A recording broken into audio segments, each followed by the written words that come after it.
Hello. Welcome to the stream.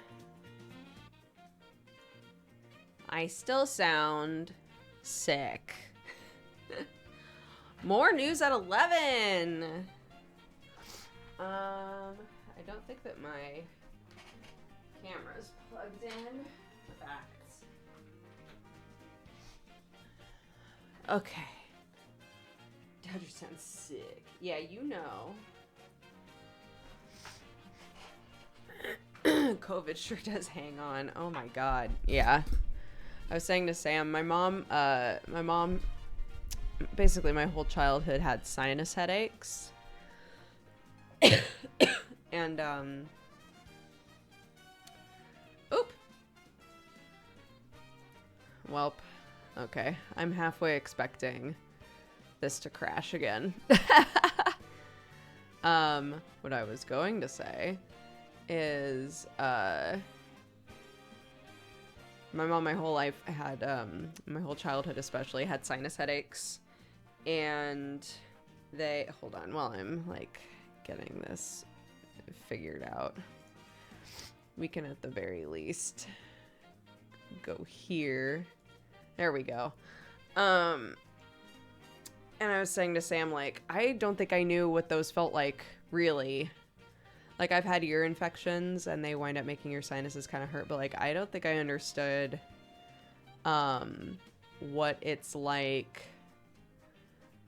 to even remotely tilt my head and feel, like, insane pressure under my eyes. Like, I don't think I've ever felt that before. I was like, that's exactly how my mom used to describe, like, those sort of pain. Man, that sucks. Okay. Why can't... Let's see. Configure? No. She doesn't want to. Why not? Are we sure? Oh, now she does. Now she wants to. Okay. Okay. This is a good look for me, I think, personally. Hello!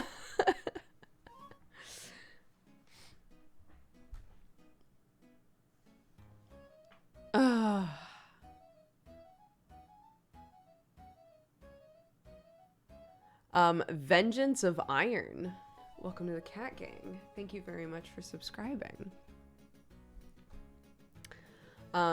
Yeah, so, like, yeah, I would, like, just kind of tilt my head, and all of this would hurt so bad. It's much better now. I couldn't, was I streaming when I was talking about the fact that, like, I would go to eat something and half of my face would hurt while I was trying to, like, eat? I can't remember if that was a thing that I talked about on stream at all, but, like, that sucked.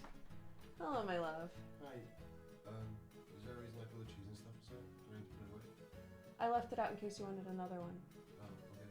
That's all. Do you know which one it is? It's next to the plate that's on the table. Yeah.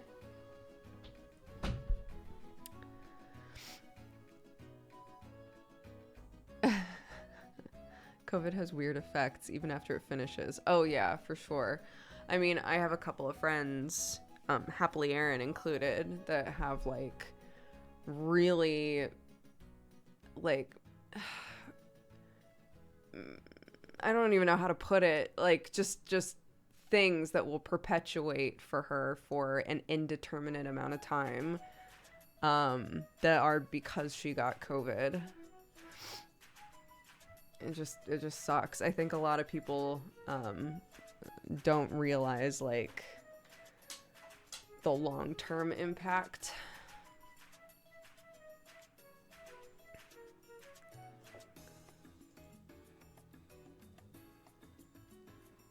Perpetual coughing is a common one. Erin has like a heart thing that she's dealing with. And obviously my auntie dealt with like O2 complications. Like, she just couldn't breathe very well. So yeah, it's, you know, it's crazy. If I'm just like coughing for longer than I would like to, or if my sinuses just hurt a little bit for another week, that's fine. I'll deal with that. That's okay.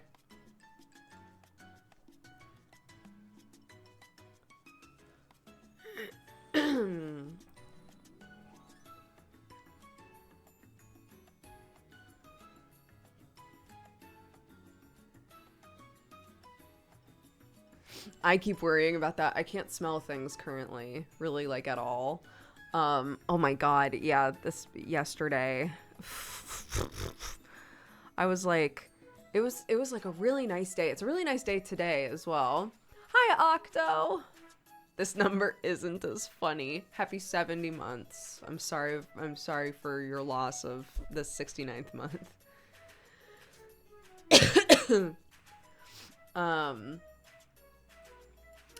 So, what was I saying? Oh, so yesterday, I felt, like, invigorated. I was like, oh my gosh, it's beautiful. It's so nice outside. I'm gonna, like, open up all the windows. I'm gonna, like, you know, make it look a little springy in here. And I did. And the kitchen and the, like, area where we eat, well, area where we eat, it's actually the area where we do crafts and, like, eat maybe once or twice a month. But anyway, that whole area looks very springy and clean and beautiful right now, and I'm very happy about that.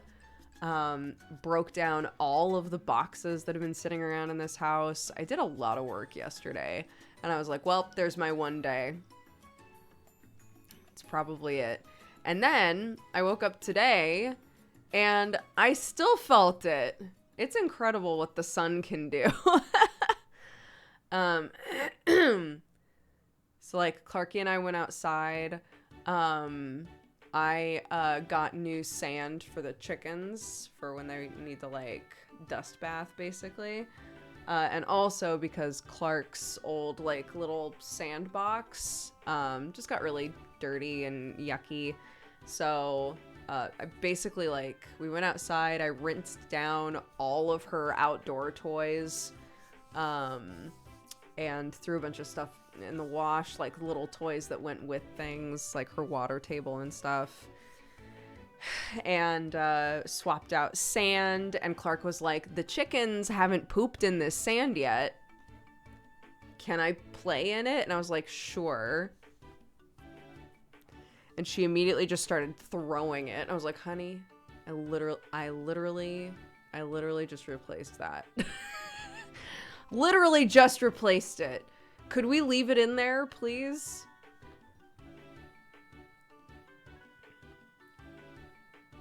And then she threw it again, and I was like, okay, I'm gonna give you, like, the actual warning now. If you throw it out of the sand pit again, we're climbing out. And she was like, okay. And later, like, I want to say, like, 5 minutes later, we were looking at each other, and she just picked up sand. Classic child. Picked up sand and just threw it, and I was like, cool, we're getting out. And I went to, like, grab her, and she was like, Mommy, wait. Mommy, wait. We have to dust the sand off first, or I'll get sand in the house. And I was like, I'm mad because that's true. I do have to do that. I can't just pick you up and cart you into the house and be like, it's done.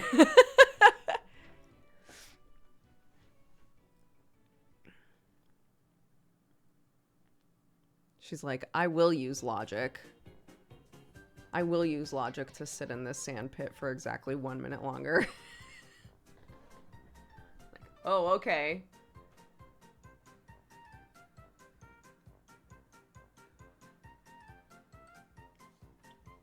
Very silly.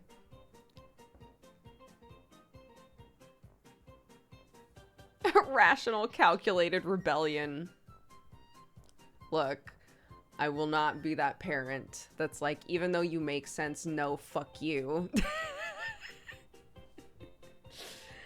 So I did say, that's true, I do have to do that. However, we agree that we're done playing, correct? And she was like, yeah.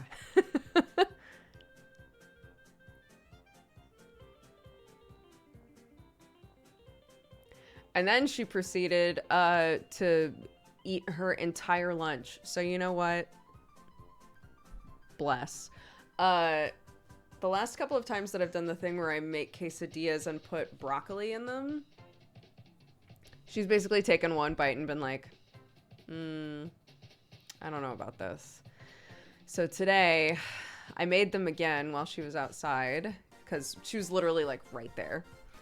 I could see her and everything, but, I was like, I'm gonna put just a little bit of broccoli in here. Just to see how much broccoli it takes before she can taste it, right? And earlier, we had made a bunch of boiled eggs, and she asked to put everything but the bagel seasoning on the eggs, and I was like, that's very smart. Yeah, we should do that. So we had eggs with everything but the bagel seasoning, and so I put that on the quesadilla, and when I gave it to her after the sandpocalypse, when I gave it to her, she was like, Mommy, did you put broccoli in this? And I was like, yes, I did. And she was like, okay. And I was like, but I also put everything but the bagel seasoning in there, which we realized this morning you love. And she was like, I do love it. Took one bite and was like, it's pretty good, Mommy, and proceeded to eat the entire thing. Great. I guess, like, you put one thing in there that they're dubious about, and then one thing that they really like, and it like evens out.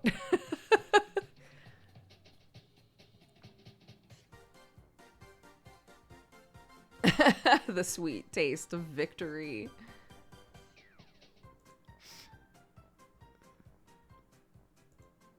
Oh my gosh, we get to play D&D tonight, baby. We get to do deadbeats tonight, baby. Let's go. I'm very excited. It's been weeks. It's been so long since we've done deadbeats.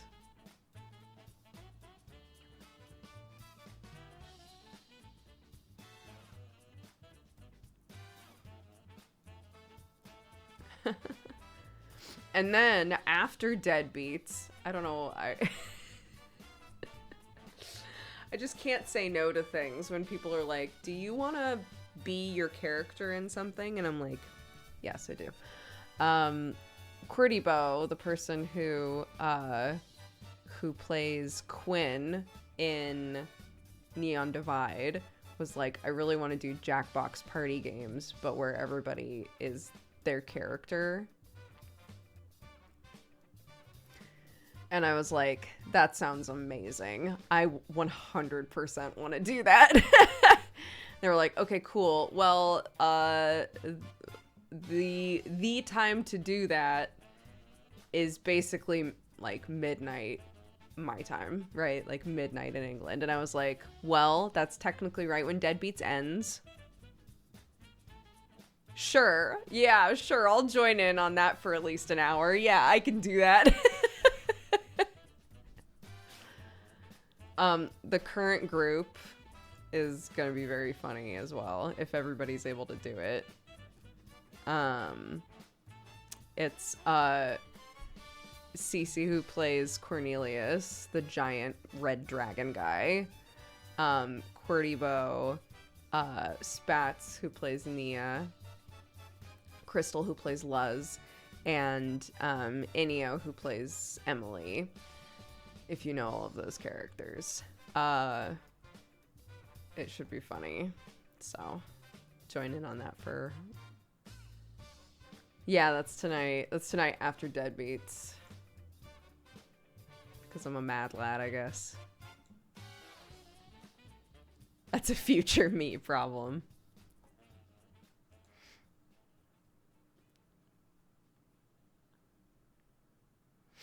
Deadbeats will end an hour earlier. I'm not banking on that. I know that it's starting early. I'm not banking on it ending on time because we have missed so many weeks. I'm not about to be like, yeah, I'll be done at 11. I will not. I don't think I will.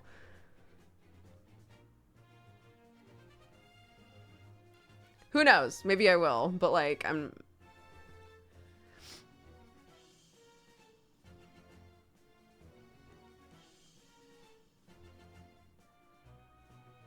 it's Deadbeats, Neon Divide, Hellions, and Godforged. So I'm in 3 D&D games and 1 VR thing. Where can we watch that? Deadbeats? It's in the command that was just procced. If you mean the Neon Divide thing, I don't know if people are streaming it or if it's just being recorded. I have no idea.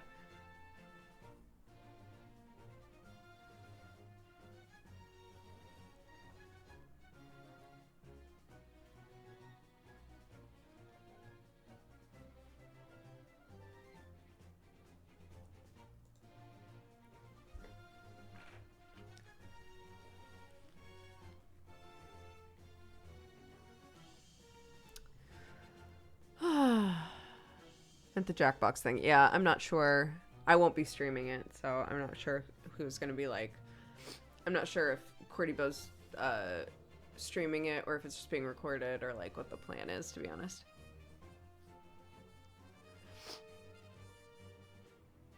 Deadbeats is an hour earlier, yeah. So I'm going to cross my fingies that Clarky goes to bed on time. Last thing I saw Dodger in was a game that Stephen Lumpkin ran. West Marches.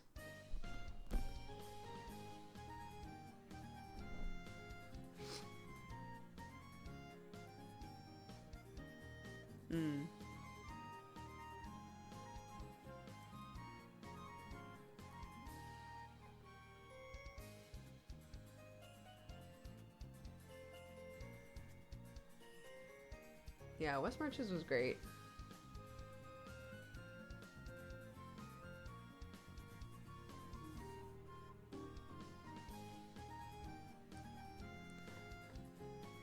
Ugh, itchy. Yeah, Juliet was my character in that. I also made like a weird charisma boy that I only got to play once.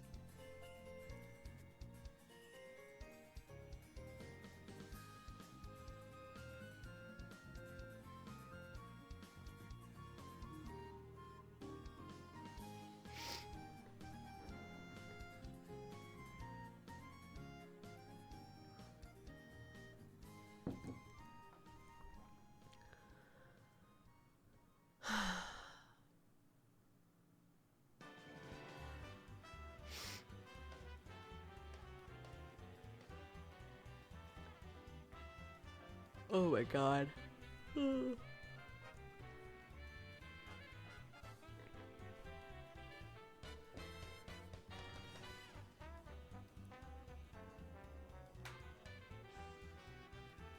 Hope you're well. I'm not sure if you remember me. I'm Tyler's friend who always came over after work years ago.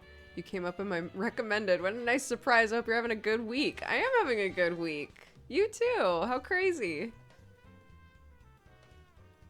Oh my gosh. And Jessie Cat, I used to watch you on YouTube when you used to play the Sherlock games. It's good to see you. Good to see you too. What lovely messages. Hello, everybody. Hi, guys.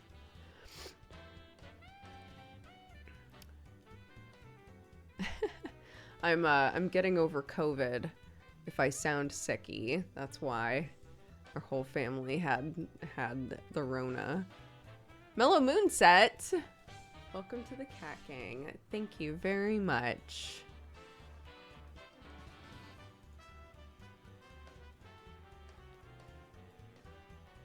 Hope you're feeling better now. I am feeling better.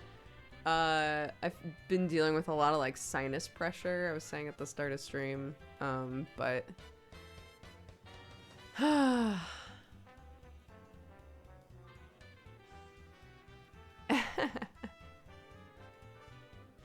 I do still play Sherlock games, that's true. Although we didn't finish this last one. You're sounding much better. Hell yeah. I'm able to breathe more consistently, so that's nice. I know I said this already, but I was having like recurring nightmares about not being able to breathe. Those were alarming. So it's nice. It was really nice waking up this morning and being like, well, it's not perfect, but can breathe.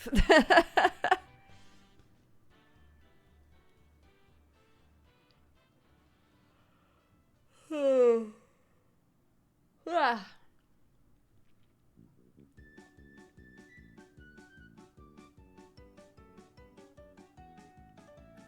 I do miss ice cream vendor John, you know.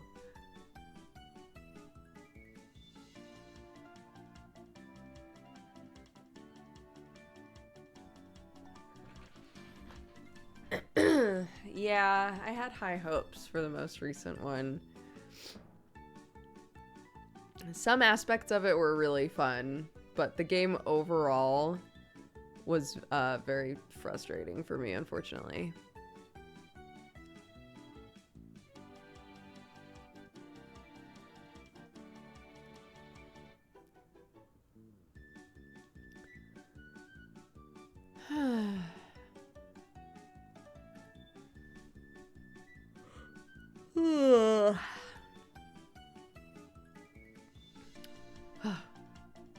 Lots of yawning.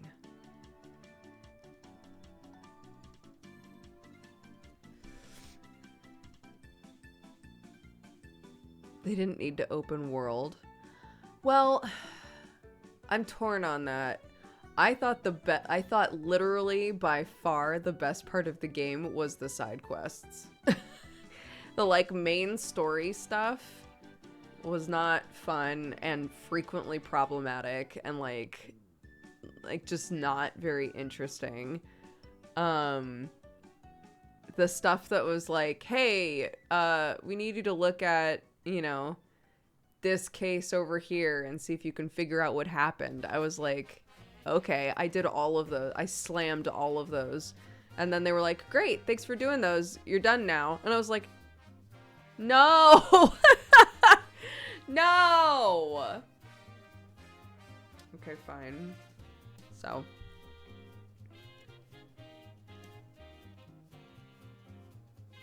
I know. That's not the way it should be. I personally, I think in a game, if you're gonna be like, there's so much to do, there's so many options. The main story quest should be so interesting and tight and flow well that you have to stop yourself to be like, wait, I want to go do side quests, right? But instead it was me going, I want to do the side quests, and then I would run out of side quests and be like, fuck, I guess I have to do the main story now. So, what are you gonna do?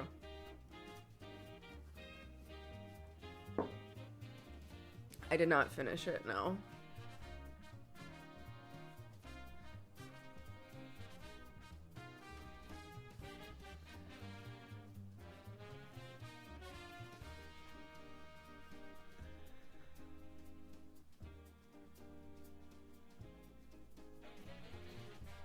I agree. Yeah.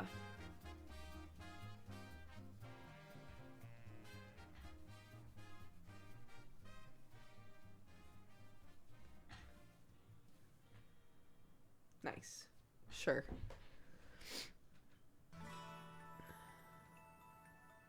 Honestly, that Skyrim's one problem is I don't give a fuck about the main story. Everybody feeling better in the Duke house?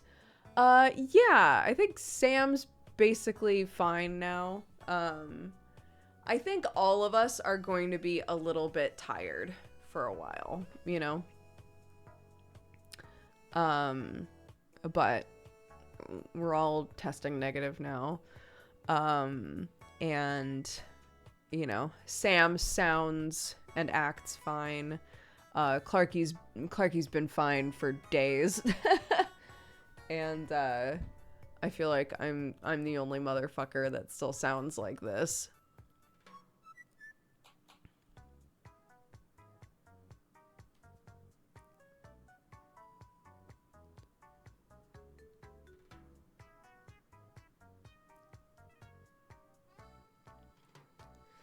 Yeah, yeah. And I mean, consistently people who get COVID are saying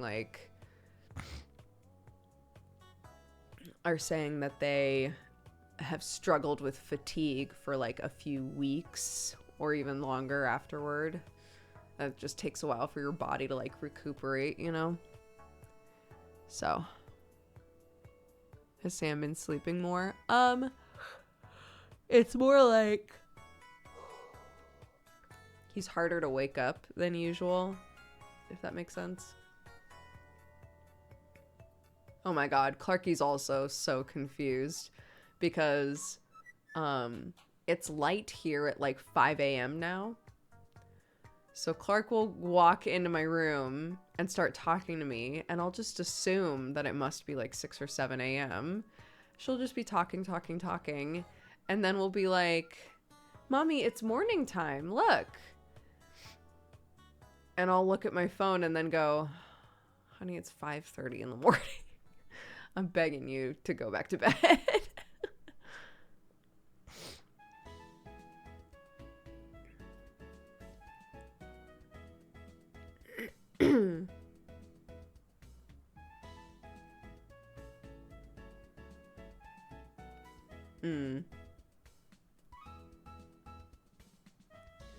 Yeah, I grew up on a farm, so I was always awake by like 5 or 6 a.m. because that's when everybody in the house was awake.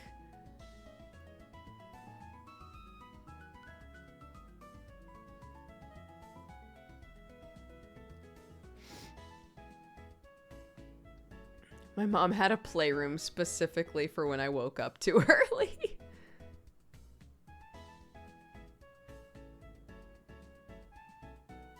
Yeah, isn't that wild?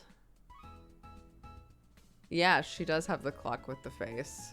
Here's the problem. Sam really hosed us is the issue. Is that I sit there and I say, Clarky, if the clock is purple, it is not time to wake up.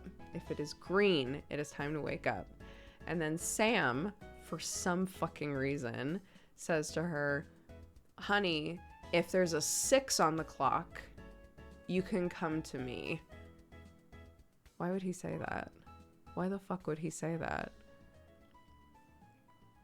He's trying to like be like a good dad and be like, if you wake up at 6, don't go to mommy, right? Mommy's still sleeping, but you can come to me because I'll probably still be awake. So if you check our room when I'm not in there and mommy's asleep, just let her sleep.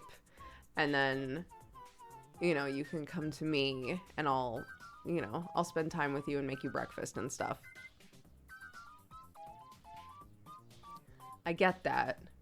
But literally now, if she sees a 6 on the clock at all, she's like, great, time to go find daddy. And he's like, no.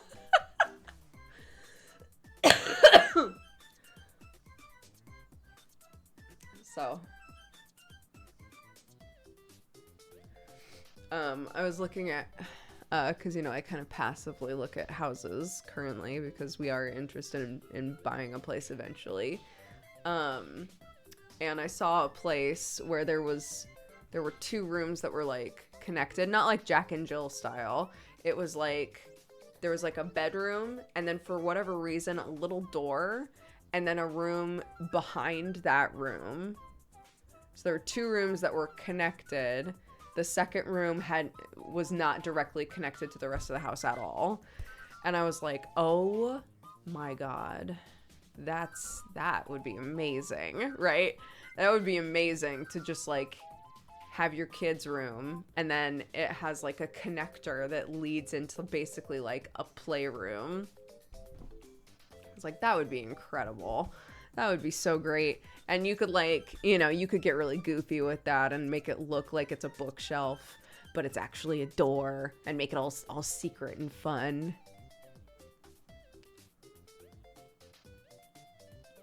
Is Jack and Jill style a big building divided in two? No, that's a duplex. Or a semi-detached, I guess is what you would call that here. A Jack and Jill is 2 rooms that each have their own doors that lead to the rest of the house, but they are also connected typically via a bathroom. So it's 2 rooms that share a bathroom that's in between them, and then they have doors that lead to like the main hallway or whatever.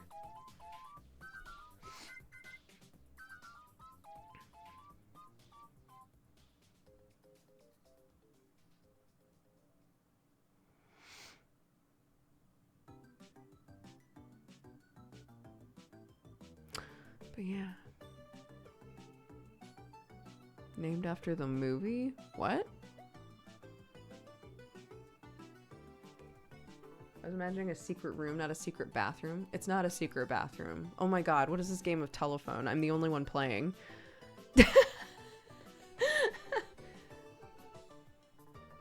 It's... in the house I was looking at, it was a bedroom with another full-ass bedroom attached to it. That was like I guess if you were really extra, you could consider it to be a bedroom-sized closet.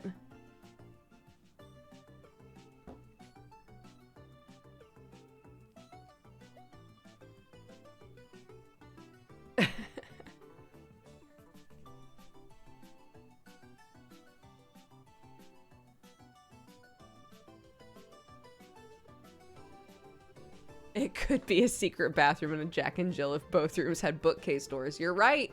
You're right. You know what? I'm not thinking big enough is the problem.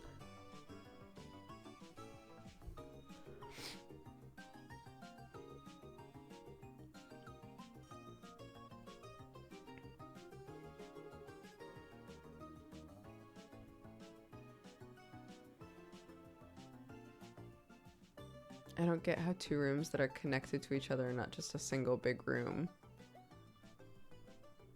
I don't know, but I see potential there.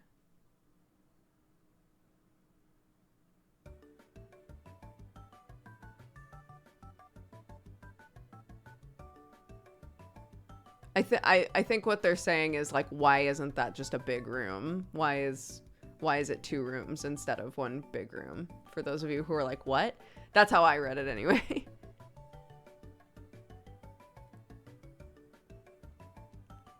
No, I don't think we're talking. Oh my god. I don't care anymore. We're moving on. We're moving on. We're doing a new thing. New topic. Because half of you were talking about Jack and Jill's and half of you were talking about the room that I originally talked about.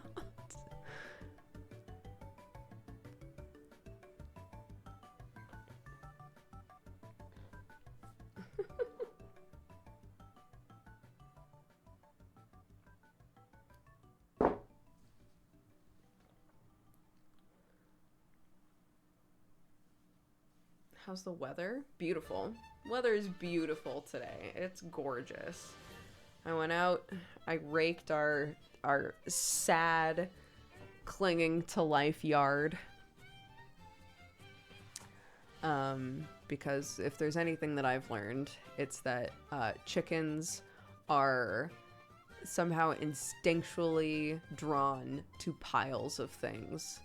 So if your chickens ever seem bored, just give them a big pile of just stuff. So I just raked up everything, all the leaves, all the debris, everything that was on our lawn. I raked up all of it into one big pile, and those girls were absolutely feral for it.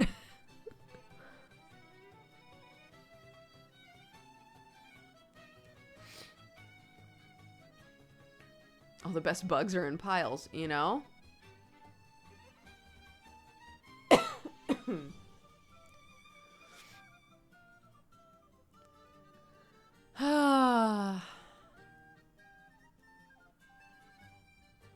My grandma had a plastic ball for her chickens. I keep trying to give the chickens toys. They do not play with them. So what are you gonna do? What's with the Oregon license plate? It's my Oregon license plate. From when I was a baby driver.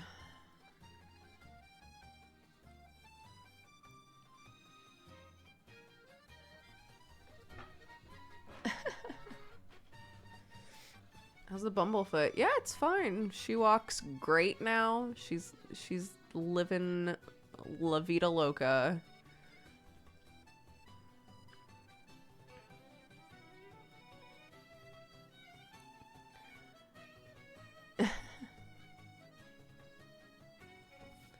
I just got here. Your title is spring cleaning. So what is the one thing in your house you know you don't need, but you can't throw out? Oh, interesting. A thing I know I don't need, but I can't throw out.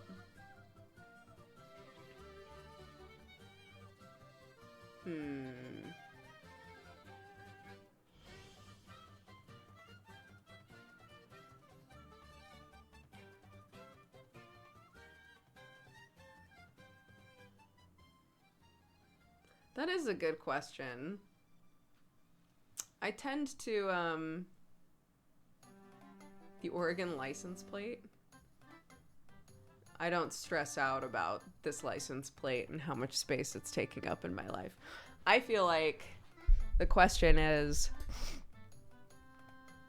asking about a thing that every time you look at it, you're like, I should really get rid of that. And then you don't.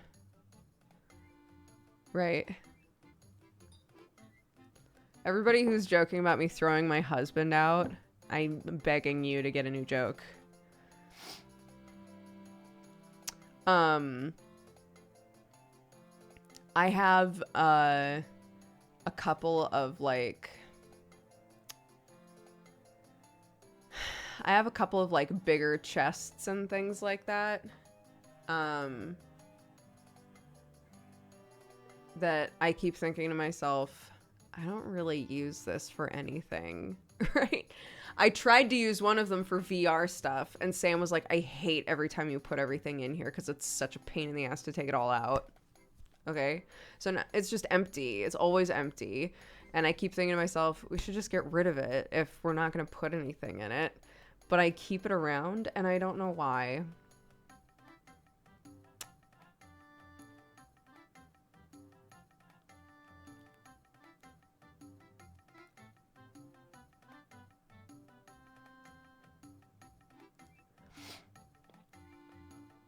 A future Clarky toy chest.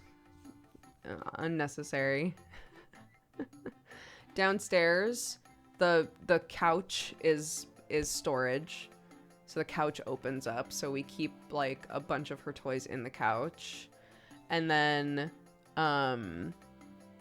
upstairs, we don't keep a ton of toys in her actual bedroom. So she just has like a big basket. And that's basically all the stuff that she needs. She has a basket and a small shelf, and that's it.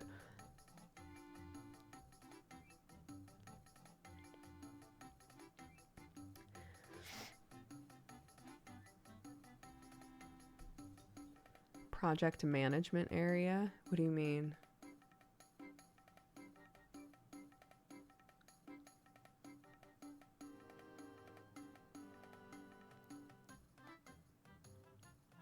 I have old school books that I convinced myself I might go back to studying one day, and it won't happen ever. You know what helped me? If you know in your heart, like, I'm probably never, like, anything that I need to know from these books, I would probably just Google, right? All of my old, like, costuming books and things like that I needed for school, I donated to a library. Because I was like, I'm not in school anymore, right? Like, there's potentially people who could use these things and learn from them instead of me hoarding the book. That's the sort of mindset that I try to put myself in to get rid of things if I know that they are 100% useful to somebody else and I'm not doing anything with them, you know?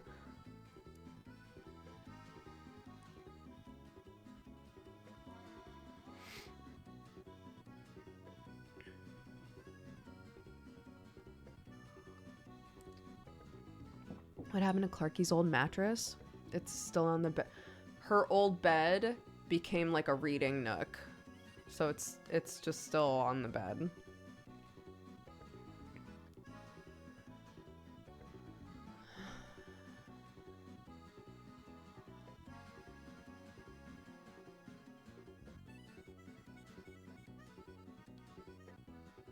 Went to college for brewing and winemaking, and I still have the books because campus won't let me sell them back. Oh yeah, definitely don't put them in the trash. They're expensive. No. There are always people who are going to need or be interested in having those books.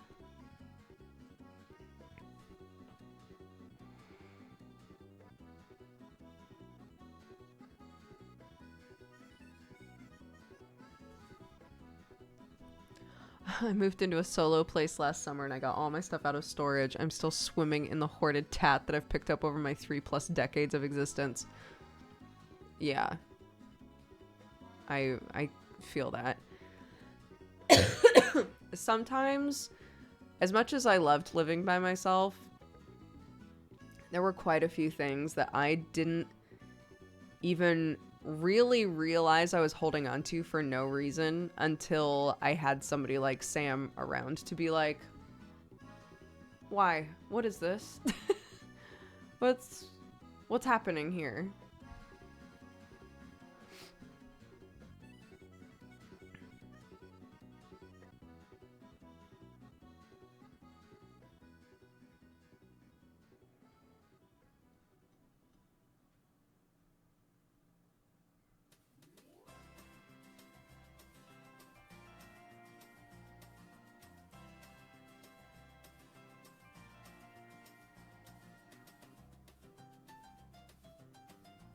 Does spring cleaning include digital spring cleaning if you want it to? For me, it's the sort of stuff that if another parent in my life was like, oh yeah, well, you know, I just woke up and like it was such a beautiful day that I decided I was going to do X, Y, and Z, you know, and have like a little time outside and hang out with my kids. The sort of stuff that, you know, would, if I hadn't done those things, really annoy me hearing. So I just pretend. I pretend that I am both of those people. So I woke up and I was like, it is a beautiful day. And you know what would annoy the shit out of me is hearing another person be like, which is hilarious because you're all hearing me talk about it, is hearing another parent be like, I washed off all of my kids' outdoor toys, you know, just like to give them a refresher and let them like dry in the sun. And that's what I did. There are 2 wolves in you. Exactly. That's what I did this morning. And I was like, that feels nice. I'm glad that I did that. So sometimes you just have to pretend you're somebody else when you've been struggling.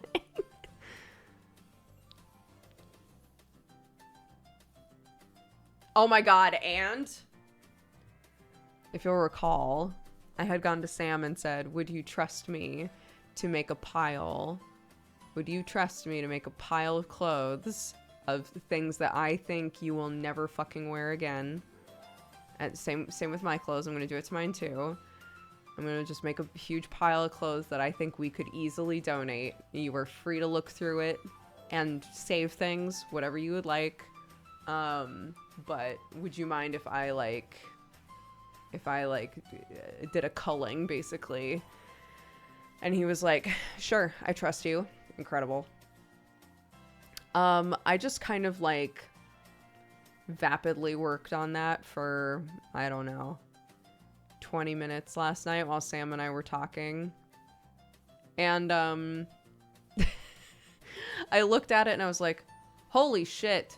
We've, if you let me get rid of all of this, it's like, Sam, if you let me get rid of all of this shit that I've just, like, without even really thinking about it, put into a pile, we suddenly have, like, half the laundry to do. So, you know, maybe think about that, because that's fucking tight.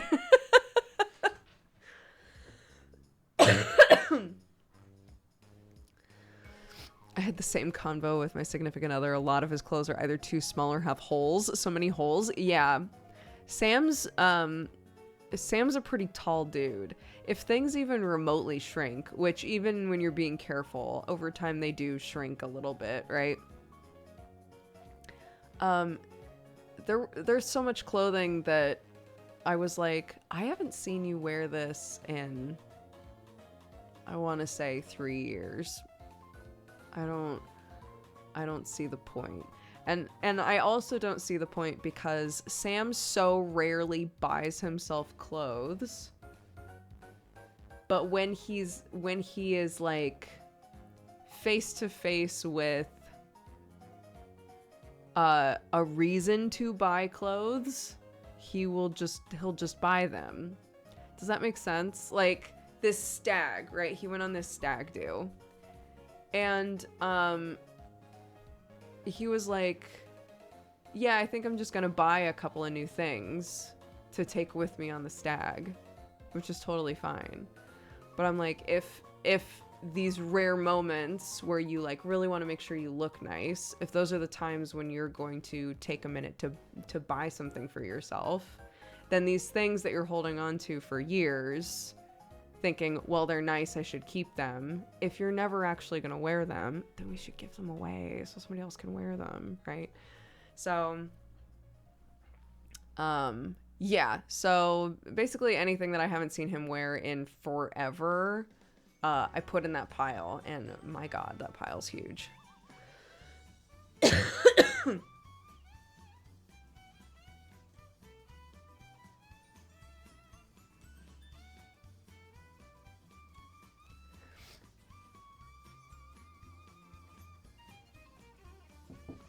Thank you. It did turn out nice, didn't it? Big fan. Oh, speaking of.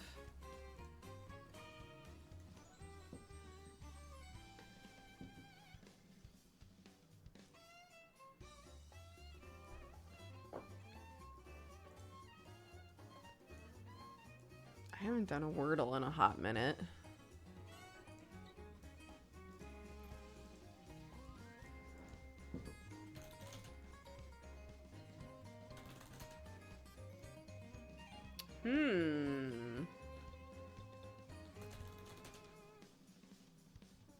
Oh. Great, got it. I got it in 4. My first word gave me nothing. It was a bad start.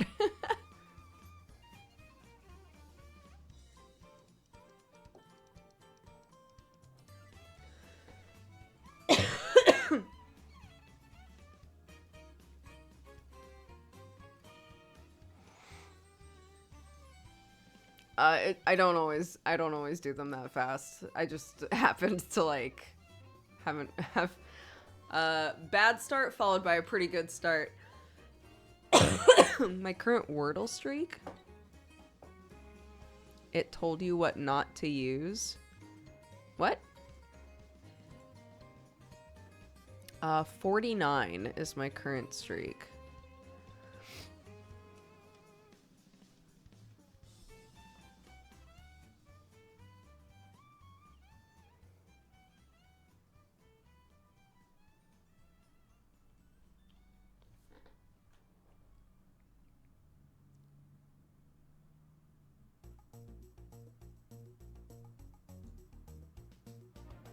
Yeah, sometimes it hits fast, but sometimes it takes sitting there for half an hour. It's so true. Sometimes I'll do like 2 guesses and then I'll go, I'm gonna come back to this later, and I walk away.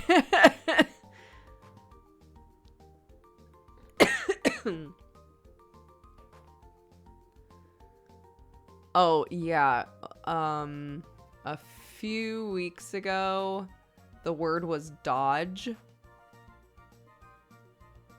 I can't tell you how silly I felt with how difficult it was to get the word dodge.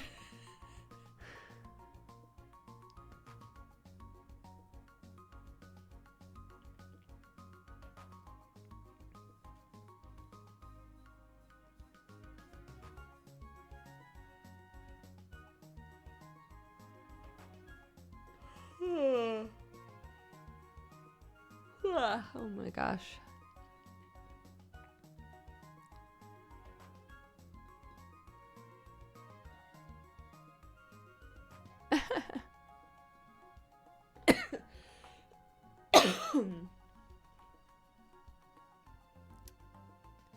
I know this was a while ago.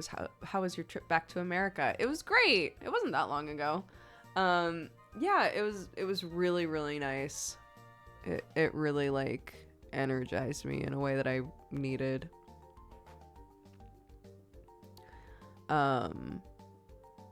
If I'm still feeling like this though, I'm not gonna be able to go back for the funeral, unfortunately. So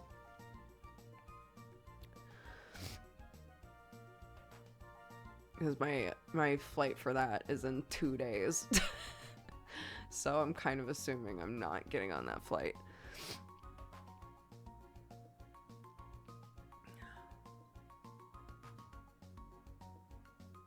Yeah, it was okay. The first flight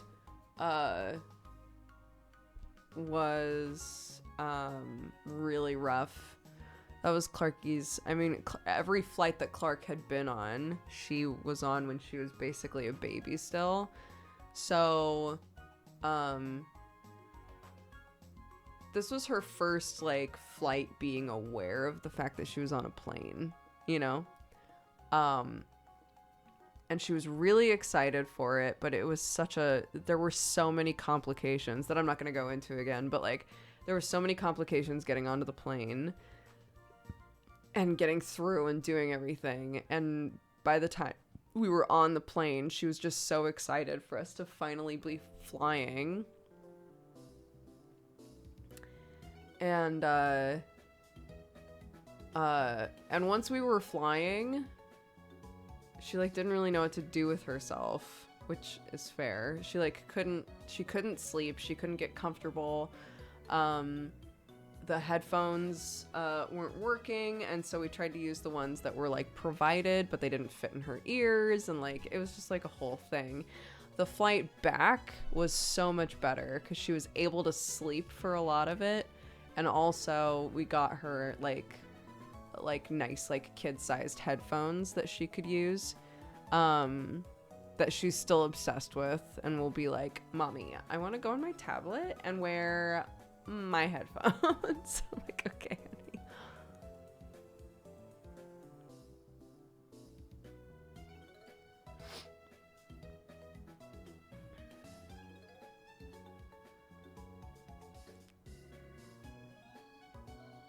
Yeah, it's not, she can't read. I gave her like things for coloring, and we played games, and like I tried so hard to keep her occupied, but it was rough. So yeah, the flight back, I think because she knew what to expect and we prepared for the issues that we ran into the first time, wound up making it a lot easier. I tried, oh my god, because Alex Ratman is constantly like, when you're on a plane, you should try having some champagne because it tastes different.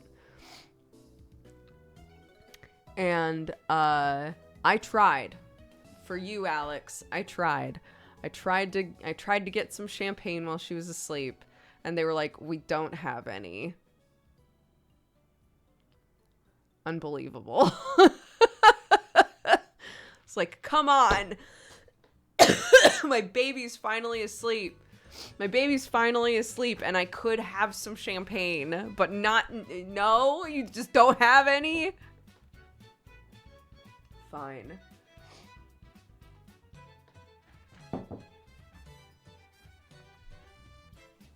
She spilled. Blah. No. This is what I get for complaining. I can't remember what the science is. You can look it up. But, like, things taste different on planes. I almost forgot to mute myself.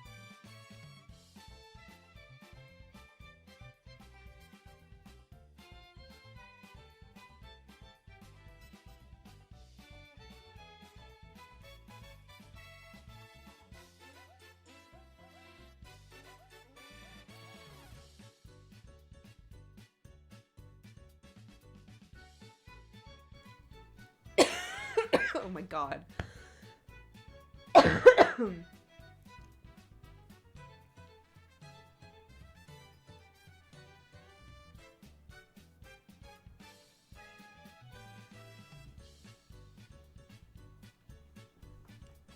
Flight attendant here. It's probably due to the pressure and the dehydration. High altitude and the pressure of the cabin does science things.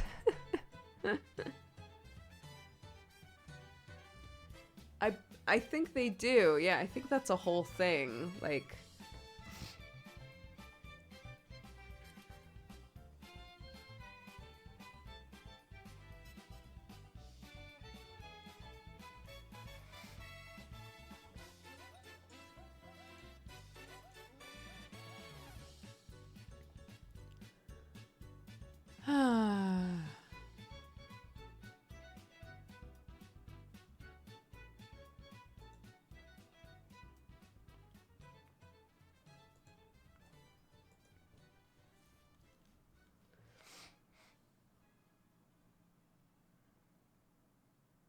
I always feel dehydrated on planes. Is that a thing? Yeah. That's why, like, a lot of people recommend, if you struggle with your skin at all, to put, like, a really thick lotion or, like face cream on while you're flying. Because if your skin's already dry, it's gonna get even drier.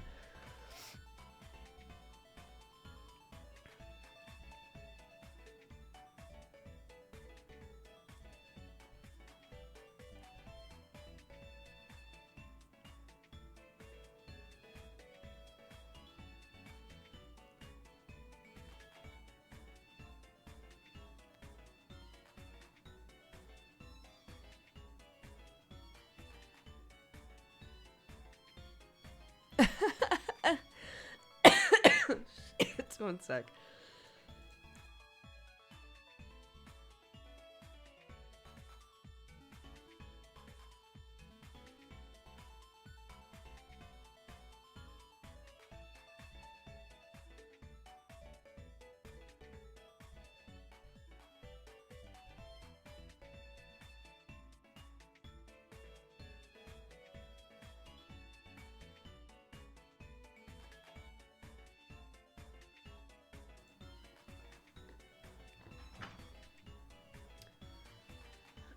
If I finish Inscription, it won't be on stream.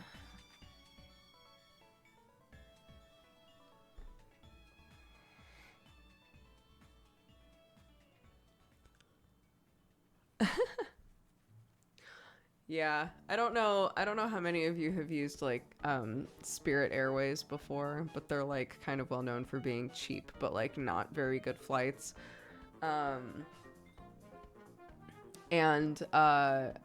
I was watching a video where somebody was like, here's the way to get the best deals on flights, right? That kind of a thing. And all of the comments underneath were people being like, ignore, it's all Spirit, ignore.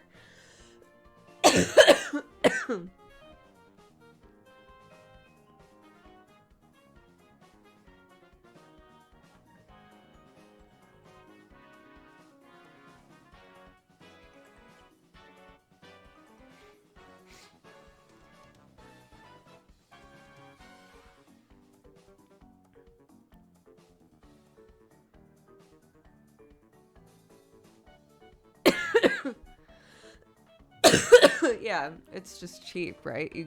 There's no extras with Spirit. You get on a plane and they kick you through the sky and then they kick you out the door.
No, I've never ridden on a puddle jumper, I don't think.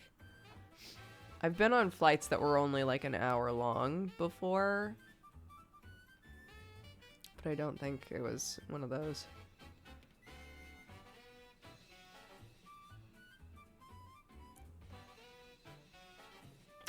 Yeah, I keep forgetting like that I should look and see how much it costs to get to places that are in Europe. Because everybody's always like, you can get like $7 tickets to get to France and stuff like that. I keep forgetting that's like an option, you know, if we feel safe doing that.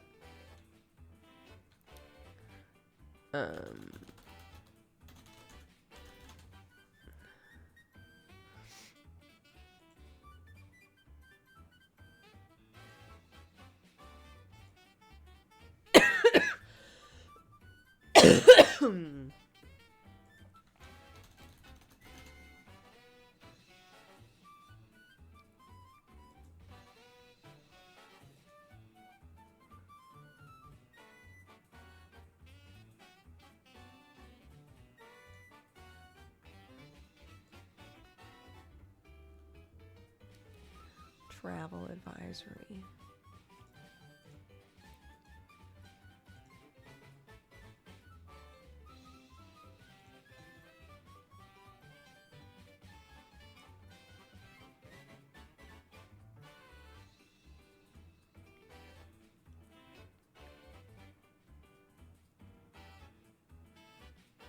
I just want to see all of them.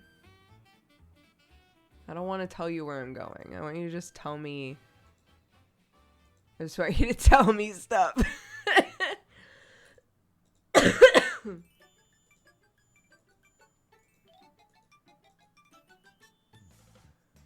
Non-stop only.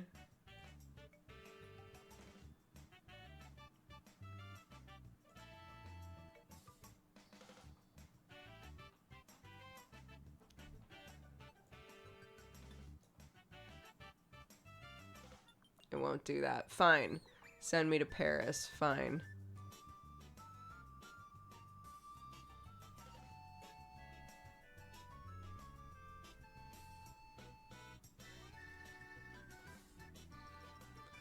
Oh, goodness. This is a pain in the ass.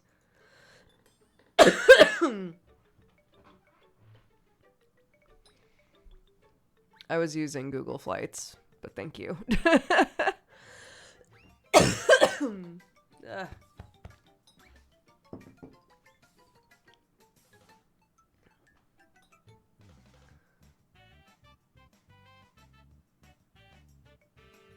Would flights be cheaper or more expensive right now because of the thing? I have no idea.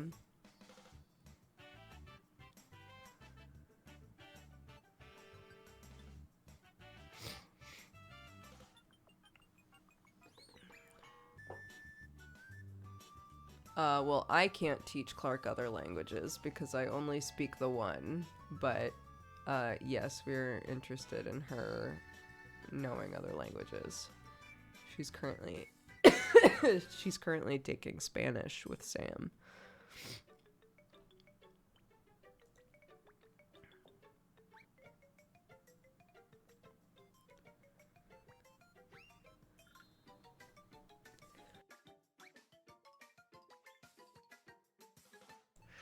No, Sam doesn't know Spanish. Like, they're in the class.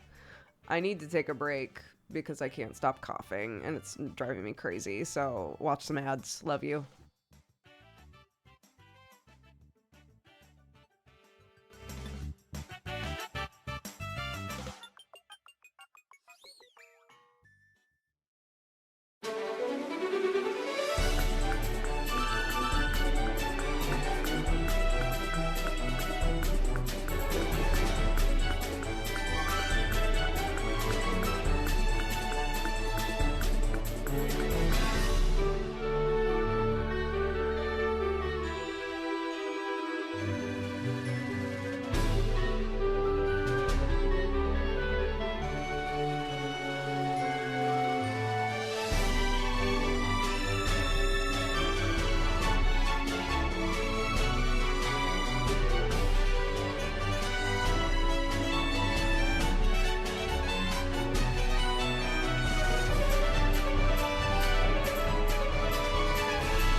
out of hand.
Okay, I think we're good.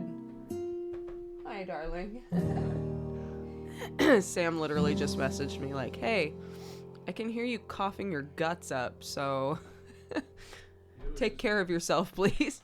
Let's just try an evening stream, see if it's better. Of D&D.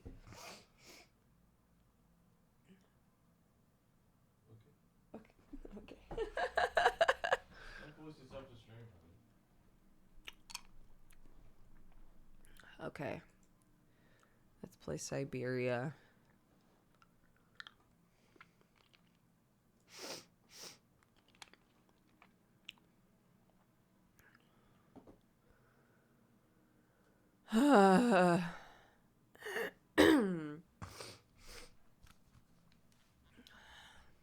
Swapping over early because I think all of the talking is not doing me any favors.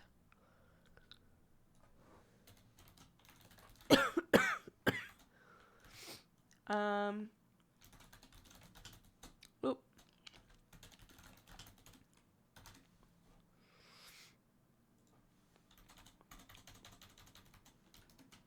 Later. Deadbeats.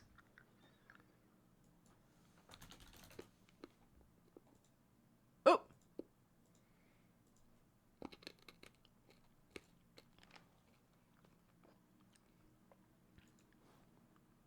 Okie dokie.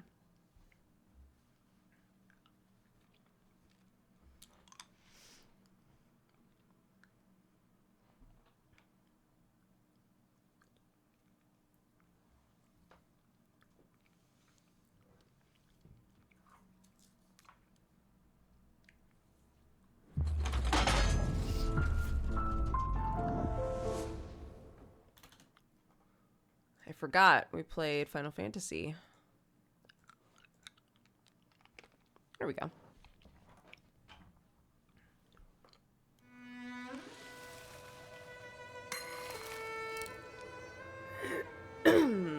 Let's go.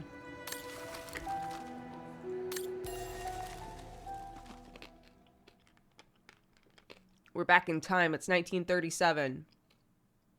We're playing as Dana, newly working at the refuge. We're in the memory of an old lady that worked with her.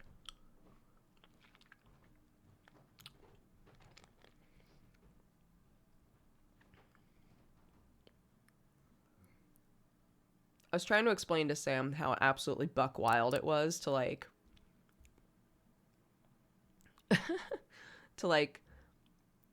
go to play this game thinking it was just going to be like a historical puzzle game. And then watching the previously and being like, what the fuck? What the fuck? What the fuck is this game? It was one summer evening that the whole story of your painting began. I remember it like it was yesterday. A group of scientists were staying at the refuge to prepare for an expedition to some faraway place in the east. They were being trained by a local alpinist who was to guide them. His name was Leon Kabatis. Oh, handsome as a Greek god he was, and an Olympic champion no less, very popular with the ladies. And he was lovely to me, would give me a wink and a smile whenever I served him his beer. "Thank you, Demoiselle Lenny," he would say, in French, if you please. Made me feel like a proper little madam. But then Frau Junter would always shoo me away. Frau Junter? Must have been in her mid-20s. But of course, to me, she was an old hag. Past it. And I didn't like the way she bossed my Leon around with that camera of hers. The refuge was buzzing. Everyone was jolly. And the scientists were there, debating as usual about this and that. A cheerful bunch, really, despite their disputes. Except, that is, for one. Frank Hoss was his name. Preferred his own company. Though I could see, even with my young eyes, he was devious as the devil. But what about the girl in the picture? Well, she was there that evening too. She had come to work through the summer.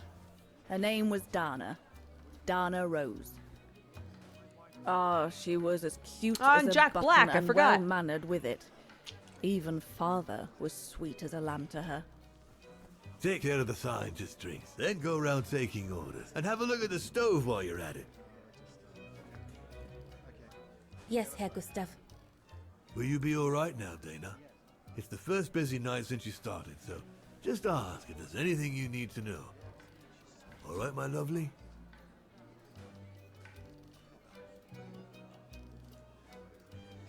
Thank you, Herr Gustav. I'd be grateful if you could give me a few pointers. Oh, there's not much to it, really. Keep up your smile and the twinkle in your eye. Add that to a bit of friendly banter, and you'll soon have them eating out of your hand, my girl. But what should I talk about? For a start, people love to speak about themselves, right? But make sure you have an escape line ready, in case they drag on, or if things become, inappropriate. Especially when they've had one or two too many. So stay on your guard and you'll be fine. Smile, banter, guard up. Got it. That's it. Because you don't want old Gustav having to wade in and pull you out of trouble. You hear me, Dana? Don't worry, Herr Gustav. I'll be fine. Off you trot then, my lovely. Keep smiling, and you'll have them carrying your tray for you.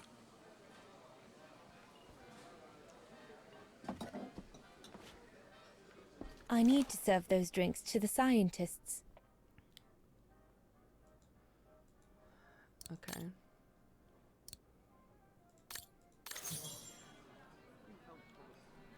Inspect the painting. Provide service. What a strange mechanism.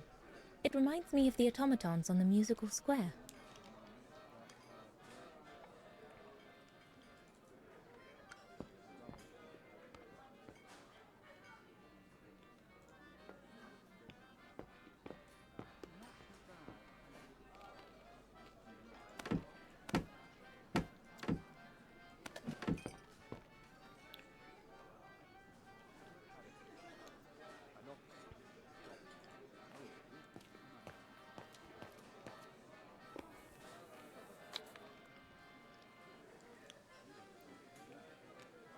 Two spits. Oh no. Oh, is this a mixture? Oh god.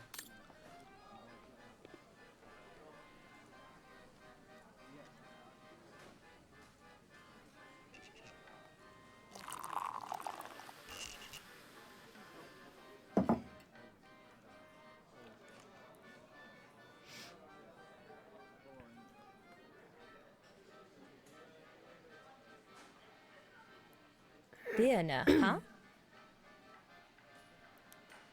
Here's the Nebel.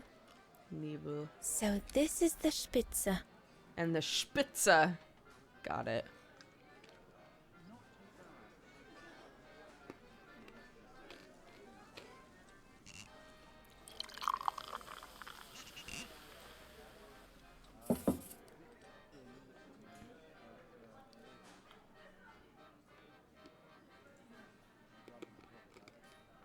The keg's empty. I need to change it. What?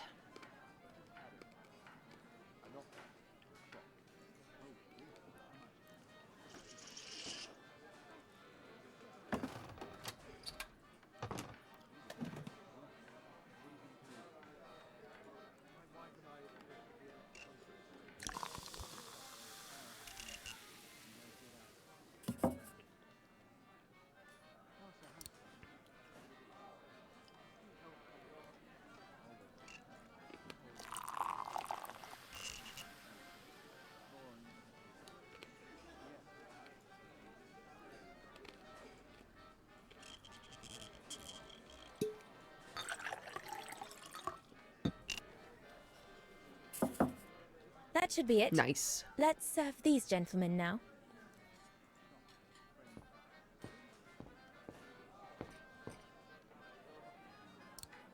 Oops. Oh.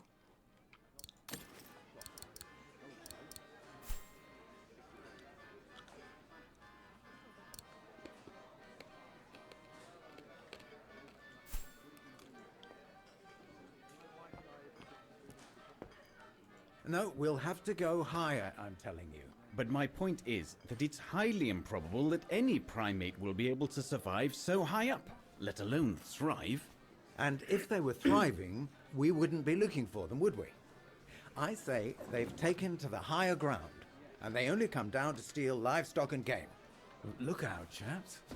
Gentlemen, your drinks? Ah, good on you, lassie. Horst, make yourself useful and pass these around. First day, is it? Better make a wish then. All right, I will. I wish you would tell me what all those maps are for. Ah, that I can grant you. They show all the different locations of an expedition we're planning.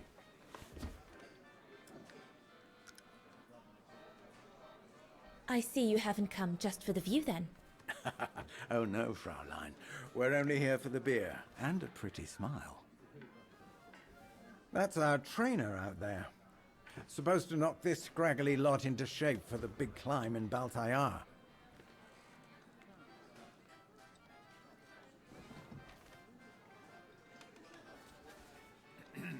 Right.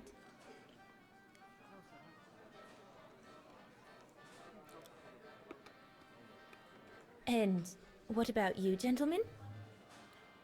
Well, let me introduce you to my dream team. Horst Sauer, talented anthropologist and frequent but worthy pain in the ass to your mother. Rudolf Jäger, distinguished ethnologist. And last but not least, Albert Bauer, Paleontologist. And yourself? Reinhard Berger, biologist. As Herr Berger says, we're here to train for the Origin expedition. In return for funding for our own projects back home. And for the love of science, eh, Horst? Oh yes, of course, Herr I'm sure none of us would be here otherwise, would we? And what about you, my lovely? Oh, I'm Dana. I'm working here during the holidays, that's all. Wow, no follow through, huh? No follow up, gentlemen? Nothing?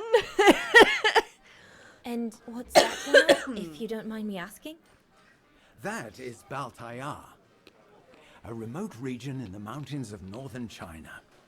That's where I'll be leading my team in a couple of weeks. And what's this expedition for?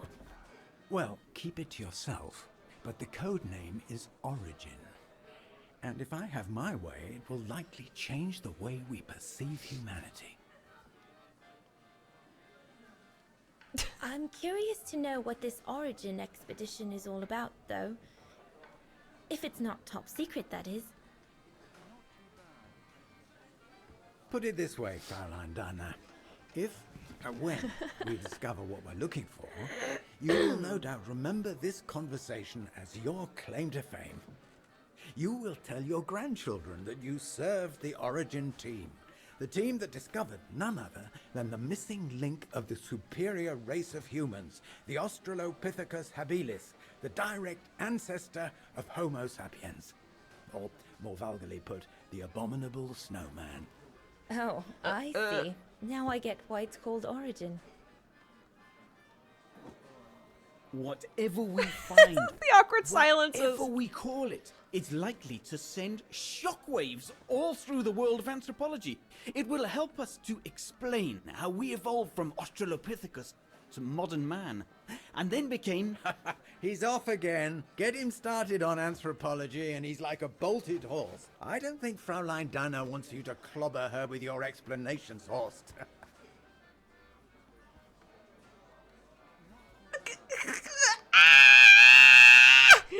I can't. The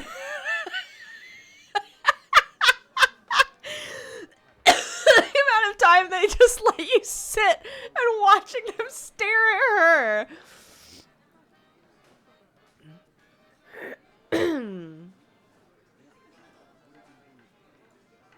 I'm sure it's all very interesting, but I must admit I'm more into the arts myself. Music mostly.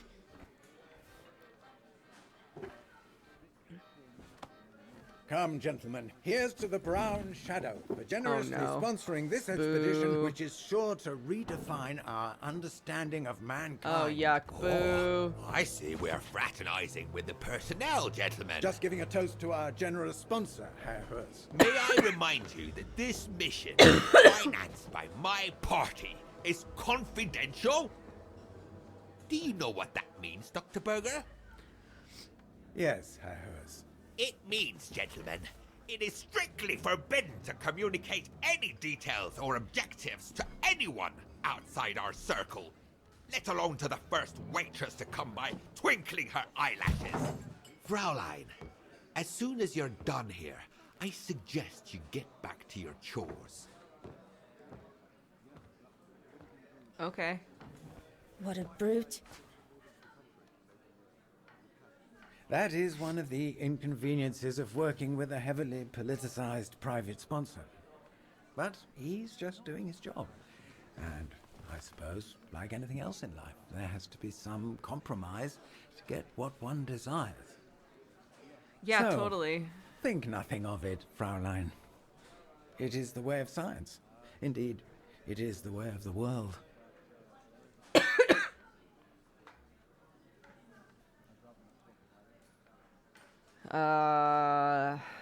There's not really a point. I don't feel like there's a point to pushing this. I suppose it is the way of the world, Herr Berger. Thank you, gentlemen, for telling me about your expedition. But I must get back to work.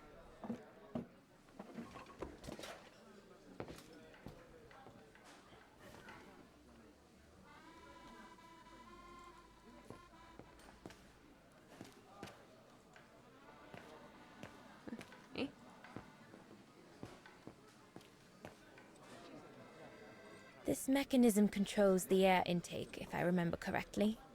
Herr Gustav didn't have time to fix it.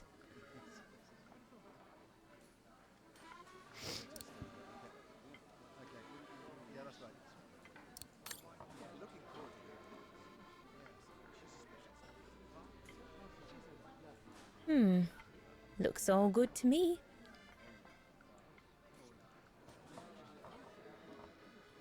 Wow, I've never seen a stove like this. It must be one of Herr Gustav's inventions that everyone talks about down in Wagen.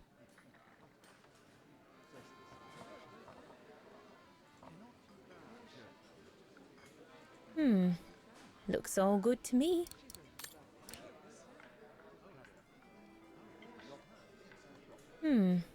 Looks all good to me. Okay. I get the feeling this is gonna break later, so, you know, just curious.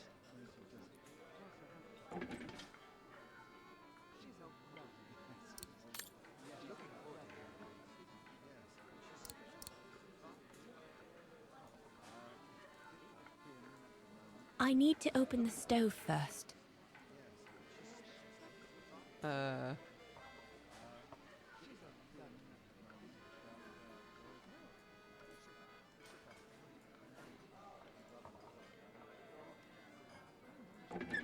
Oh.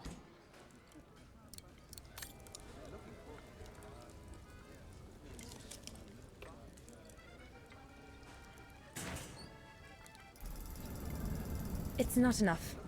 I need to feed the fire more.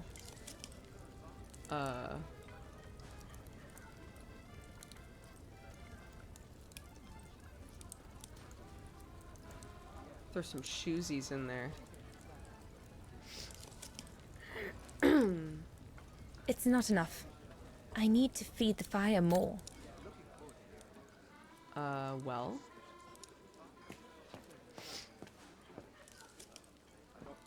Those paintings. I think Herr Gustav wanted me to help him choose the one he should buy. He must have left me a note somewhere.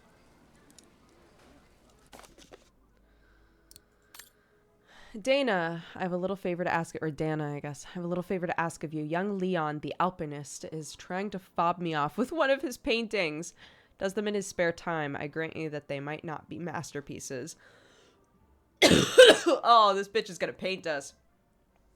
But they're well painted. At least I can see what they are. And I would be dead chuffed to hang one up on my wall. Besides, Leon's a decent lad and brings in customers. So I thought as your father sells them, and I know sod all, I'd ask you to help. I'd ask you to choose. Thanks for helping. I should take a closer look at those paintings before choosing one.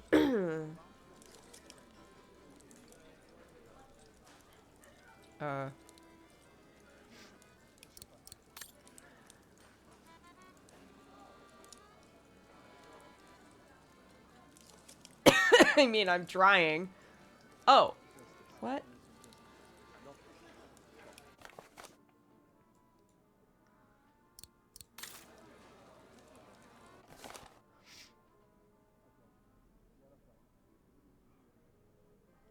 Yeah, chuffed is... I hear that a lot in England. I've gotten really used to the term chuffed.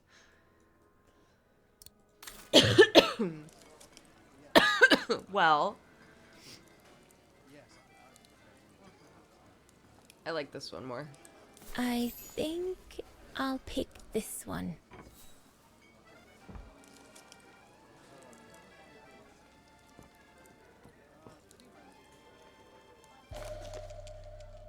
What? Do I have to inspect it? Perfectly dry. Oh.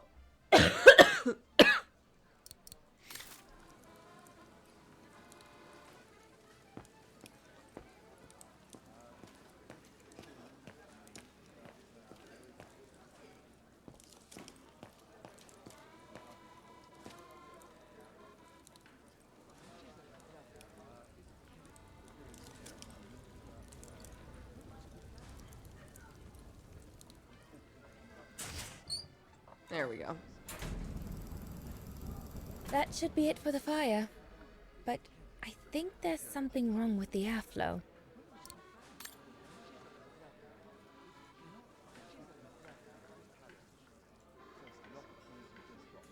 Herr Gustav didn't have time to fix it.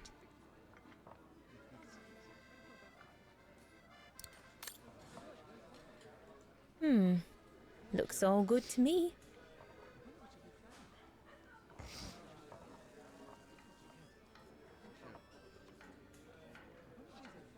Better try another one. Looks all good to me.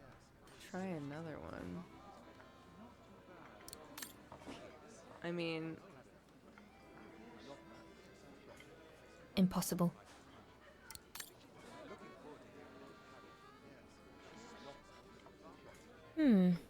Looks all good to me. Okay, but that's number one, so I don't know what the fuck I'm meant to do next.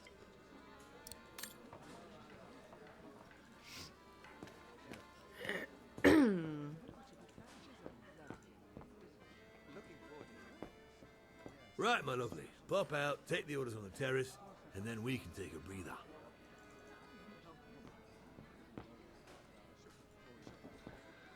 Okay.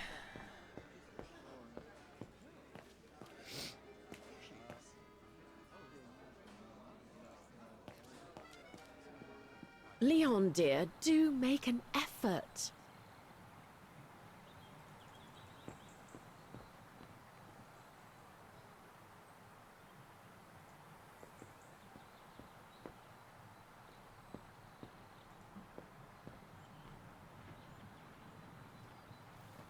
This is the person who's telling the story.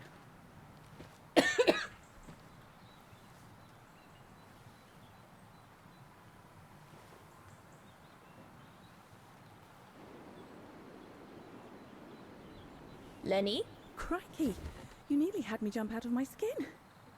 what have you got there? Oh, it's a camera lens, that's all. A camera lens. Doesn't belong to you though, does it, Lenny? Lenny? Didn't say it did. It's Frau Junta's, if you want to know. Who is this Frau Junta anyway? Ginger Junta, over there. She married? Oh no, too old to marry now. She's way past 20, you know. That's why she likes filming Leon. Yikes. Because he's young and handsome. Lenny? And she never lets me have a go of her gear anyway. I only wanted to help her film something. I bet she's jealous. Lenny, what's so special about Frau Junta's equipment that makes you want to steal it? Borrow it. All right, borrow it. Can't you see? Who would be interested in Ginger Junta if she didn't have a camera, huh? She's too old for Leon. She uses it so she can be the centre of attention, you know. Is that what you want? Holy shit. No, not exactly. That's the first good look we've there's gotten nothing at to do that here. dude. I do understand, Lenny, but No, you don't. Feels like a prison here sometimes, all on my own. When I grow up, I'll live She's at like, the top of the handsome as a building in the Greek big city, god and he I'll have a was. swimming pool on my roof. believe me, I do understand, Lenny. Because of my problem fix, I've sometimes had to stay in my room for weeks on end. Imagine that. Nothing to see but the same four walls. Oh my god. Oh, right. Must have been pretty tough, I guess. That's why I took up the piano. Do you like doing anything special, Lenny? I suppose I like making stuff with Papa. He's got ever such clever hands, you know. But he's always so busy in the summer. Let's be friends then, shall we? You won't tell on me then? Not now that we're friends. You promise? I promise. Come on, Leon. Show me your energy, your youth. Oh, dear, you look more like my old Aunt Helga. Yikes.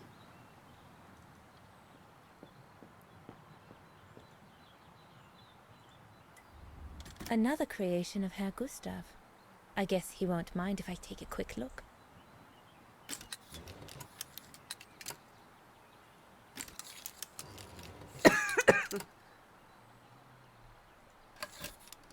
The highest peak in the region. Little Lenny said that it's the keeper of the border with Switzerland, and that it's supposed to feed on the souls of those who have been swept away by the mountain.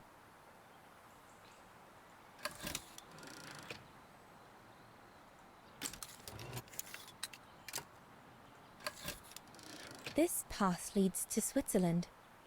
One needs to be guided by an alpinist to go through it, though.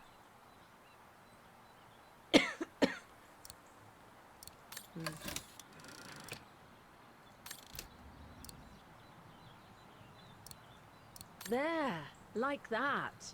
Try not to move now, darling.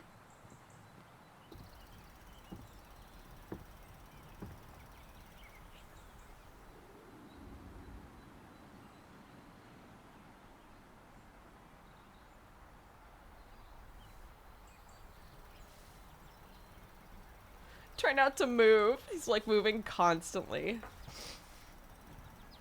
Better not interrupt them. That Frau Junta wasn't exactly friendly earlier with Lenny. What a Greek god. Look at this Adonis of a man.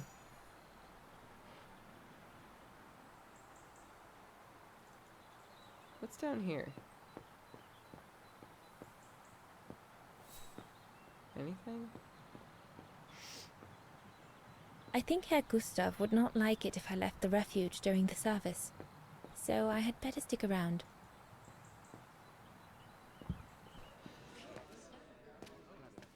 So glad Herr Gustav likes me to play for the clients. This way at least I won't get rusty. What? That's it? Hold it? No, no, no!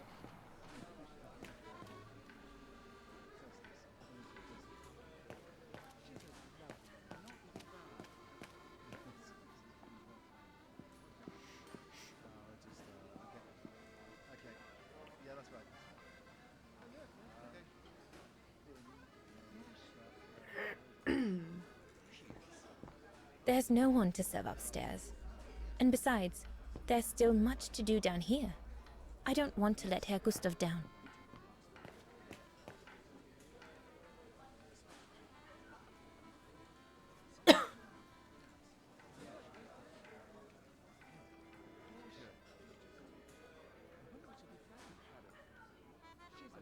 Wow, I've never seen a stove like this.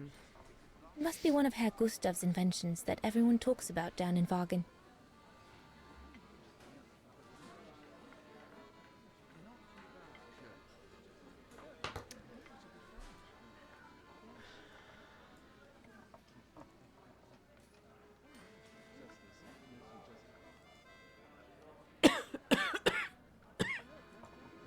No. Impossible. That one is loose. Oh!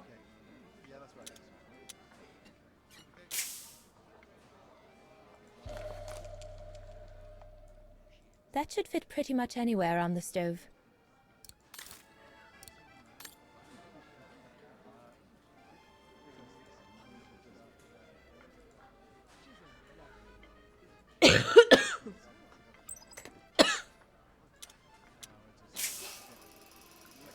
That's it. I'm done here. I've done all that Herr Gustav told me to do. I'd better go and tell him.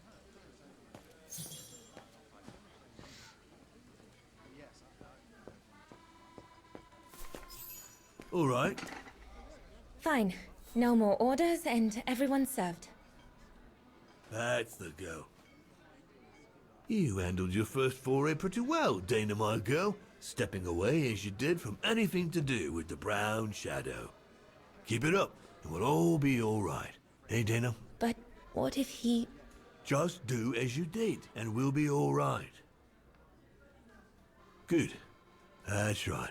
Glad you listened to my advice. Just keep doing as I say, and you'll win 'em over every time. So, young lady, you're still off to the academy in the fall, are you not? What you waiting for, then? Get back to your practicing, and play us a nice tune while you're at it. All right then, I will. Thank you, Herr Gustav. Play something melodious this time. It'll make a nice change from the military pieces some of the patrons have been requesting of late.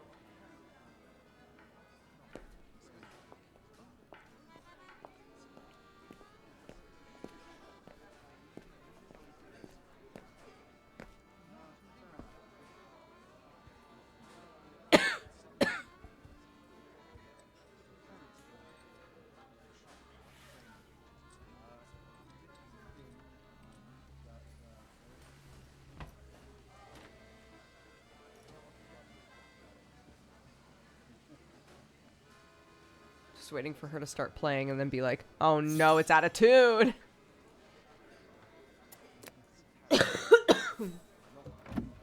Well, Herr Gustav did a pretty good job repairing that key I broke yesterday.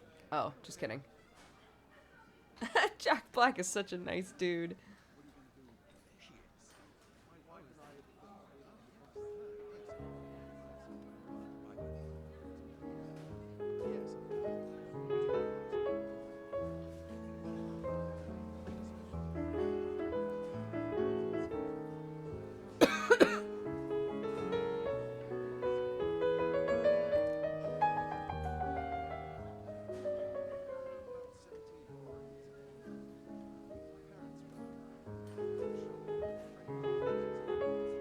This guy.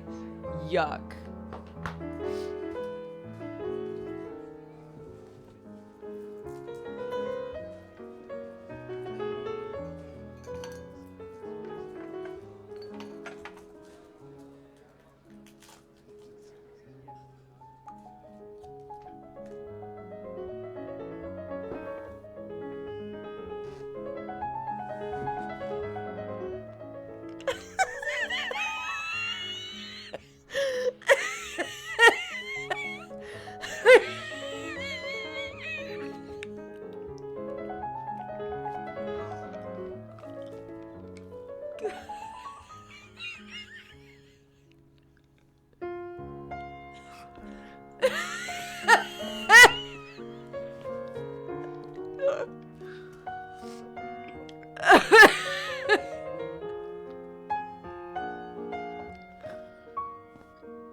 Holy shit.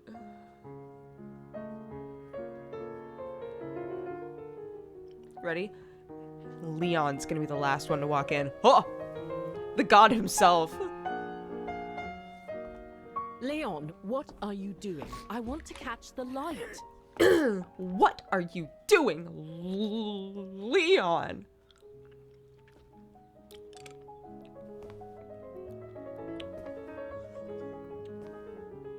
I can't wait to paint her.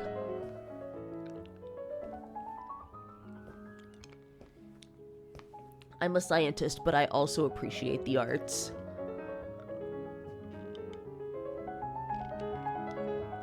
Or is he a scientist? Is he just an alpinist? Not just, but you know.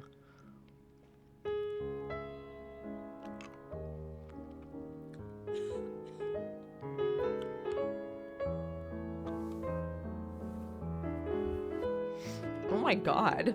He's really like pitching a tent. Not, oh my god. like he's settling in. That's Fuck.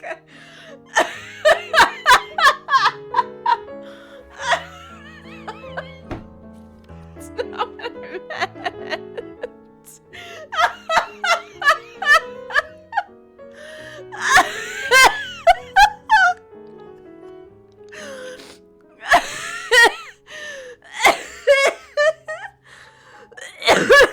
Fuck.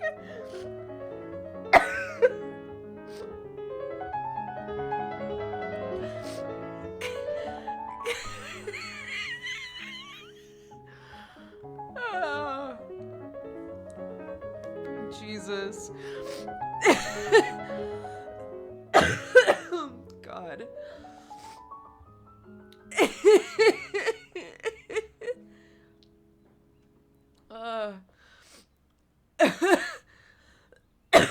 Oh my god.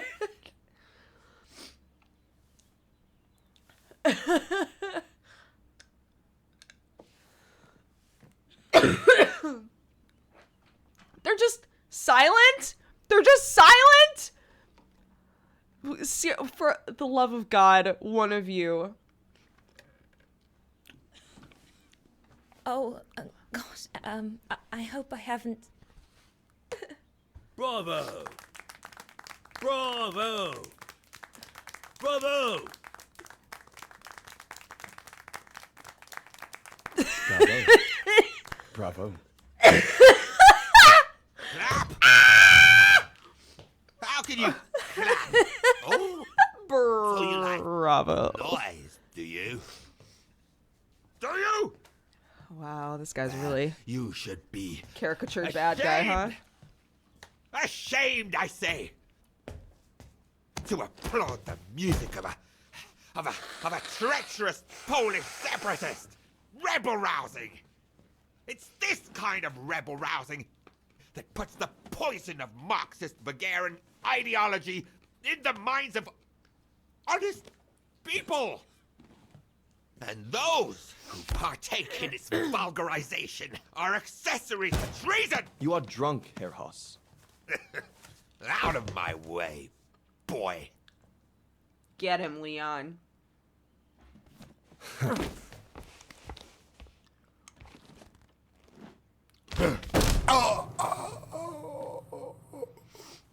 he punch the piano? Punch the piano and the piano punches back. Bye.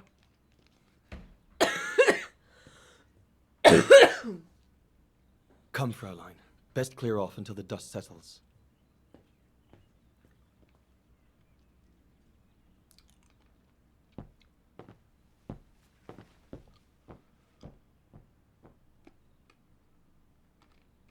You should have seen me then, Fraulein Walker.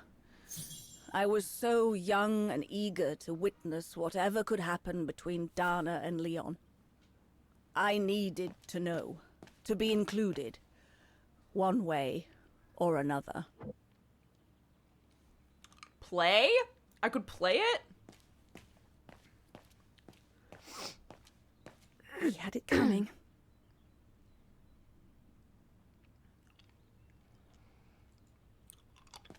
Shouldn't you be in bed? What?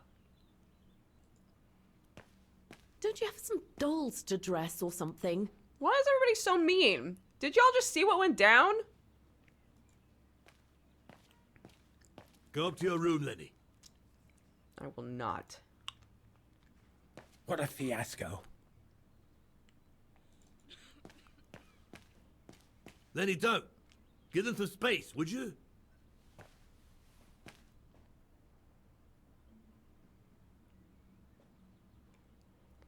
What if I play the piano?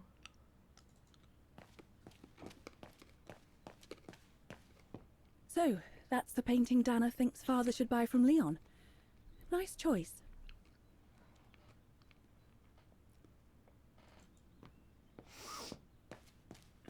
I love that he was like, go to bed, and I'm just pointedly not going to bed.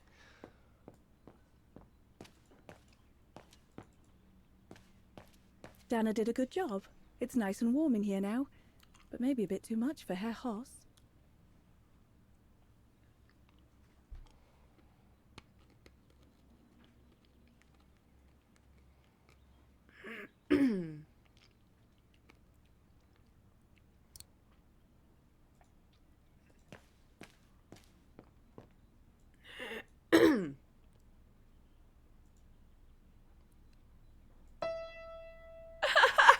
You could wait. Oh, Lenny. Why don't you leave the piano to those who No. actually know how to play it, huh? I was trying to remember how to play Mary Had a Little Lamb. What's the point? I could never compete with Dana.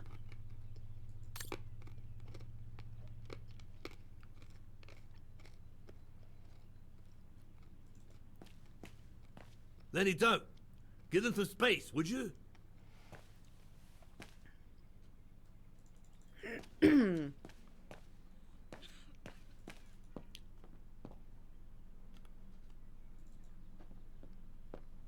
Fine, I'm going. I don't see why you're competing, because she's like pretty young, but she's like in love with Leon.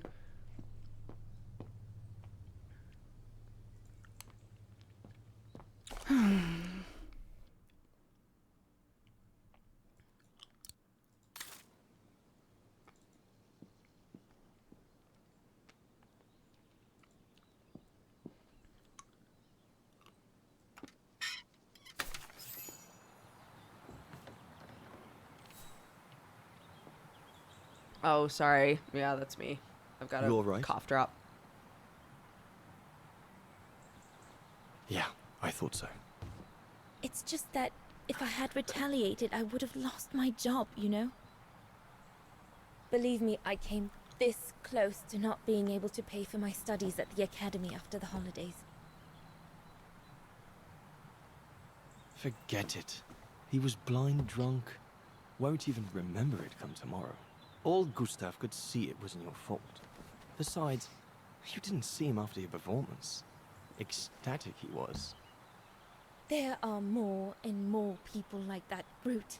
They don't even bother to hide their hatred anymore. It's like they've been given a mission, or perhaps I should say permission, to abuse people like me, as if Vagarans had suddenly become the scourge of society. And we're powerless to act because if we did, we'd lose our home. My parents, they've become a bundle of nerves. They can't sleep at night. Only last week, our shop window got smashed again, and our neighbors, they couldn't care less, and neither could the authorities.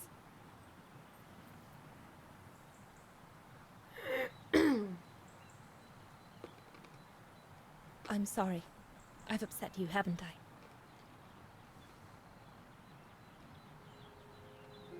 You've put my own suspicions into words, Fraulein. Because what you say about the Brown Shadow is true, and that's what worries me. I used to think they were just a bunch of cranks in their ridiculous uniforms. But now I can see these lunatics really are serious. Deadly serious. But you did know who was behind the Origin expedition. Never gave it much thought, to be honest. Only met Huss and the scientists today. For me, they were no different from any other group I've trained. If I'd have known that, I'd have had second thoughts.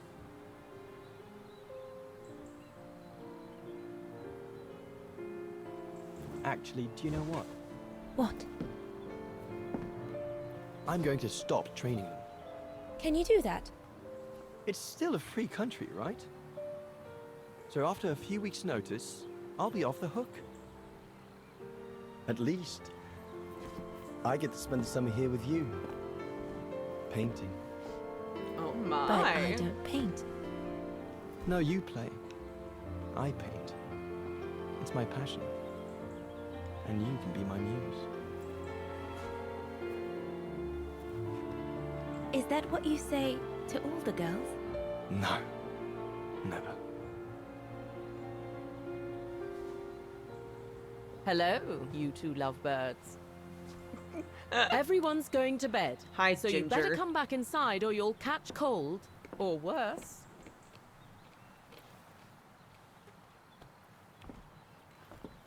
And that's how Dana pipped everyone at the post.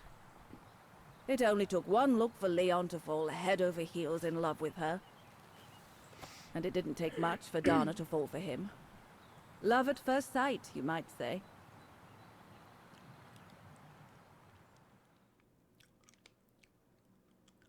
Back in 2005.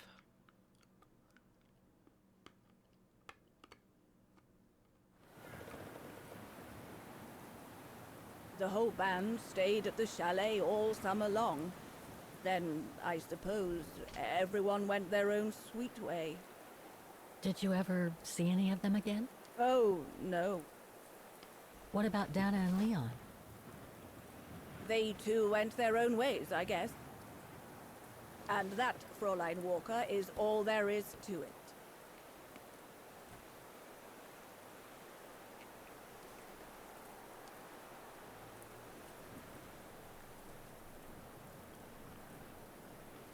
Do you know if she's still alive?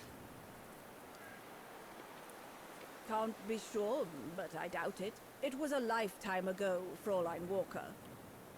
Where do you think she might be if she were? No idea. Things went from bad to worse after that summer. Not to mention half the town was razed during the war. Did Dana leave anything here? Any documents or anything that might help me find where she went? Not that I know of. But I suppose there might be in Father's old coffer. Must still be in the loft. Junta bought it from him that summer, so she could use it to store her precious filming gear. She was supposed to come back for it, but she never did. If there is anything that can help you, it will be in there. So feel free to look around the refuge by yourself if you like, even though I don't think anyone managed to open the coffer since Junta left. Thank you, Demoiselle Lenny. Thank you so much.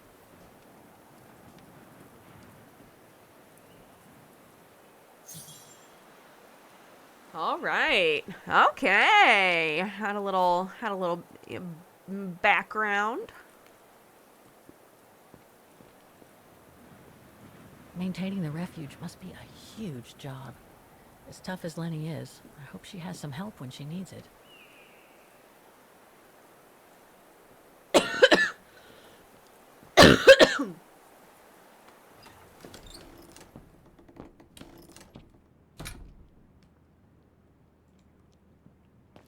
That must be the piano Dana played on the night she met Leon.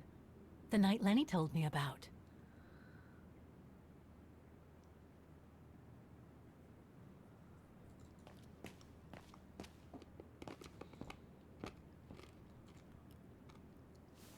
Ah, I see I'm not the only one stuck here. Pull up a seat and together we can moan about being stuck here. Thank you, but I have things to do. I hope you can stay until this evening at least. In London they have the changing of the guard. Here we get the changing of the colors. I guarantee it's worth the wait. English? American, actually. Oh, seeing as you've come so far, then... Besides, it's always nicer to be stranded in good company. From Belgium myself, on a world climbing tour. Stranded? Didn't you know? They've closed the Teufelskragen. That's the path they call the Devil's Pass. So that's what all the fuss is about. All down to climate change. You mean the thaw, right? Made the path too dangerous to climb and apparently resulted in a morbid discovery. Oh? Bodies of resistance fighters, killed while leading refugees to Switzerland. Frozen solid. Resistance fighters? You mean frozen since the Second World War? That's what the paper says. Is that what the tent's for? It's a temporary chapel of rest that the rescue team made while waiting for the bodies to be airlifted out. I see. I guess there's no reason to disrespect the departed, even after all these years. I only hope all this sudden interest from excavationists puts an end to the stupid rumors that a strange creature haunts the Silberspiegel. Otherwise, you can be sure, as soon as the old lady pops her clogs, this place will become run over by those infernal tourists.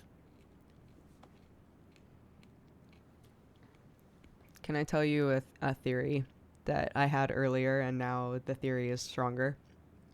I think her wheelchair transforms. I think that's why there's a head on it. I think that's why it looks like a robot. It's because it is a robot.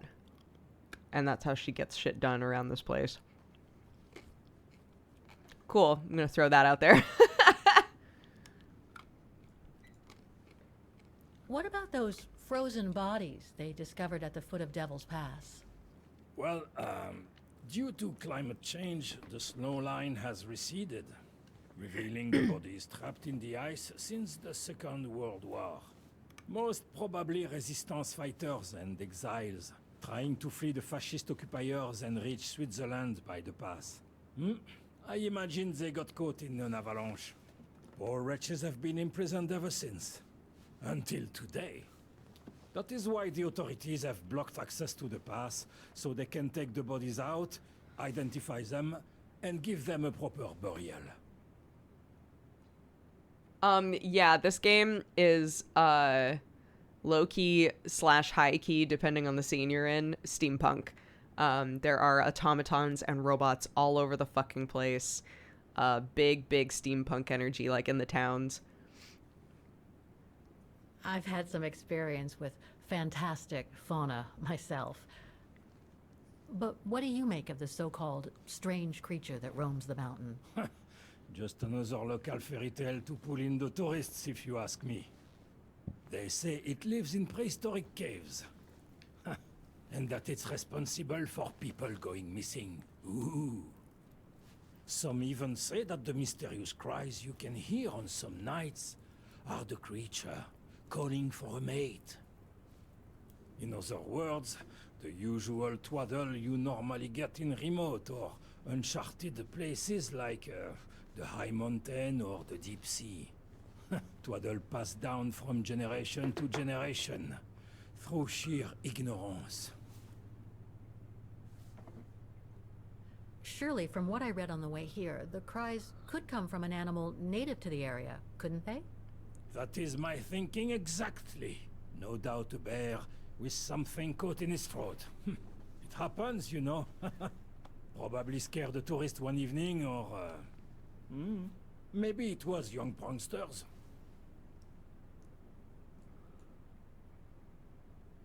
Can you tell me about this Devil's Pass? Oh, it's on the far side of the cirque, looking out from the terrace. As you can imagine, it's called Devil's Pass because it's extremely dangerous. Most of all because of the risk of avalanche. Only seasoned alpinists can negotiate it, really. As a professional alpinist myself, what I love about it is knowing I'm climbing in the tracks of courageous climbers of bygone times. There's a real sense of history about it. For example, resistance fighters used it during the war to smuggle vagrants and other victims of the Brown Shadow into Switzerland. Right. Thanks for cluing me in. Anyway, I better get back to what I was doing. You are welcome, Fräulein.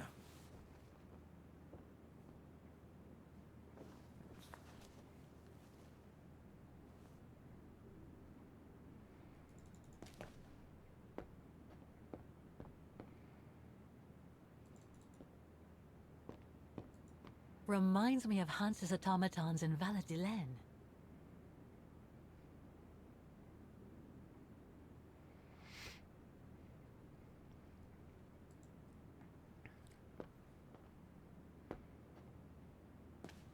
A mechanical stove. Seen better days. Another object with the look of the Vorarlberg workshop.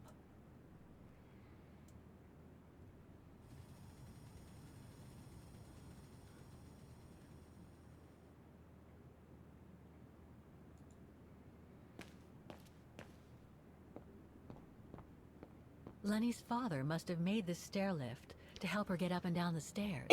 Must have taken him many hours. It's touching when you think about it.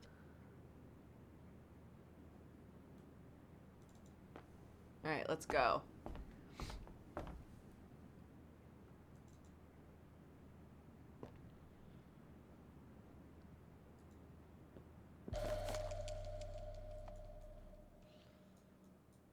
An old book? The Magic Mountain by Thomas Mann? Funny. My grandparents left me a copy before they died when I was a kid. I should get around to reading it someday.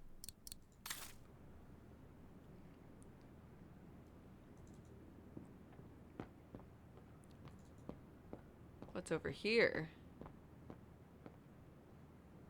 Oh, maybe I should look here first then. Dormitories. I wonder how many people stop at the refuge these days. Okay. Nothing. Yeah, bless you, Kate.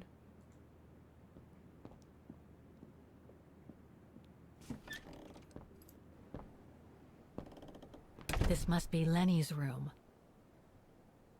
Not sure I'm allowed in here, really. Oh, she still has it, bro. Keep your servant also from willful sins. May they not rule over me. Then I will be blameless, innocent of great transgression. Sweet.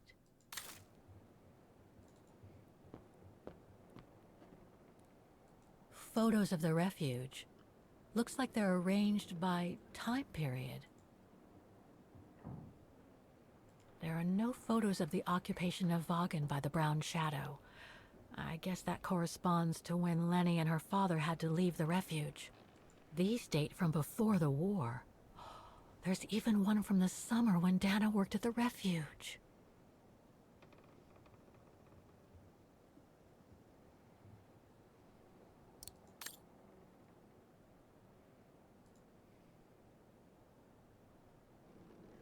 This series ends at 2002, 3 years ago, when I began my journey with Oscar and Hans's train.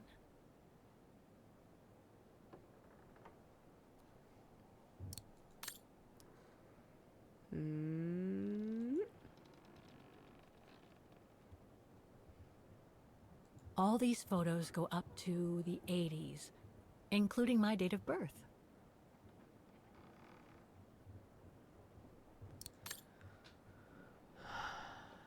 Okay, is that everything?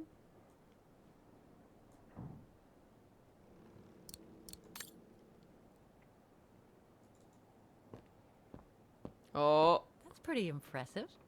Obviously helps Lenny get up and about.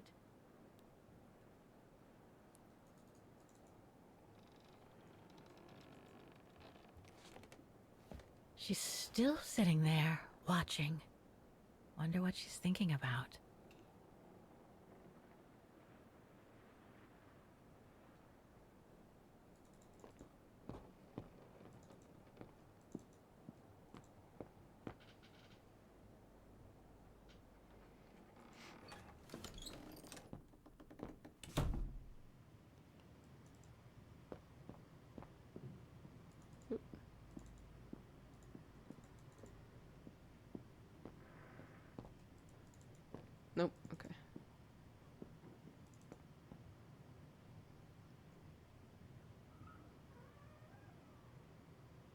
Aww.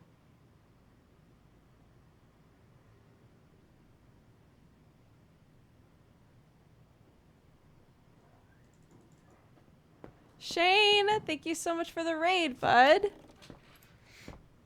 Hello, everybody. Hi, friend. Welcome. We're playing a game called Syberia. This is our second time playing it. It is a buck wild point-and-click series.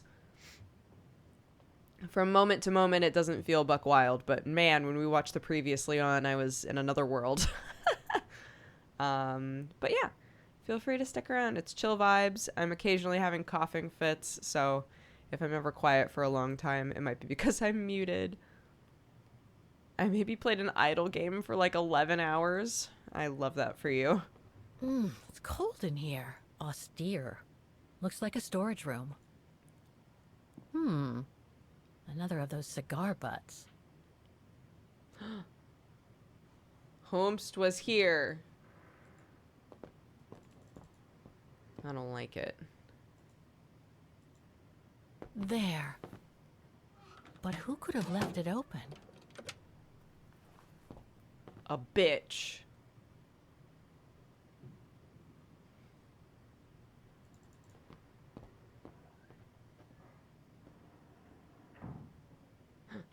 Who was that? Whomst?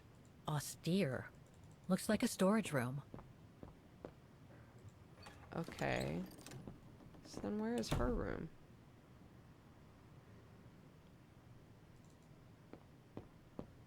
Oh. Already did this.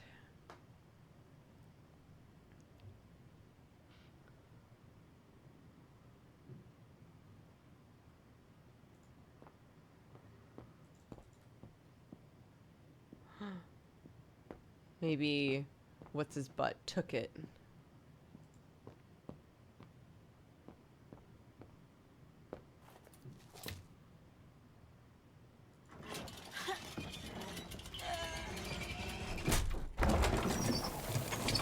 Oh. Yo.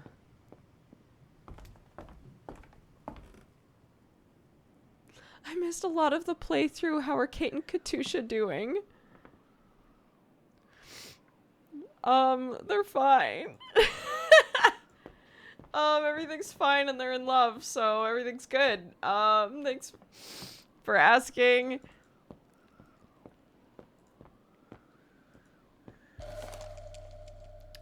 Take-up reel. Like the ones used on old cinema projectors. Okay.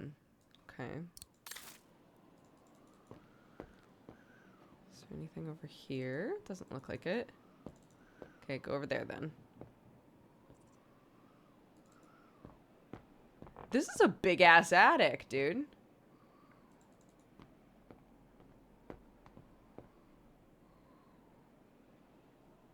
Not even cluttered.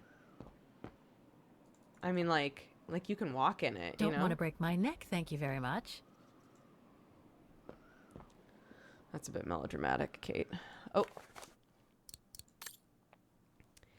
Herr Gustav Renner, with regard to your letter of 3rd August, we are pleased to inform you Vorarlberg Manufacturing would be honored to assist your daughter Lenny following the tragic events that resulted in her disability.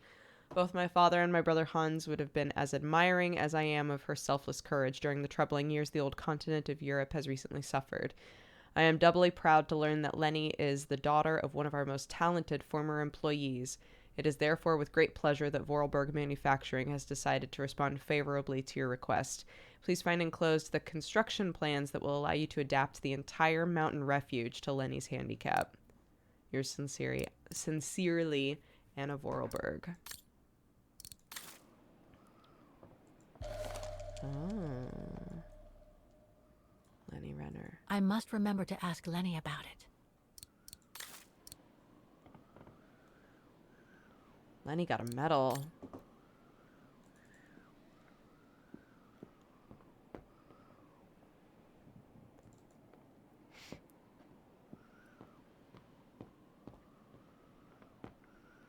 This must be Yunta's coffer, the one Lenny spoke about. All right, ready for this to be convoluted. Let's go. Yep. Yes. Good.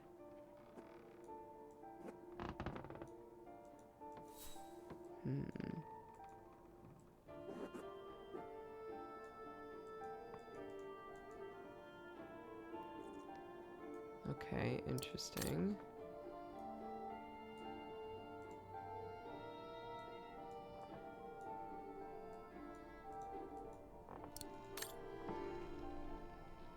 Wait.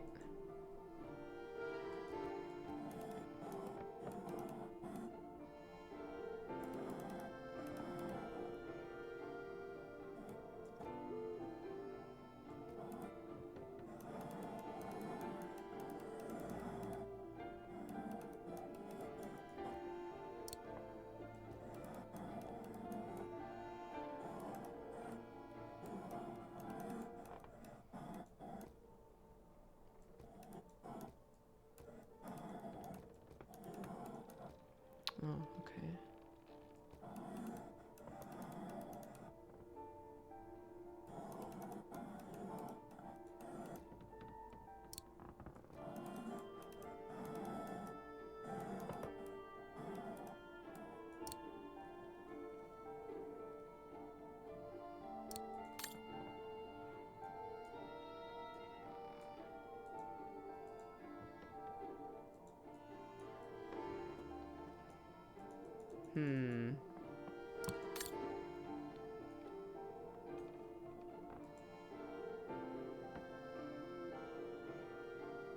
Maybe you have to do both. It's probably one on the other side. Yeah.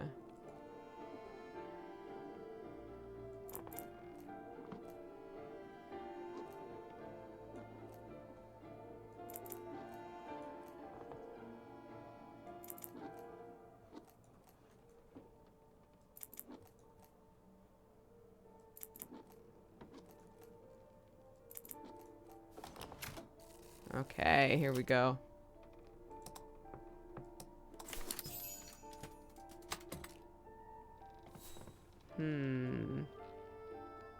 But nothing happened with this one.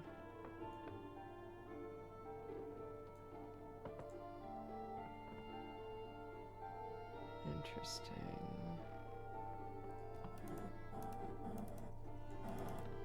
Oops. There we go.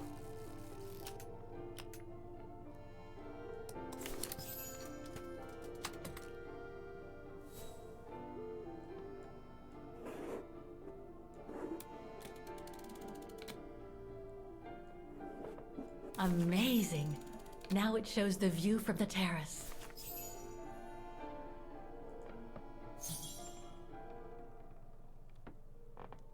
Find the codes.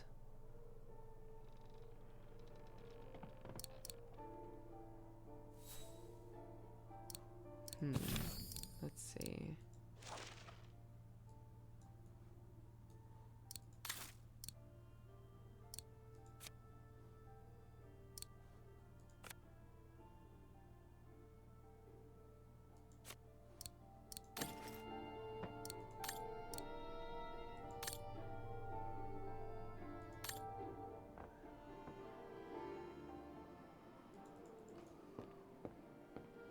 Is there a projector?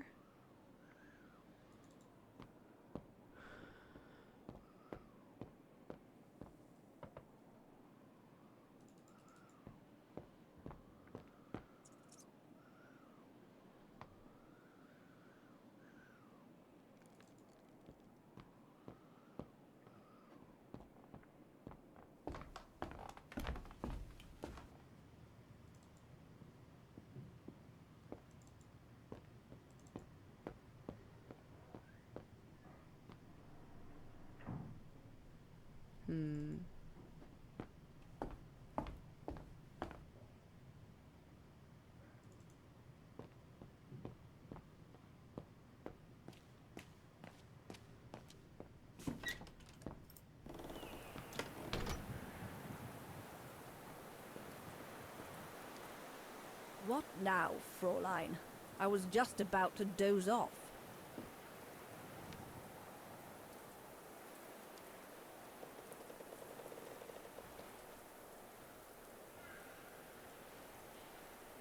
Can you tell me about the resistance medal with your name on it?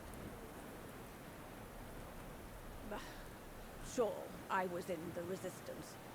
Not for those medals, though. Nothing but tin charms. You see, there's those who received medals, and those that were killed. And besides, they aren't gonna give me my legs back, are they? No, but they prove you played a part in the liberation of your country. Puh, nonsense. Nothing but bad memories. I'd rather not talk about it. About Yunta's coffer. What about it?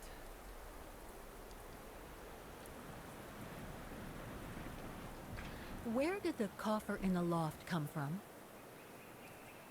In fact, Father made it himself during the long winter evenings.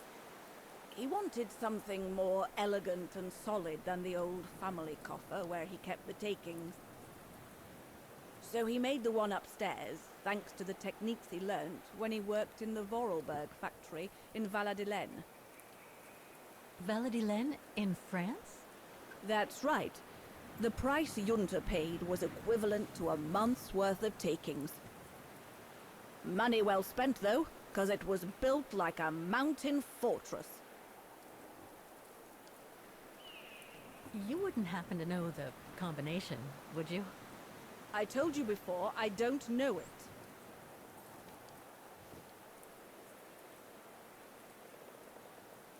How did you meet Leon Kobatis?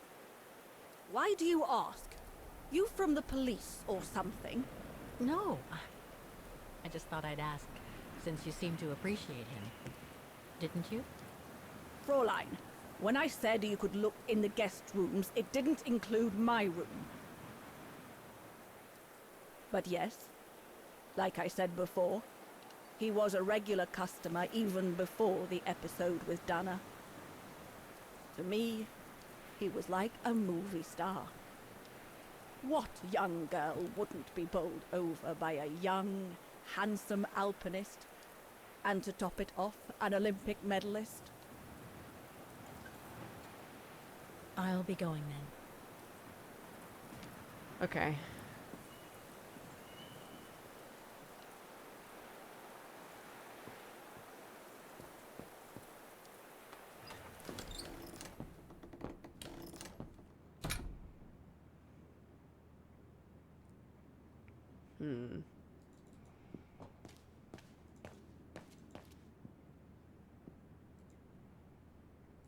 If you get a chance, have a look at the Silberspiegel at sunset. The colors are a marvel of nature. Reminds me of Hans's automatons in Valladolid.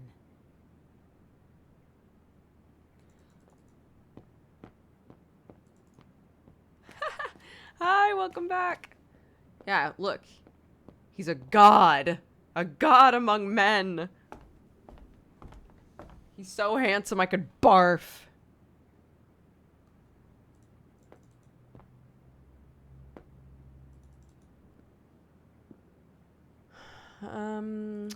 Okay, well.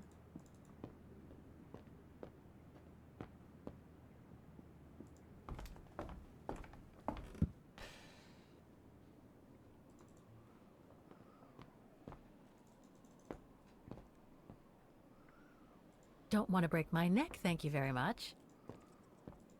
Coward.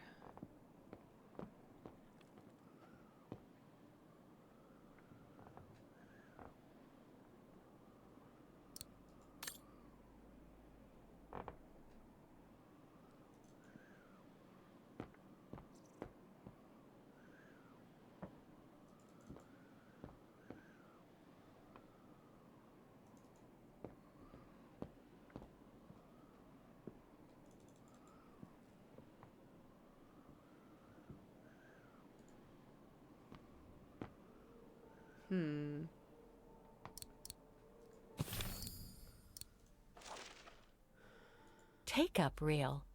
Like the ones used on old cinema projectors.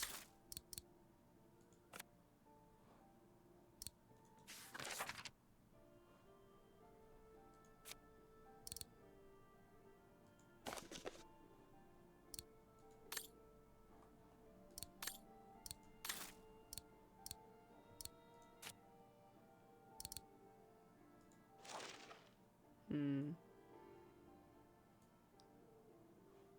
Hmm.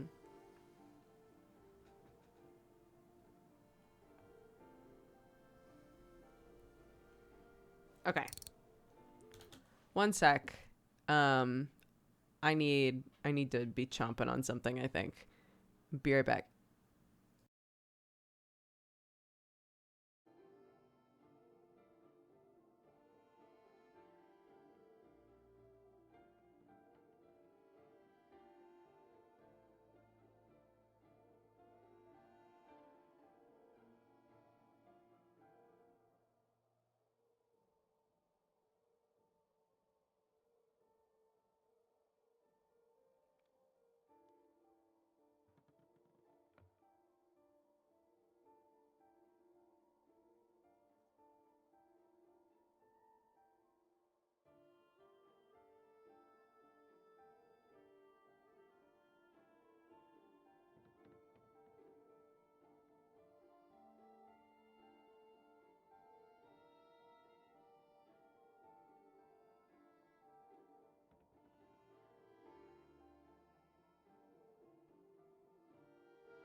Oh my God.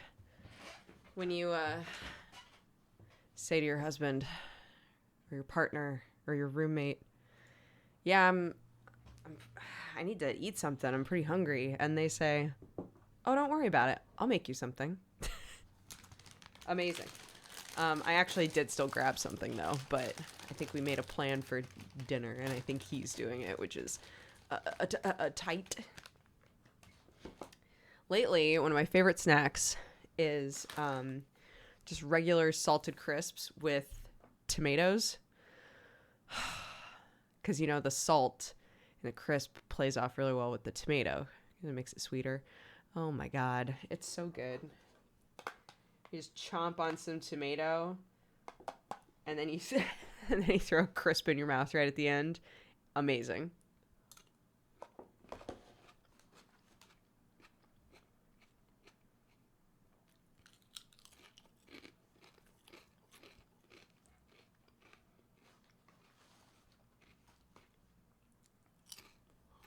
Hell yeah.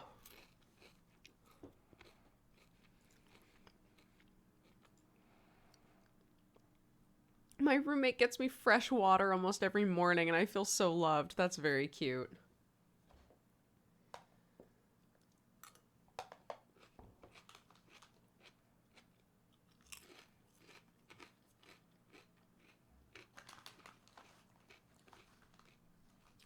Seaweed is a great snack. Clark loves seaweed, actually.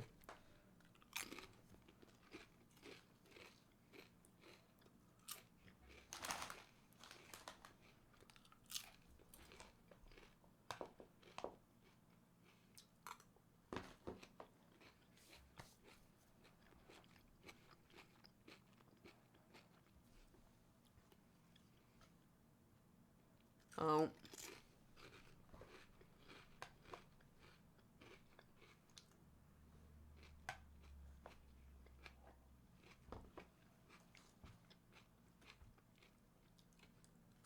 Oh, yeah. This is great.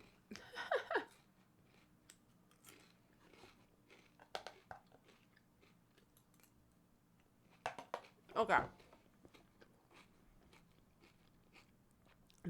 I think that's the end of the commercial break.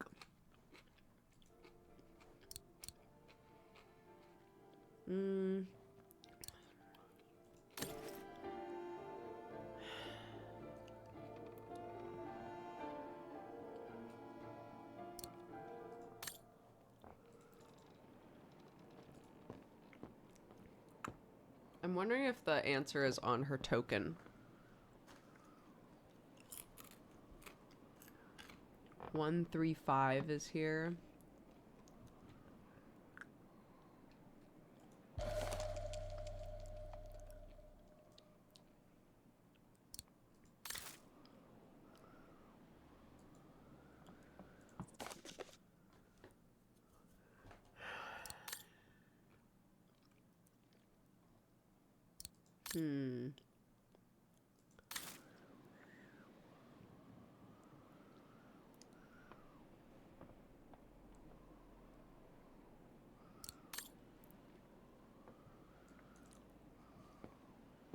I feel like I've looked at everything.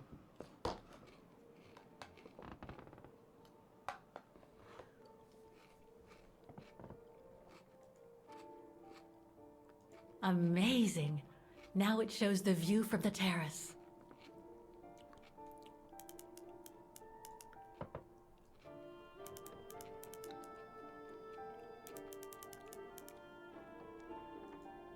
Nope.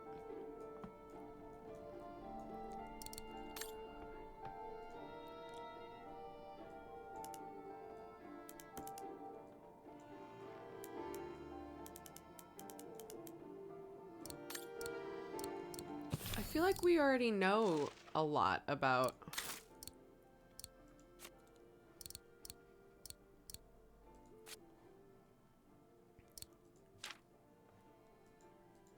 like we talked to that lady about this place so much, but I don't have like a what am I missing here?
So that's the painting Dana told Lenny's father to buy.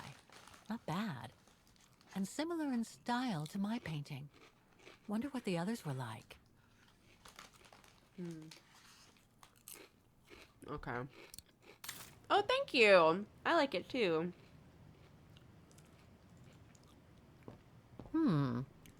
Another of those cigar butts. Wait, is it the guy that's downstairs right now? Oh my god, it's gotta be, right?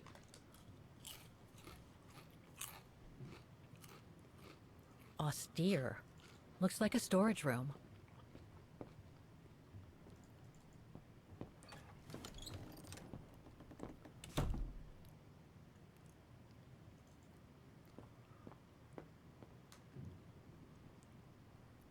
Okay, so let me tell you where I'm getting tripped up currently, okay? Oh my god, Nick, while I took a break, I looked at the fleece that you linked, and now I'm like, well, I guess I could use another one. It's so cute. Okay, so here's what's going on with me. So we have this trunk. It has 2 slots for 3-digit numbers. The game is like, find out about the region and its history before you open the coffer. Okay, right? I've talked to everyone I can.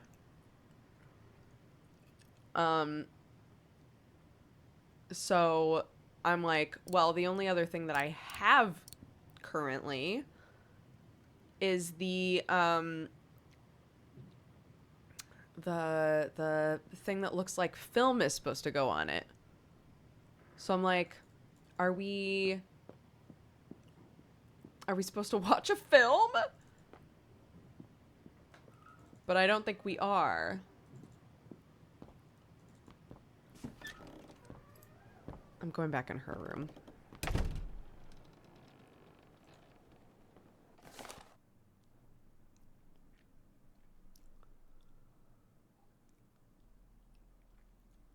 February 15th. That would be 215 or 152.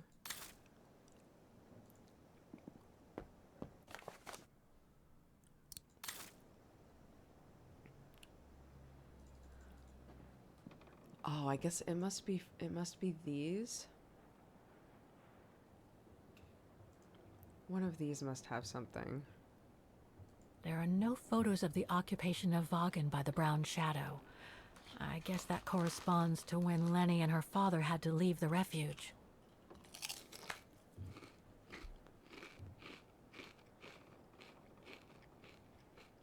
It's a lot of dates, but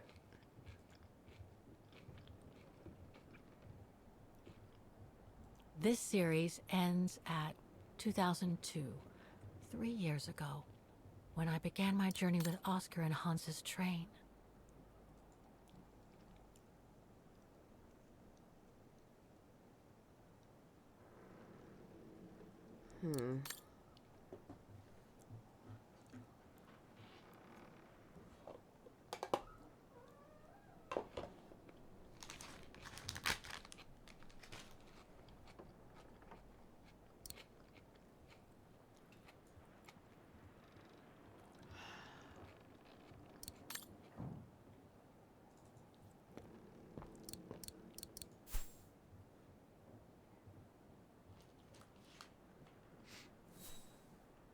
Oh my god. I'm remembering another thing that we did not finish doing.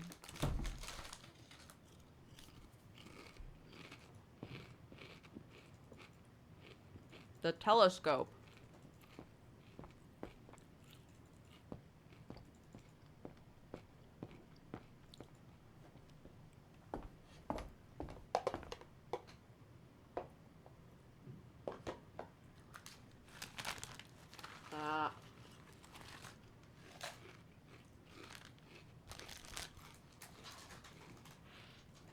I'm munching. I'm munching.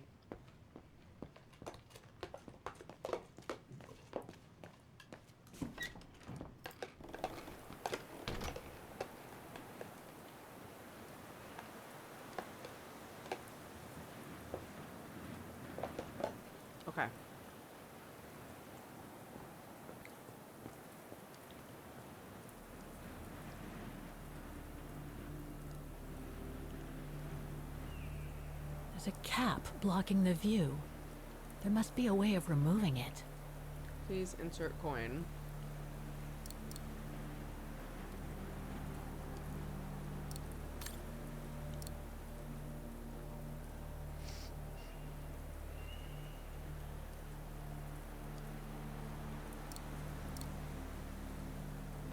No, I don't think so.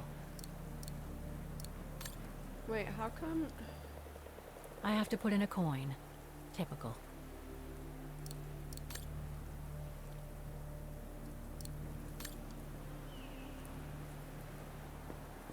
The coffer Yunta used for her equipment is up in the loft.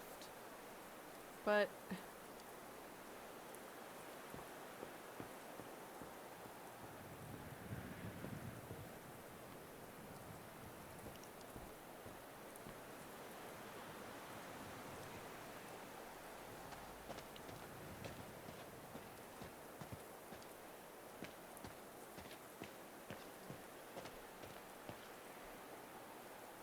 That must lead to the other side of the circus. That must be the notice the alpinist at the refuge spoke about. It prohibits access to Devil's Pass due to the bodies of the resistance fighters found in the ice. Due to a recent discovery at the foot of the passage known as Devil's Path, this path has been closed to facilitate excavation works. In order to prevent any risk of accident and to ensure public safety, access to Devil's Pass is strictly prohibited until further notice. Okay.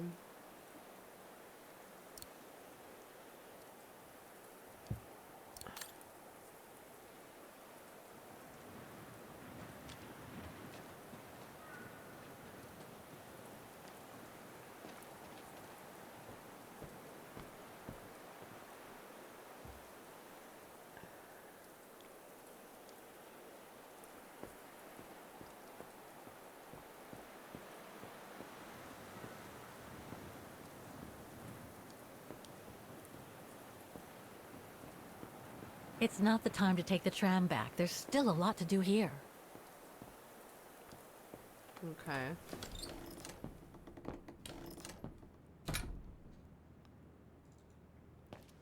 That must be the piano Dana played on the night she met Leon. The night Lenny told me about.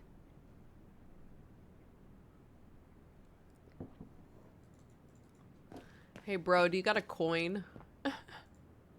Fraulein Leni will end up catching her death of cold if she stays out like that.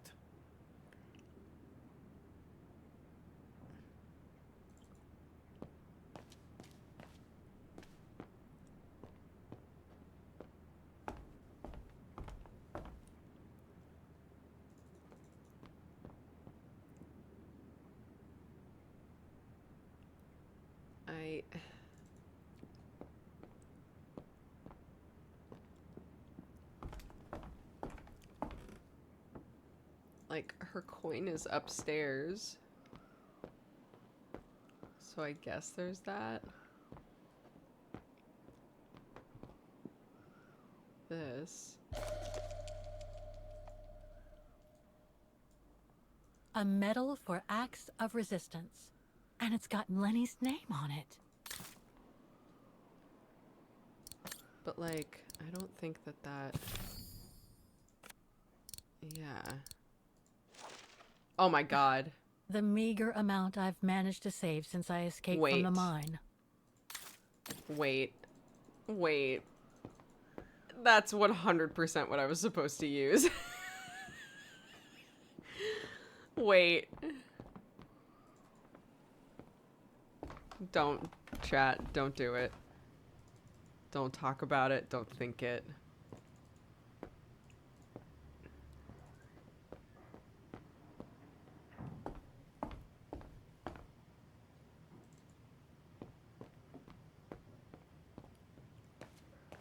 I got too hung up on, like, shape.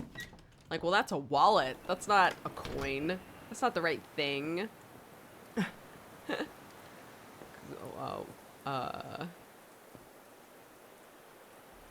It's weird. Wallets, like, have money in them.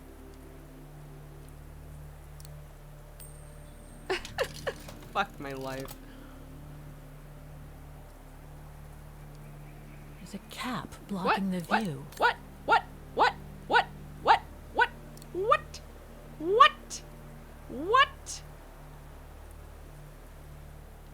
Oh my god. Ma'am?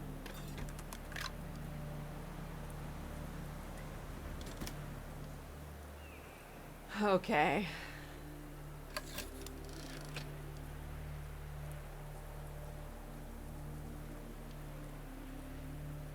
Oh.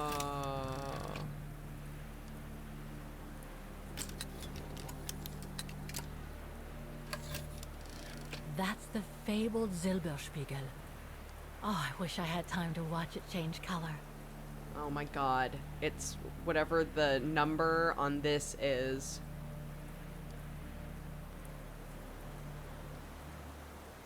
Fuck.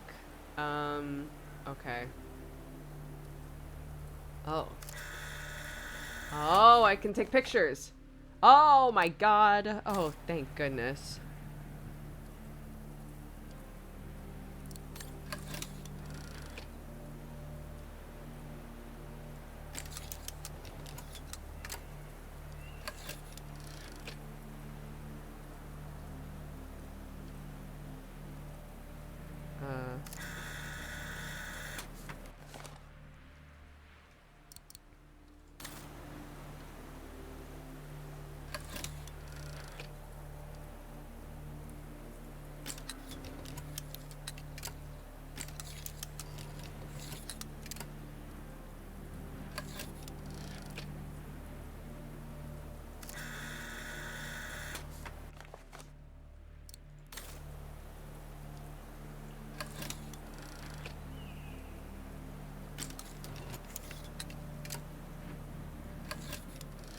So that's what they call the Devil's Pass. Incredible.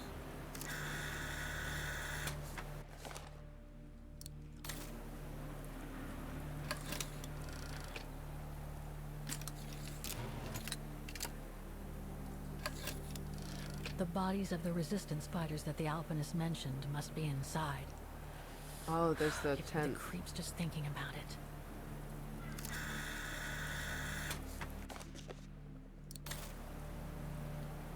Okay.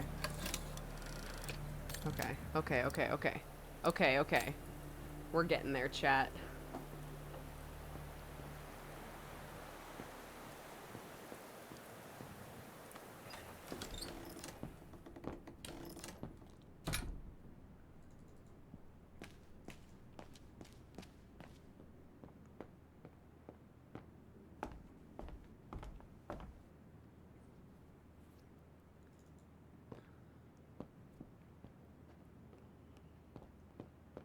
Yeah, honestly, really good deal. It let me take as many pictures as I wanted.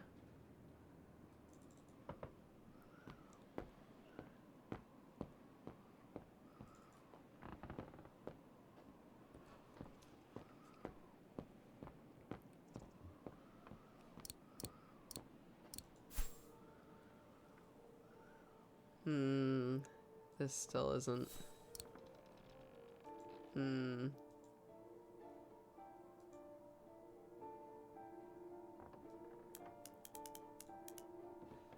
wait. This spot specifically is this. So 063. And then this one is 127. Okay.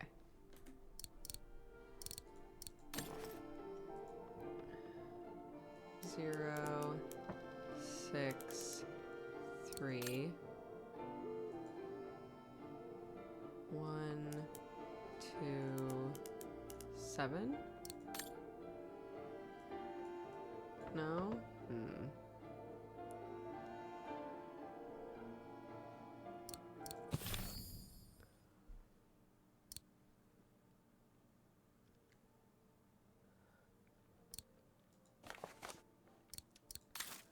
072.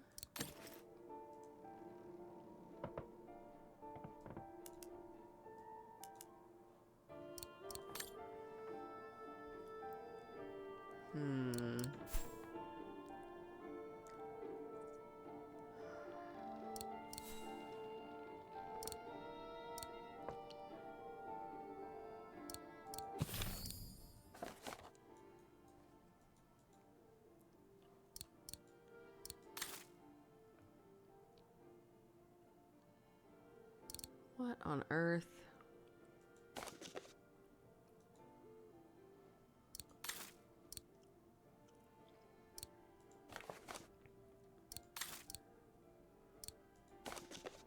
$108 maybe for that one. 108. Oh! Oh! Yes, baby! Ho ho!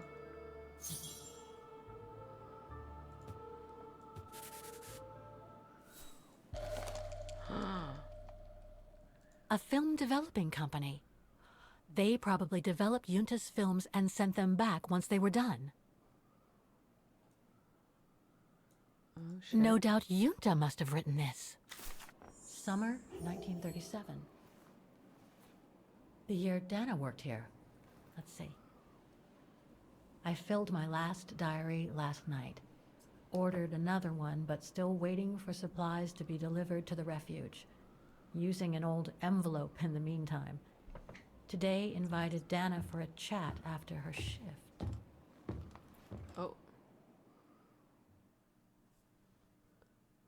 Uh-oh.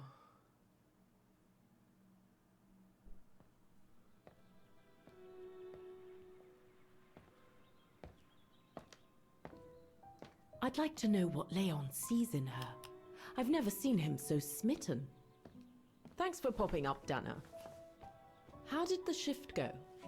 Fine, same as usual. Just finishing up here, then I'll make us a nice cup of tea. Oh, so she was staying up here. Wow, that looks futuristic. What is it? Ah, that little baby is my viewer. That's why it goes in the coffer. What does it do? I use it to put together and edit the rushes. The what? Rushes. In other words, the strips of unedited footage. I've finished today's selection, so be a dear and put it in the coffer, would you? I would if I knew how. Oh, just turn the key in the lock. You can relive the events of the past it describes. Use the information Dana gained in the past to progress with Kate. Oh, okay.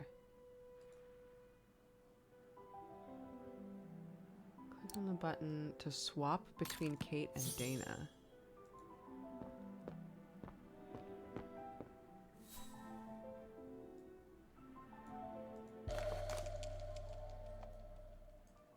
The key Yunta asked me to hide.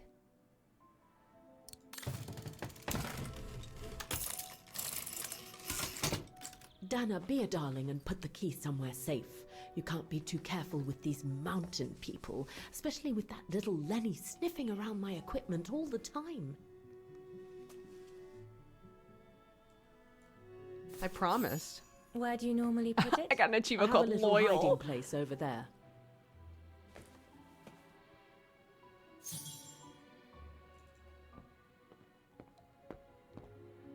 Is this where you want me to put the key? Yes, there's a dear. It's a handy hiding place. Who made it? Oh, Herr Gustav. He knows only too well that some customers have their little secrets, you know. Yunta's key should be safe in there.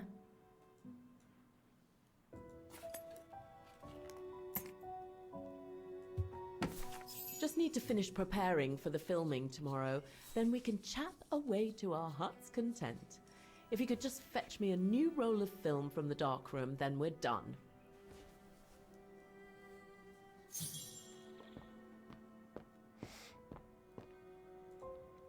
Did you take this picture? Of course.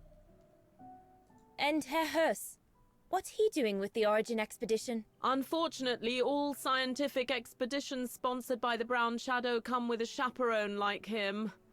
There to make sure their funds are used as they see fit. In other words, that there is no divergence with regards to their ideology.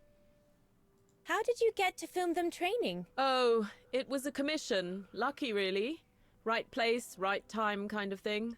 Of course, I jumped at the chance because it meant I could film Leon in action at last. How did you and Leon get together? I mean, how did you... We're just friends, if that's what you want to know. Okay.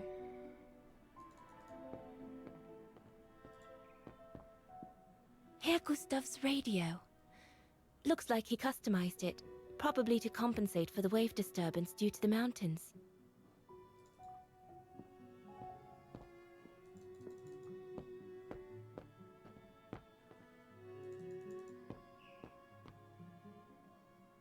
That's a lot of equipment you have there. If you don't mind my asking, how do you manage to pay for it all? Oh, that's easy. Especially when you know a few generous patrons of the arts, dear.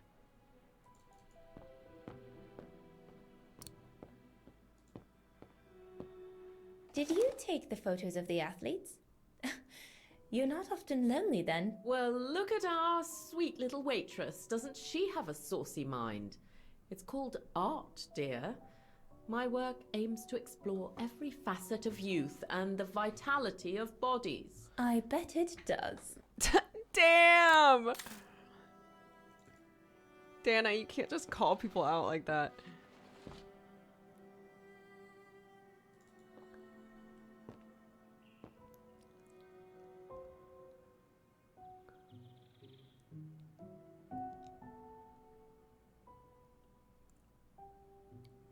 I love your photos.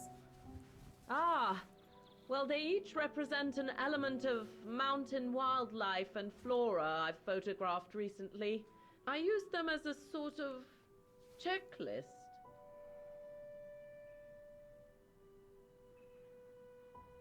A checklist, huh?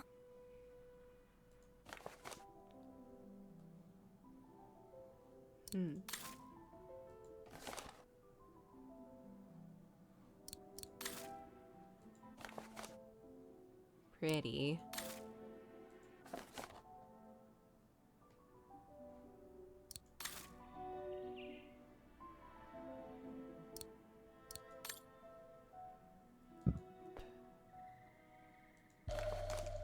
Here are the film rolls Yunta asked me for.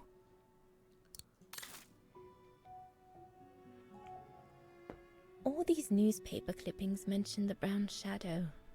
According to Father, their influence is growing among the population. Now that I've had the misfortune of meeting Herr Huss here, I understand his concern.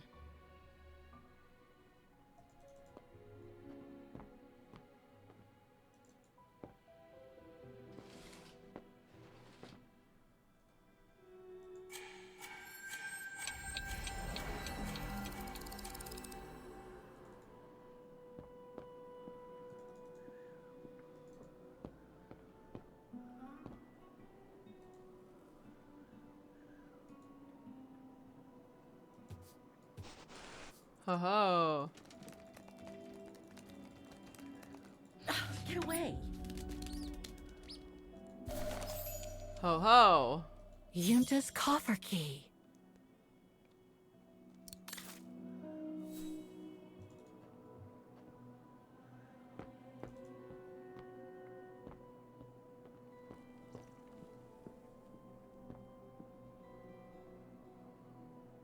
According to Yunta's notes, there was a room on the other side. I was gonna say, but isn't there a Can't room reach here? it anymore, but Dana could.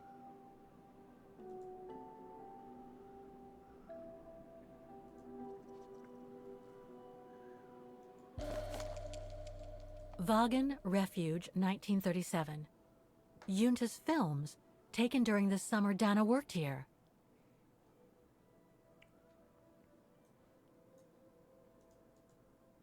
This one says Lenny, director.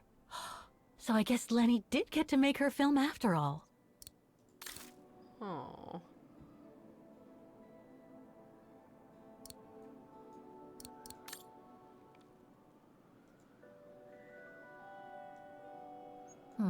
I'll need a key to open it.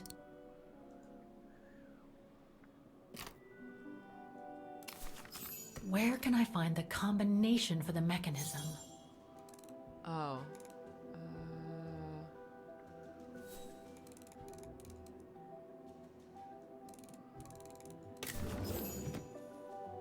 Nice. Good job, brain.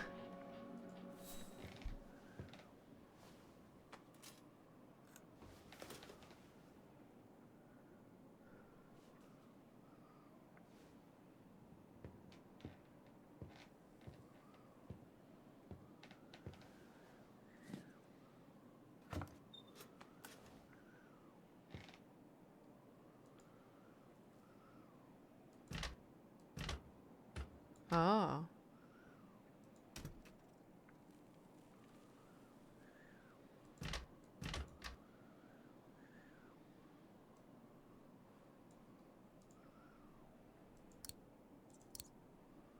Must have got it wrong.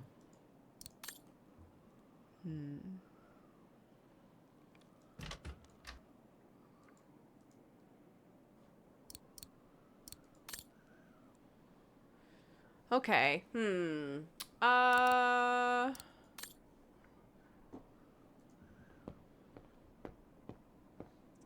Wait, how do I go back to Dana? Kate was just sitting up here. How do I go back to Dana?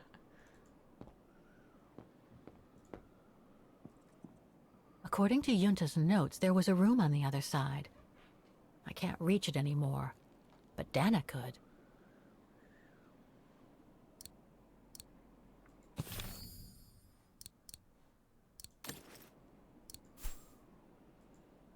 Use the viewer. Okay. I mean, I'm trying. I guess there's nothing for me to do as...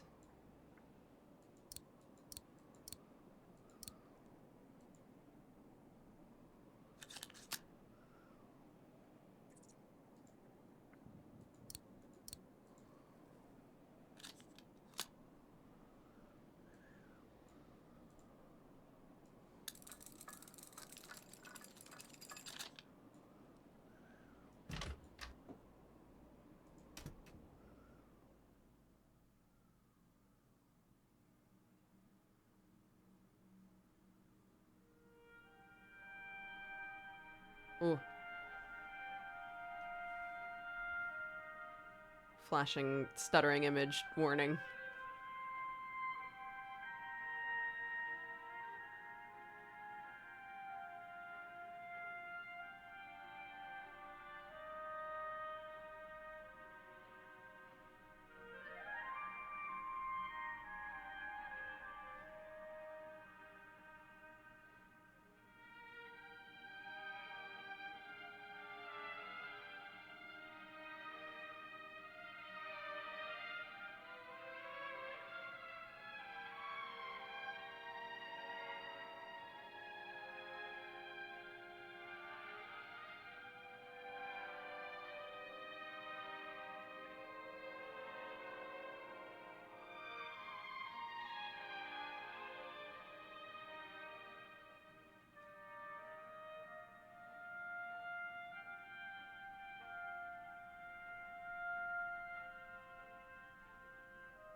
What?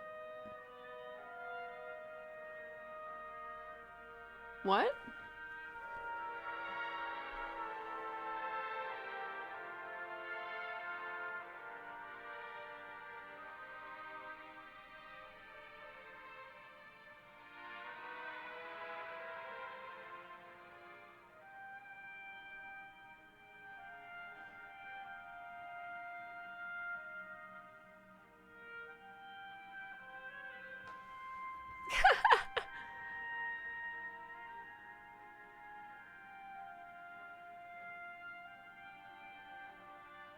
Lenny! You need a better poker face, girl. God damn.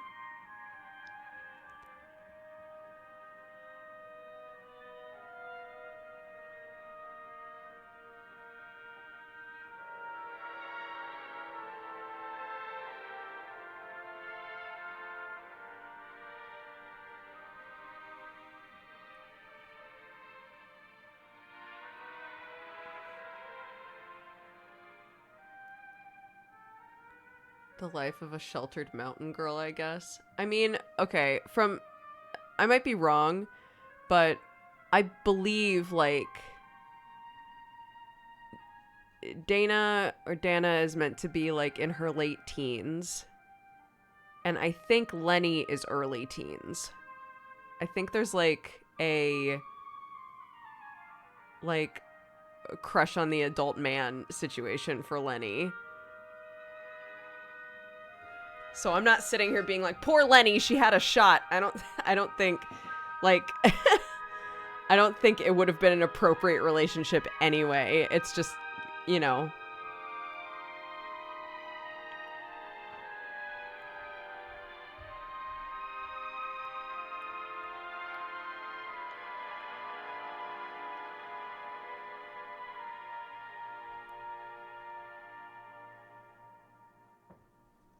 Yeah, that's why everybody treats Lenny like a little kid, you know. At least, again, that's what I think it is.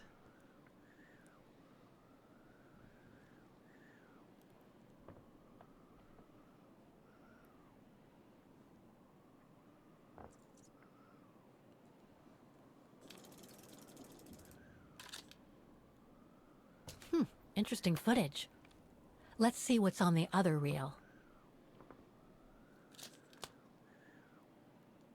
Oh yeah, of course. I mean, look. It's very common for younger people to wind up with crushes on older people. Like, the crush existing is very normal. I'm saying if it had turned into, like, I don't know, maybe, you know, maybe they get together, then it would be inappropriate.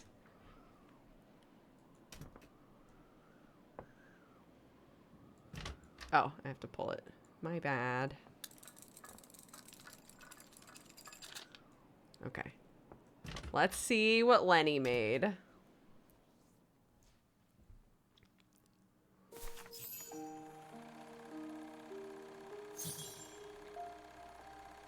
Oh.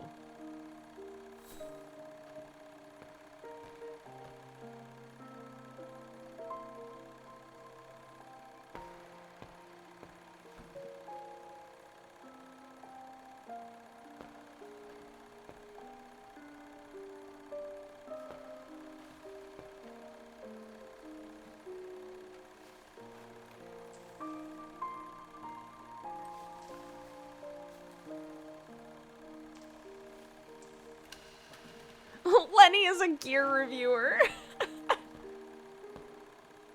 Amazing.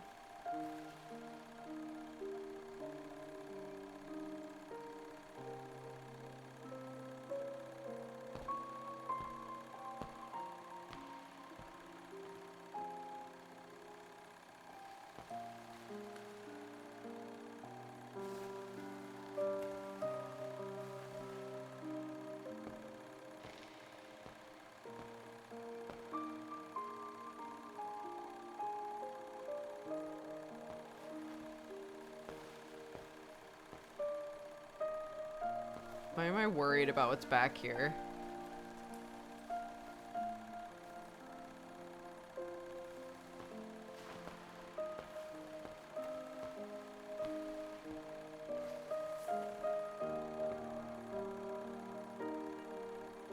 Hold left click and move the cursor.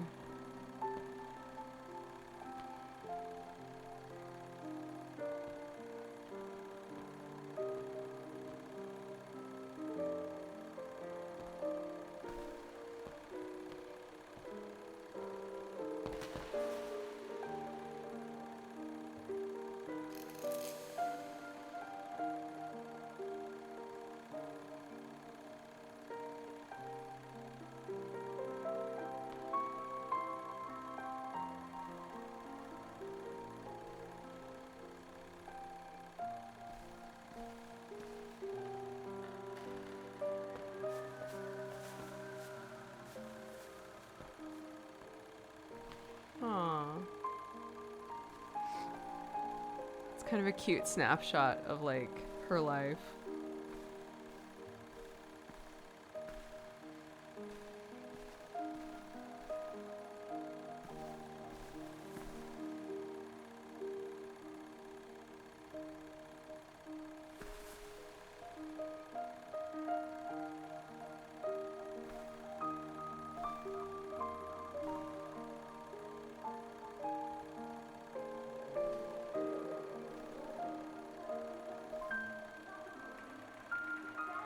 Inappropriate. Inappropriate. Well, they shouldn't have left the door open, I guess. But like, don't push the door open with a camera in your hand. Between Dana and Leon. I'd better go back and see her to find out about it.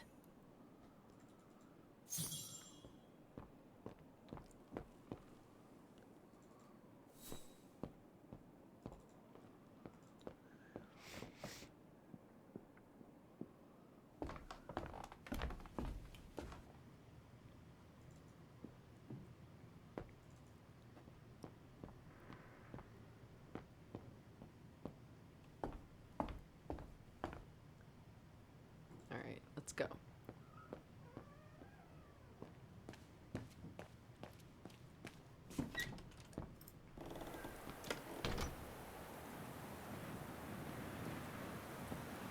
Oh, she's moved.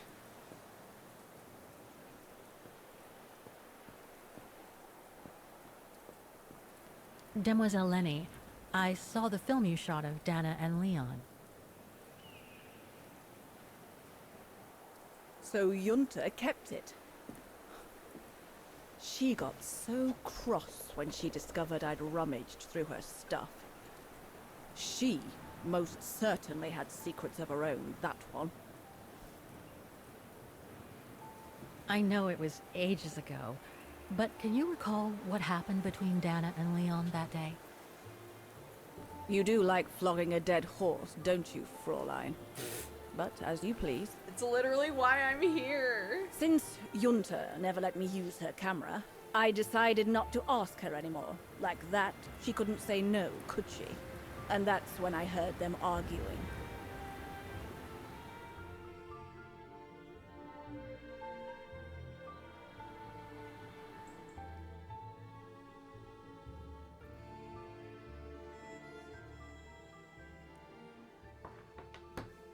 How could you agree to this, Leon? How could you? I told you I had no choice. The local guide for Baltayar can't do it anymore. He got injured.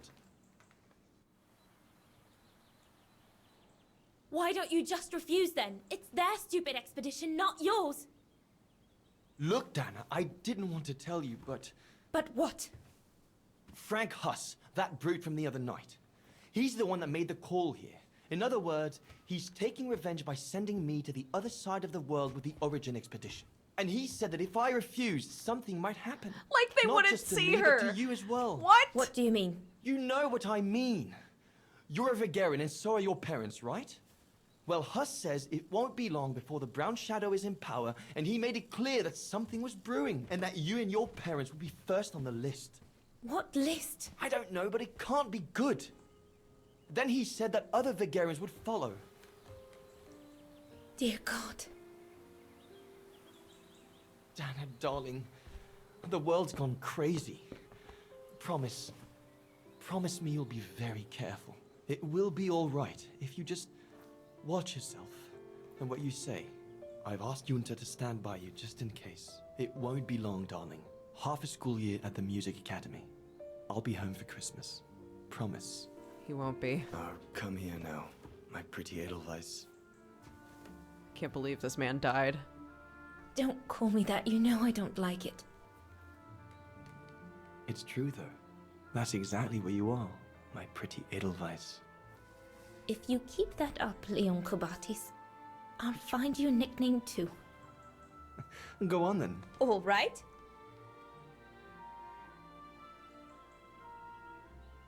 Oh.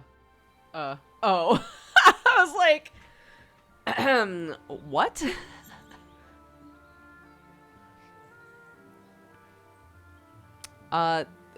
This one is the cringiest, which means I love it. It's gotta be one of these. This one is funny, but I don't think for the same reasons that the game is suggesting it. This is good. Your nickname will be Alpine Lover from now on. All right, but maybe you ought not to say this in public. I will say it all the time. I will call you nothing else. My Alpine Lover. Leon. Leon, the Greek god. Just love. When they write books about you, one day, and they need to include your name, they'll go, fuck, what was that guy's name? Alpine Lover, was it?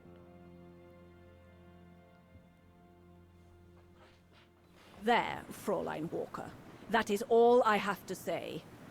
I hope this time you have what you need to continue on your journey. Thank you, Demoiselle Lenny. But there is just one more thing. You mentioned a music Lenny's academy? like, "Fuck They off." must have ledgers and archives. Maybe I'll be able to find out whether Dana left an address there. Well, it hasn't moved. It's still in Vagen. Go to the musicians' district. It's right next to the musical square. That's all I can tell you. So if you don't mind, Fräulein. Thank you. Then that's where I'll continue my search. Is it really worth your while to keep looking for Dana? Is it not just another pipe dream, Fräulein? I get the impression there have been others. I prefer to look at it as a calling. Besides, I don't have much choice. Thanks to you, she's a part of me now. As you wish. I hope you find what you are looking for. Thank you. Again.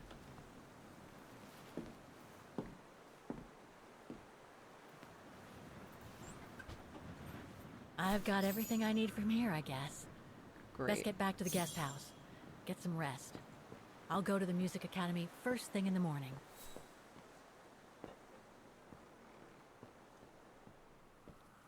I just wanted to see her chair transform, but okay.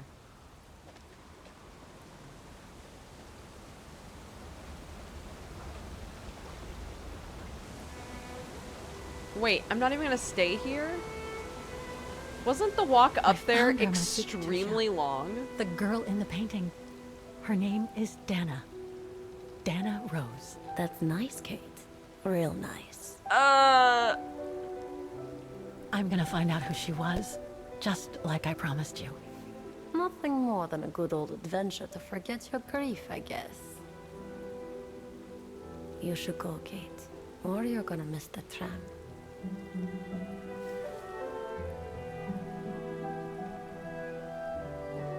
I can't believe this. There will always be a train for you.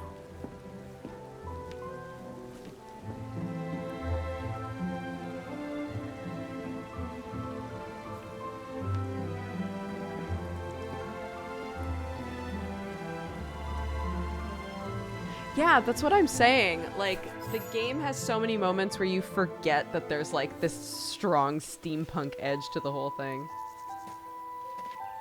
Oh, Cigarman.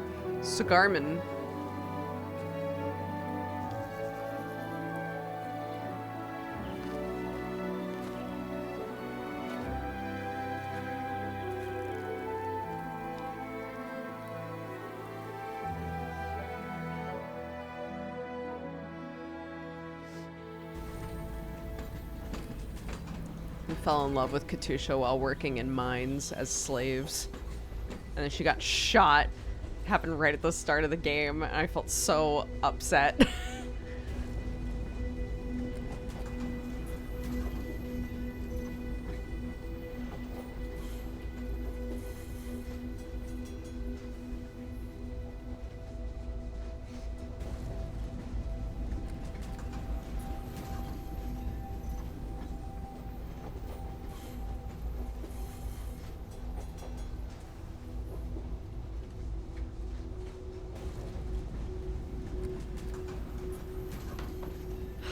Yeah, but one of them... But... Why did Katusha have to die? Okay. Okay, come on. Let's go.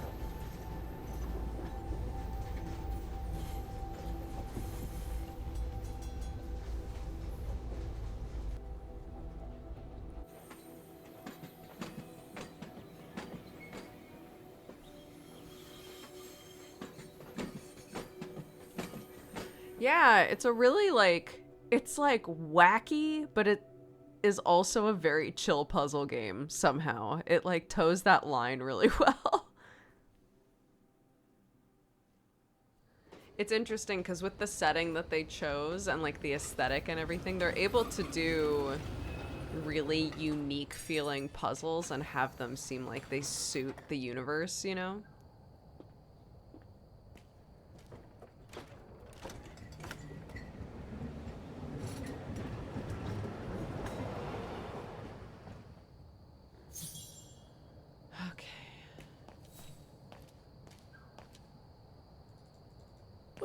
Gosh, what a day.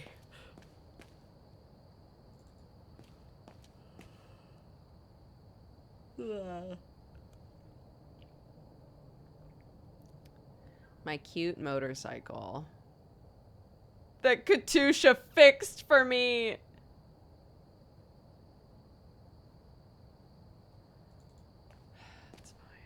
I hope Oscar's okay.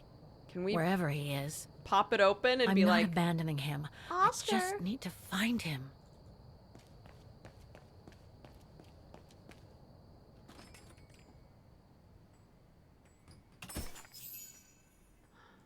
No one there. Closed. It's late. Frau Wagner must have gone to bed.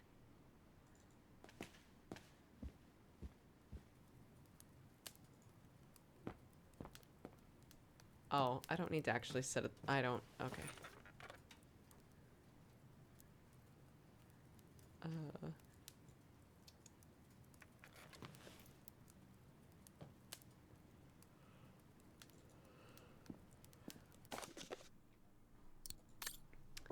The discovery of a clandestine salt mine. Oh, we've read that.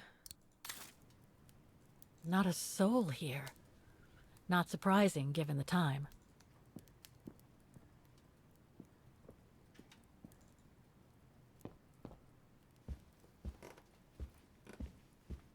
And they just leave the door open. Damn, must be nice. Right? Oop, no. Hey, a fire, though. We were like, man, I can't wait to come back eventually and look at the fire. Do not disturb. Well, all right then. Colonel Blake. Why am I looking at someone else's mail? Vaughan Institute for Forensic Science and Medicine. Charming.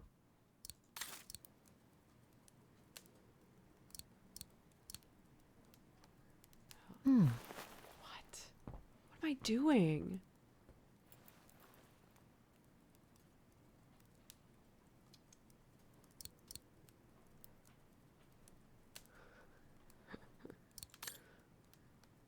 Why did I do that? That was so weird. What? Oh, check out your latest discoveries on the computer before you go to bed. Well, game, I'm sleepy, so...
Is that you, Katie? Yes, Mom! I mean, who else can it be? Looks like Mom's friends came over again last night. She's been saying them a lot since what happened to Dad. Maybe too much.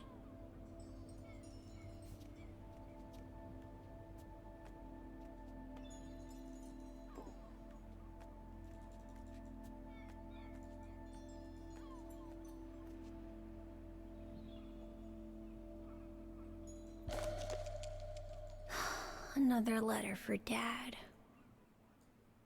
Last time it took Mom days to find the strength to open it.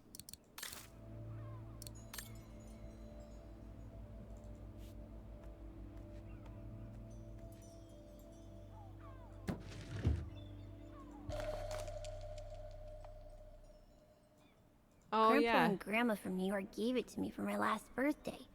I really ought to read it, or at least dog-ear the pages so it looks like I did.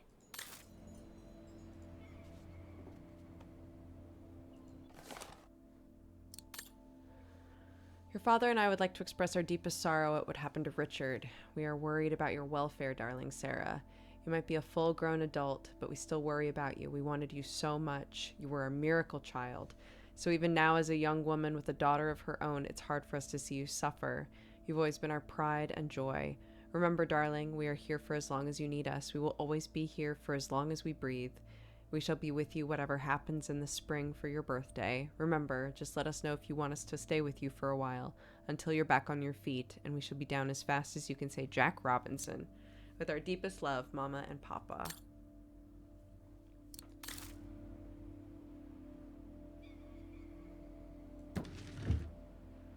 The piano that Mom ordered will soon be here. Couldn't bring myself to tell her that I wanted a drum kit instead. Oh. Mom bought those again.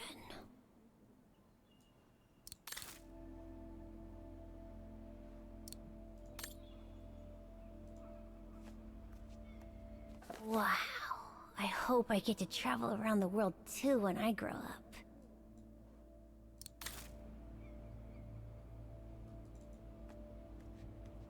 Oh, hello, Munchkin. Hey, Mom.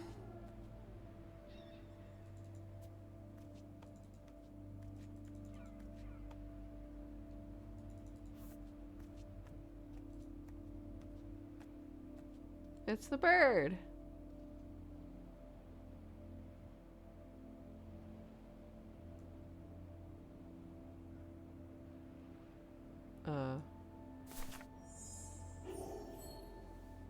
Oh.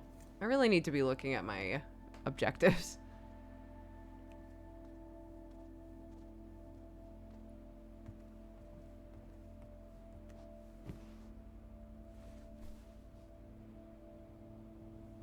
You forgot your music box. Be careful with that, please, Munchkin.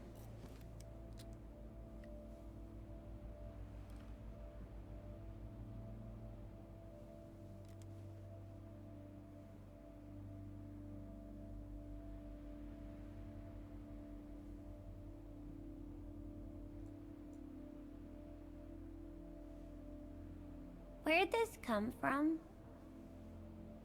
I already told you. Your grandma and grandpa gave it to me when I was little. Doesn't look like it's from New York, though. I don't know. Must have been in the family forever.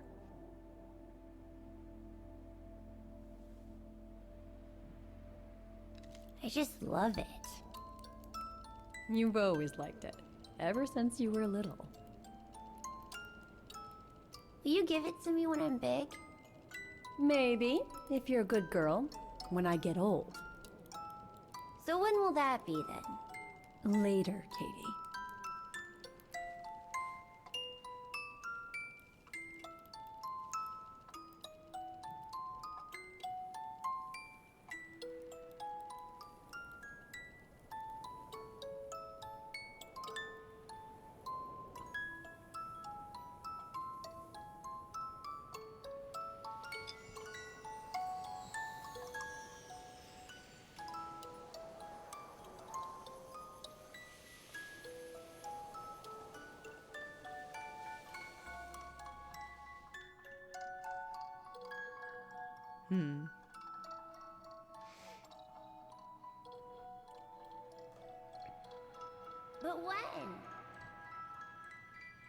In a very, very long time, I guess.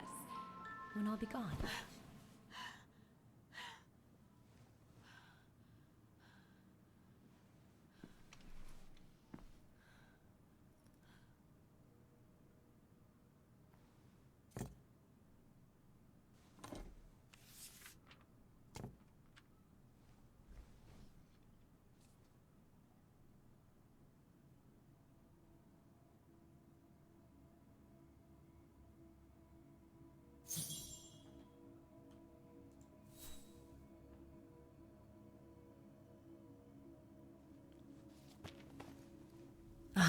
What the hell? You want me to call you Olivia? Fine. I've survived worse criticism. Oh. I shouldn't put it off. I better call Olivia while I have the courage. Use introspection, it said.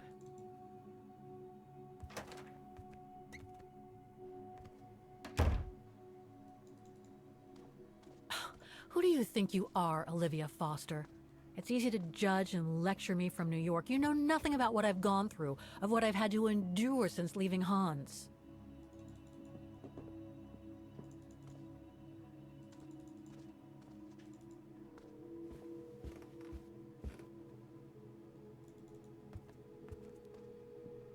Where can I sit and think?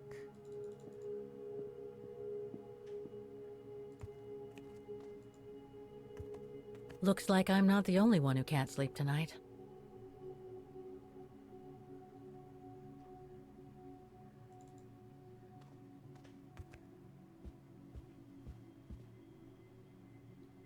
Oh, here.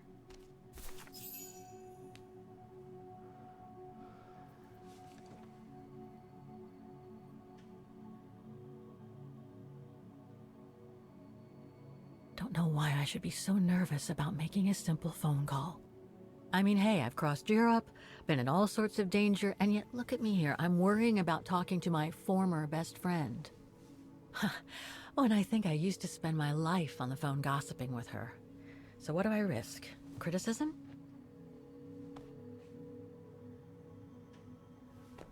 The one who missed her mother's funeral because she was breaking rocks at the bottom of a mine. In any case, Olivia hasn't stopped criticizing me ever since I left Valladolid on Hans Vorarlberg's train. I'm the one who should be criticizing her. I mean, come on. Isn't she the one who took advantage of my absence to get her hooks into Dan? Now look at me, mulling over old grudges. That's exactly what I wanted to escape from when I decided to go with Hans in his train to Syberia. And then there was the departure with the Yukon tribe, their seasonal migration. Come on, Kate, for Christ's sake, stop procrastinating. Just make the darn call and get it over with.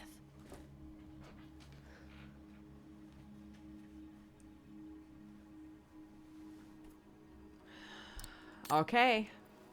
Let's do it.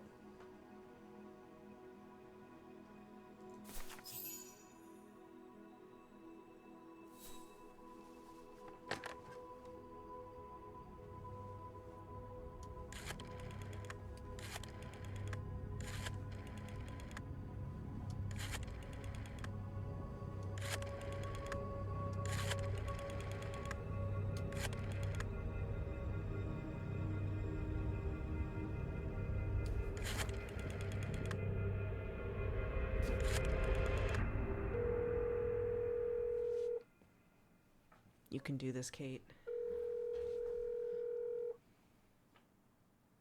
Why are we putting that next to our nose? Put it next to your ear, girl. Hello? Hello? Mr. Canton, is that you? Who's there, please?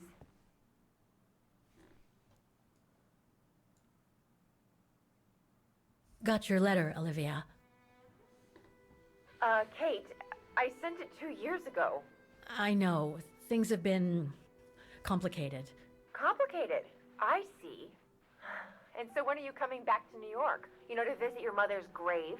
You know I can't come back, Olivia. I'm still wanted by the police over the sale of the Vorarlberg factory. Oh, I haven't forgotten, believe me. If only you knew how much the accusations hurt your mother. Visits from the police, the requisitions, and just when she was diagnosed, too. And yet the poor woman never stopped hoping that her daughter would come back one day. Or at least call to help her in her final days.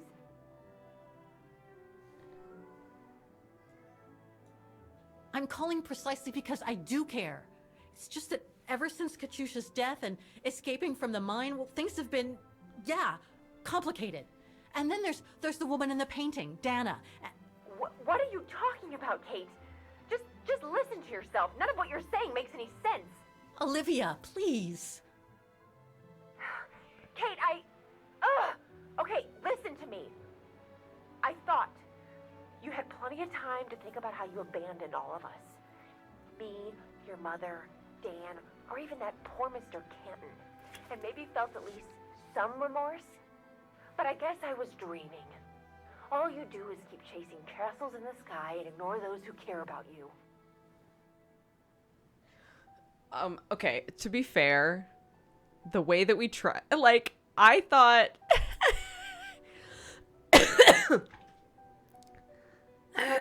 like, Olivia doesn't know anything about, like, this is our first time contacting her since we've gotten out of the mine, right? Like, Olivia doesn't know any of the shit we've been through, which is why I was like, sure, I'll go for the please try to understand option, because maybe we'll start trying to explain ourselves, and then if Olivia cuts us off, then sure. But literally the way we tried to explain ourselves was like, here are bullet points with no explanation. Like, it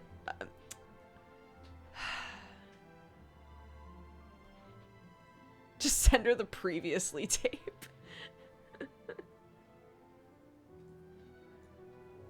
Are you done? Oh, Kate. I should have known. And I should never have asked you to call me. Goodbye, Kate. I hope you find whatever it is you've been looking for these past 3 years. One thing's for sure, though. You wanted to be alone. And that's how you're gonna stay.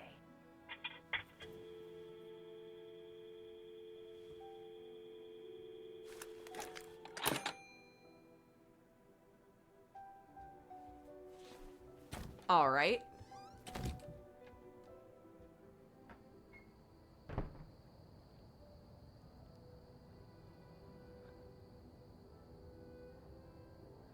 Yeah, this is where phone call anxiety comes from.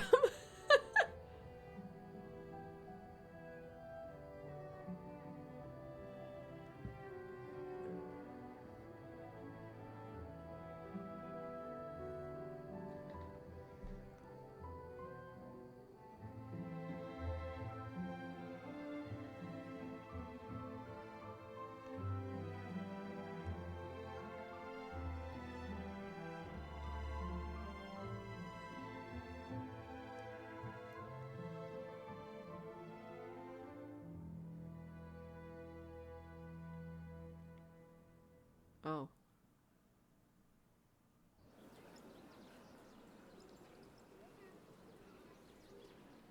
I'm back. Oh no, what happened? We called Olivia, our like ex-BFF that sent the letter about our mom dying. And she was just an absolutely heinous bitch to us.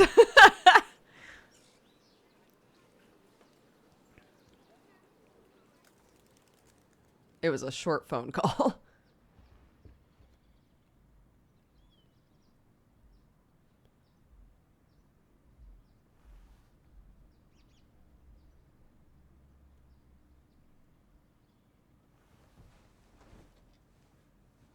This is the newest Syberia.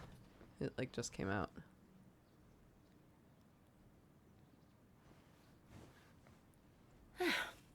Okay, let's go, kiddo. Another day, another page.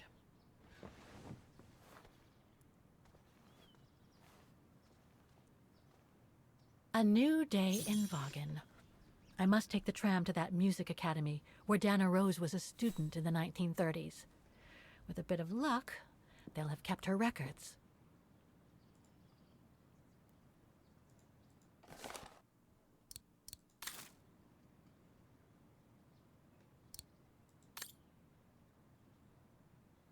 fun. I guess this will slowly get like filled up with things that we collect.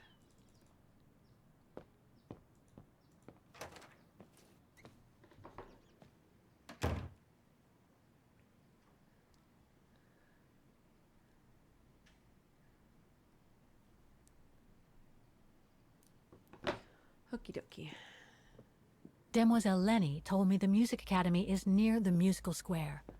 Maybe Frau Wagner can tell me more.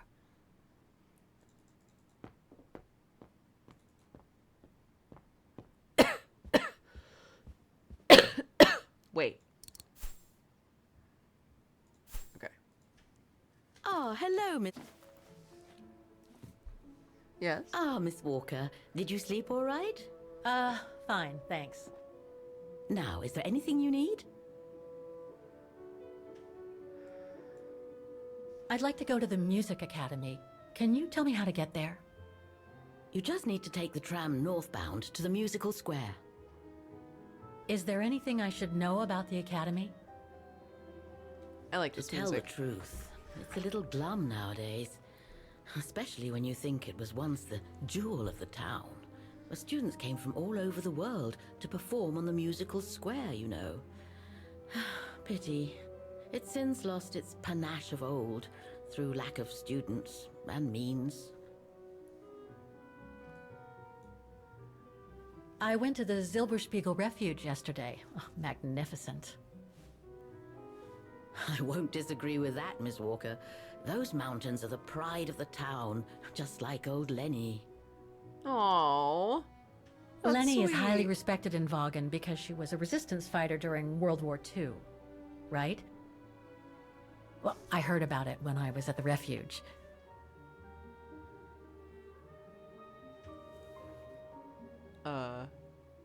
Lenny Renner might be a grumpy old spinster, but to us she's still a heroine. Pity the same can't be said of her father, though. Still, everyone has their cross to bear, as they say. Well, what happened with Jack Black? What do you mean? No point gossip-mongering. The war was a dark time in Vaughan for everyone, see? Best not stir up old memories. Aw, man.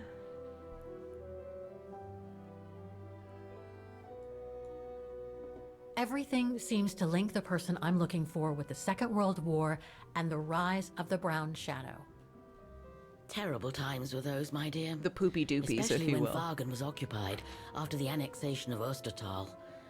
Thank God I was born just after the liberation. I see.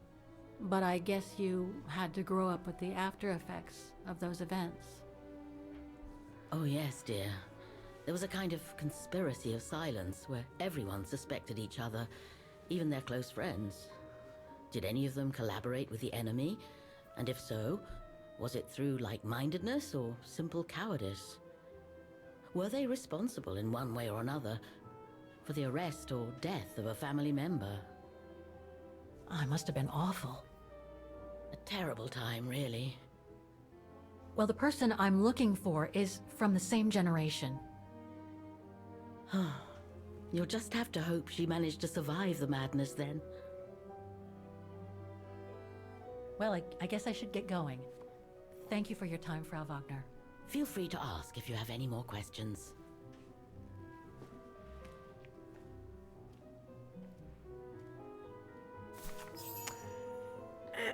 Yeah, I don't know if that was directed toward me, but like I definitely 100% feel that Olivia was like a huge bitch in that in that conversation. The reason that I just was trying to bring up the fact that like I thought the option that I chose in that conversation was going to be like a legitimate opportunity for me to explain myself, and maybe it was the game trying to show like she's really not in a place yet to be able to describe everything that's happened to her, right? Like, because I was like, geez, that was very disjointed, right? We just like threw out all kinds of shit with no context, you know? But yeah, obviously, I'm on Kate's side. if we're choosing sides, which we are. You know who sucks in this game? The poopy doopies. Olivia is another human being who is probably flawed and also hurting, and you know, there's probably complexities there that we'll find out in the game. But you know what? The poopy doopies, they all suck. That whole thing, I don't need nuance there. Okay. Yeah, I would love to. Oh ho!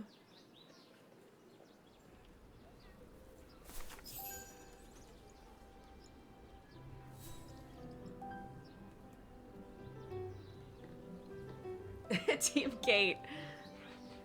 Team Kate forever. All my homies hate Olivia. Jeez.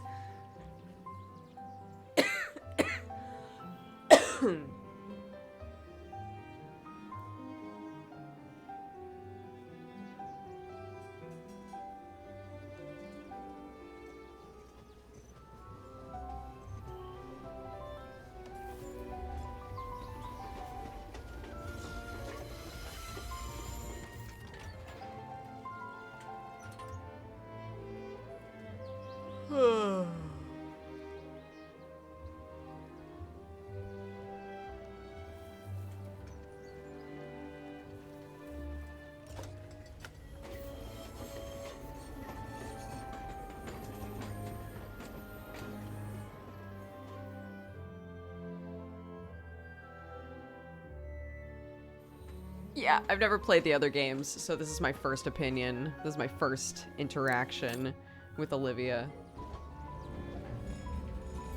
But she apparently, quote, end quote, stole our fiance, so.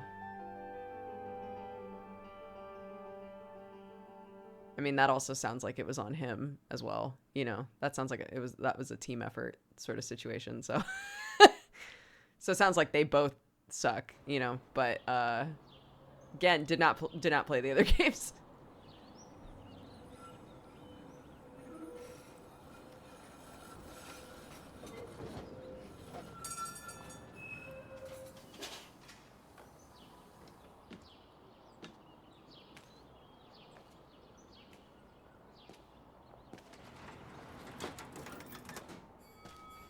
All right, let's find the music.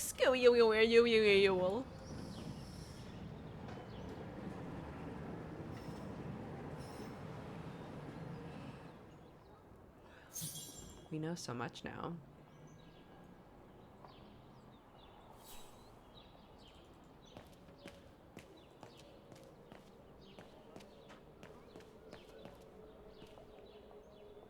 This is the exact place where we walked as Dana.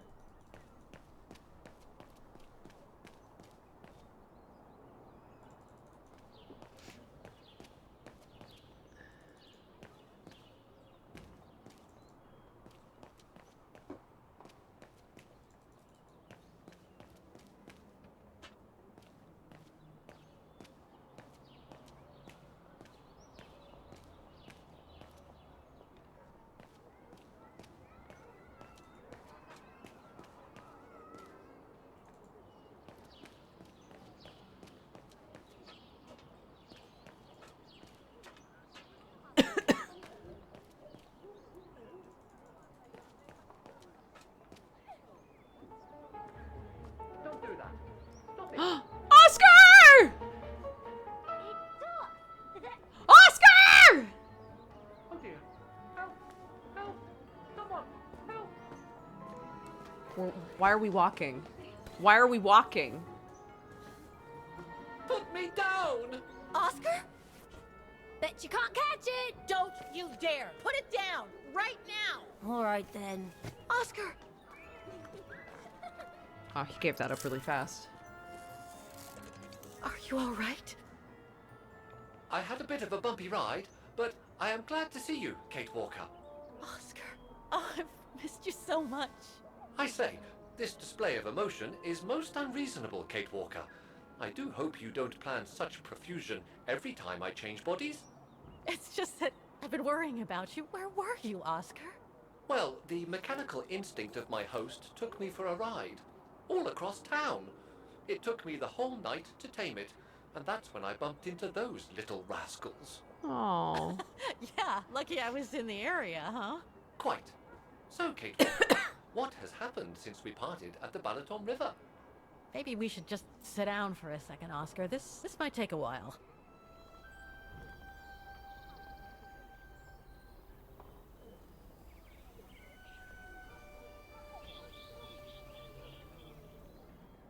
Real kids would have smashed him. Whoa.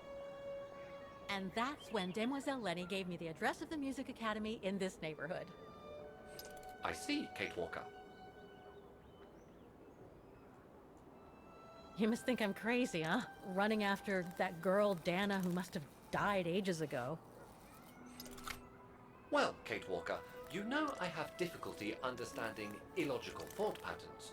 But in the end, what I do understand is that you need to find her. Is that correct, Kate Walker? Yes, that is correct, Oscar.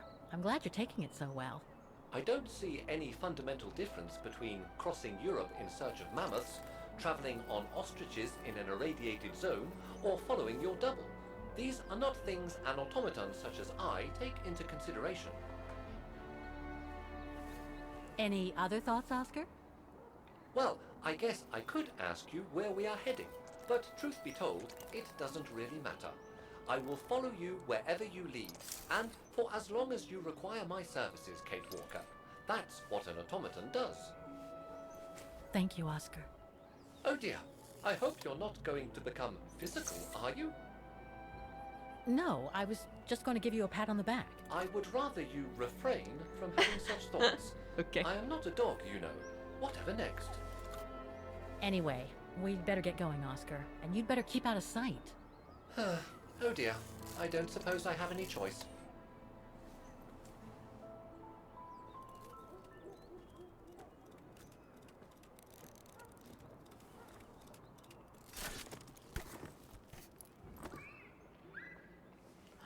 He lives in our bag now. I'm so glad he's back. Is everything all right, Kate Walker? Is it really necessary for me to be shut up in here, Kate Walker? Sorry, Oscar, but I don't want to run the risk of losing you again. Agreed.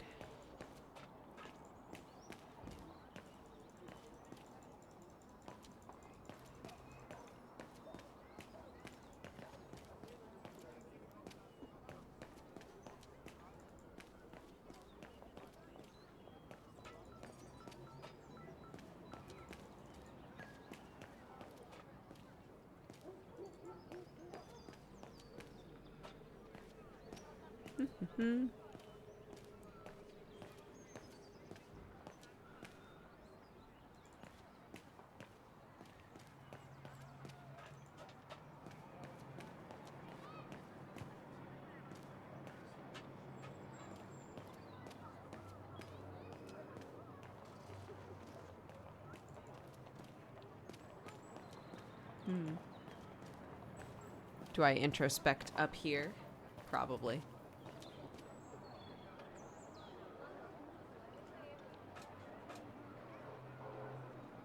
Strange.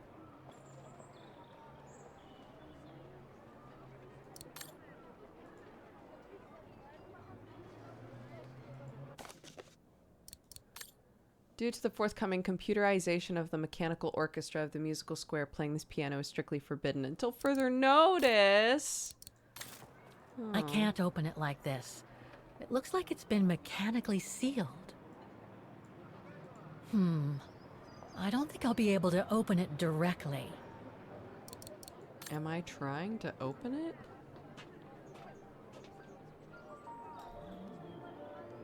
Yeah, the opening scene of this game was incredible, to be honest.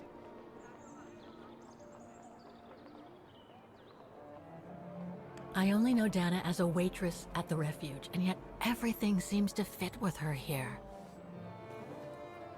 Not hard to imagine her coming into the music academy to study. And who knows, Maybe Leon waited for her outside one day as a surprise after returning from his Baltayar expedition.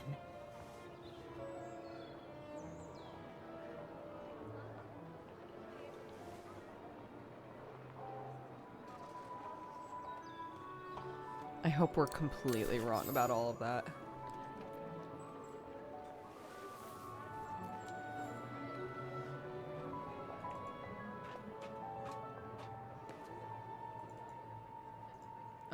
Oh.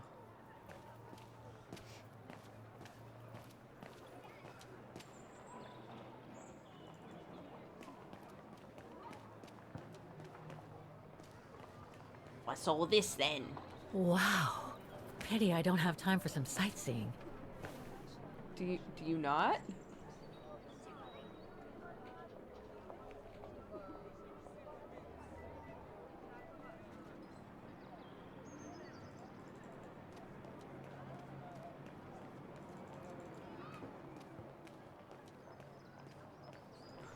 Aren't I literally determining my own schedule right now? That brand was everywhere in New York when I left. And now they've even got branches here.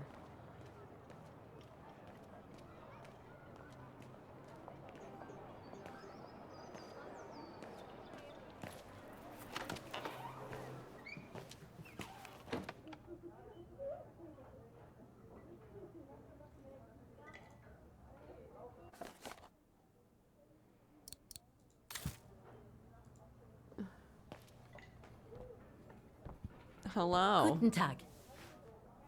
Guten Tag, Fräulein. What can I do for you?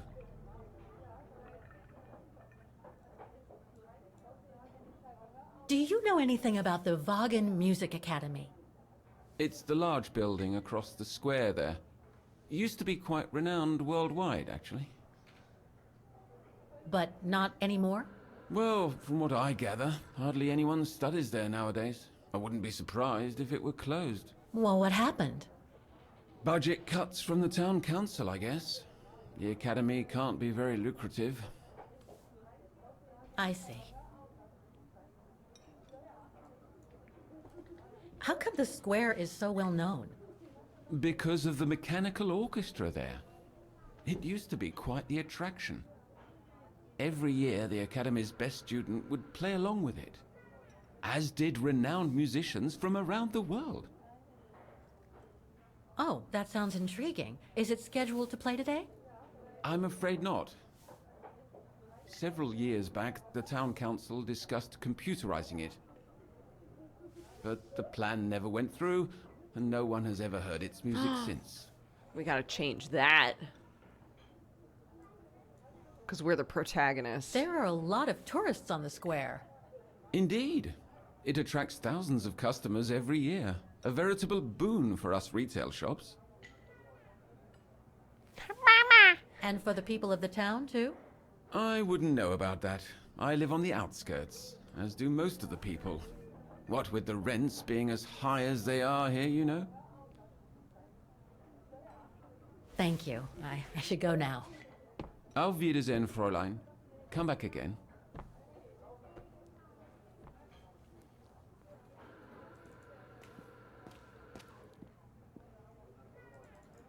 Mama! I'm sorry.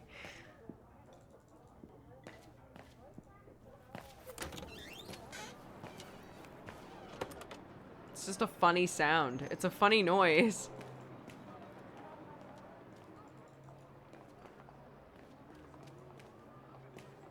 Looks like they've tried to blend all these new shops into the original facades. Doesn't make it any less a tourist trap, though.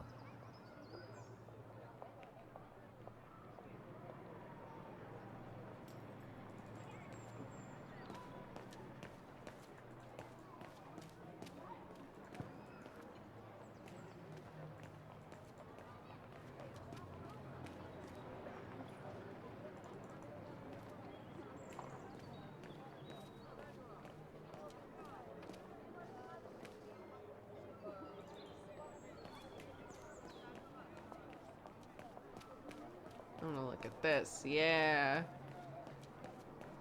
An automaton musician. Looks exactly like Hans's style. Like at Borgstadt.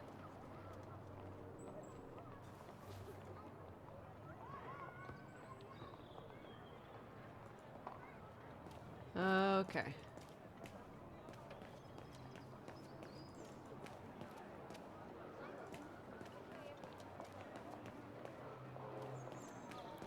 Let's go in.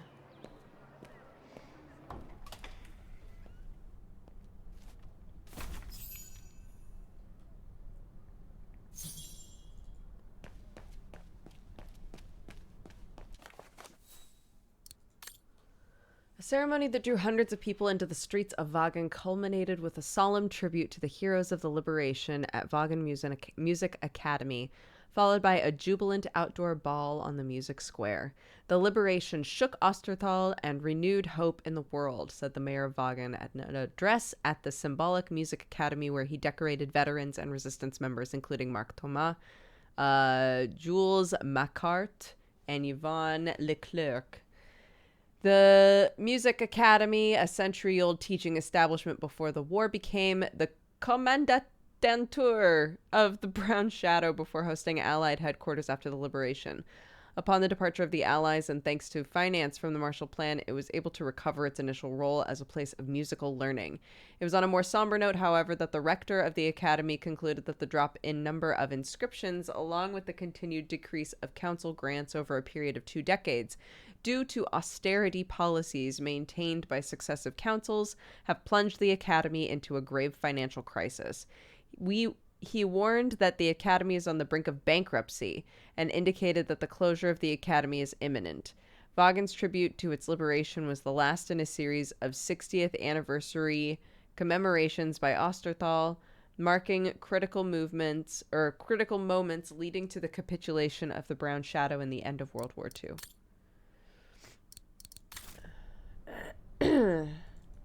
Wow, yeah, it's looking rough in here. 15th of October. Dear Sirs, pursuant to the provision of IRD 1362, you are hereby given an eviction notice and notice to vacate on or before the 26th of November 2005 the premises owned by the Town Council of Vagan, which premises are now occupied by you. The reason for these eviction notice is your failure to pay rent due and in arrears when demanded pursuant to IRD 1364. A demand to pay rent was served upon you on the 15th of September, yada, yada, yada. You are hereby notified of your right to avoid this eviction by payment prior to the expiration of this notice of all arrearages. I hereby certify that on the 15th day of October at 10:15 I gave in hand to Mr. Maximilian Mahler a true copy of the above original notice. Sure. All these letters. They look like letters of formal notice. They probably haven't been paying the bills for some time.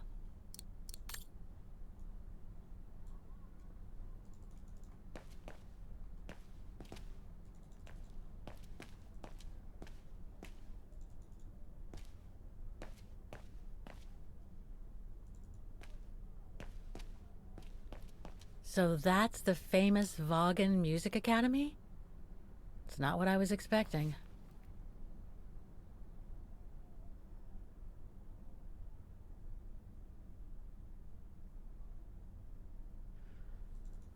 Same.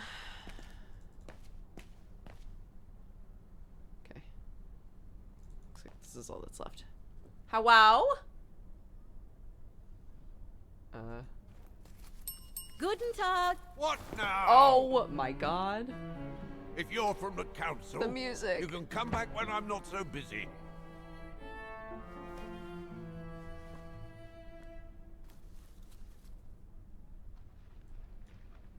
Oh, sorry. You startled me.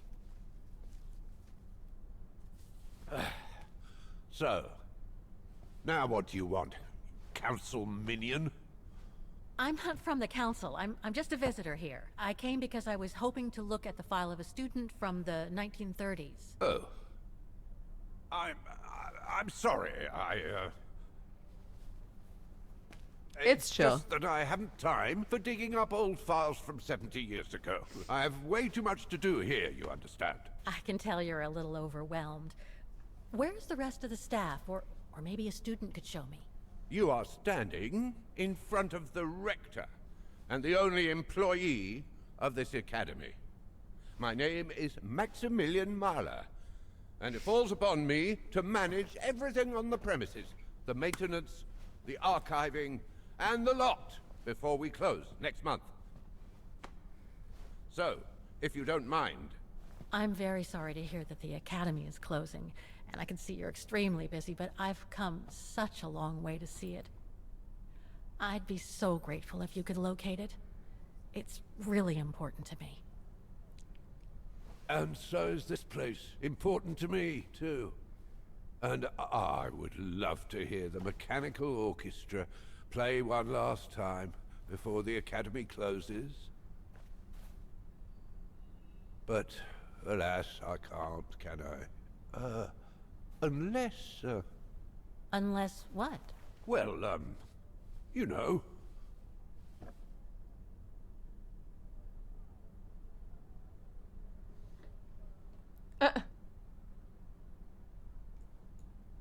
All right, then. So if I get the mechanical orchestra going, you'll get me that file, right? Oh, of course, Fraulein. Of course. Okay, I'll give it a try. Believe it I or like not, that. I have seen mechanisms like the one on the square before. Well, in that case, I promise to give you the file in return for your services. Thanks. But I must warn you that the square has undergone some transformations over the years, and some parts of the mechanism may be difficult to get to. Don't worry, I'll make myself thin and slide between the cracks. You'll find some of them scattered around the square, and some of the others you'll find in the clock tower. Now, if you'll excuse me for a second. What are you... Now, what is the name of that student you're interested in? Rose. Dana Rose. And what were the years she attended our illustrious academy? In the 30s. 1937, to be precise. Oh. And here it is. Oh. And here you will Nice. find the annual inspection reports of the mechanisms by Frau Beckmann. Frau Beckmann? She was the rectoress of the academy during the years you spoke of. These are from 1937. Wait a minute. I have a marvelous memory regarding archives. This is why I have chosen Frau Beckmann's, because there's something in here regarding that Edna Droz you spoke of. Dana Rose. Quite. You will also find some sheet music with annotations. This is the Hymn of Wagen, which you must play on the piano on the square in order to activate the Orchestra of Automatons. Once you have fixed the mechanisms, of course. All right then, here you go. What are you waiting for?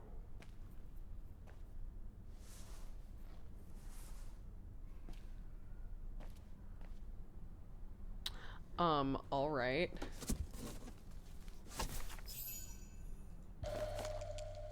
This sheet music corresponds to the piano part for the Hymn of Wagen. Someone's added annotations. They could help me play the hymn on the piano on the square, like the rector asked me to. I like that he was like, I'm so busy. It would take me so long to find something right now. That's why I lost my mind, because he was like, it's just, we can't all get what we want. What I want is basically impossible because everything got locked up by the city. But, like, I guess if you could basically do the impossible, I could then find something extremely easily. Oh, oopsies. Here it is.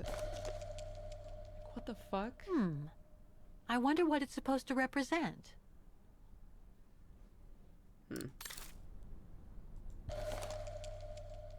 The report that the rectoress of the academy filled in with the help of Dana back in the 30s. According to the present rector, I should find all the information I need to repair the mechanisms on the square. Okay. Music Academy Inspection Report, October 12th, 1937. Today, I was due to inspect the musical mechanisms that enable students to give a public display of their talent and enable us to showcase the quality of our teaching to the people of our beautiful town.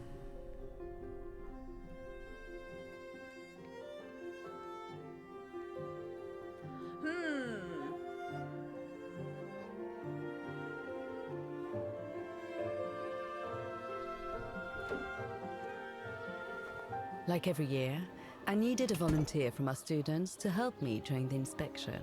And this year's choice was obvious. I'm fine, really.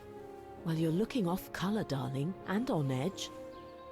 No, it's Oh, just she that... really did stay with us. It's just that I haven't heard from Leon since he left with the Origin expedition from Kantar.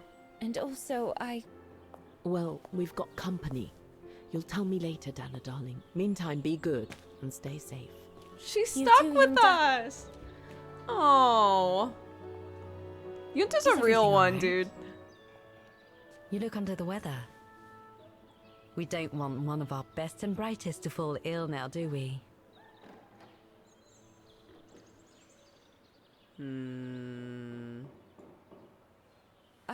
I'm just a little worried, that's all. About a friend who has left on a long voyage. And who was that lady? Just a friend I met this summer. You do keep some surprising company, Fraulein Rose.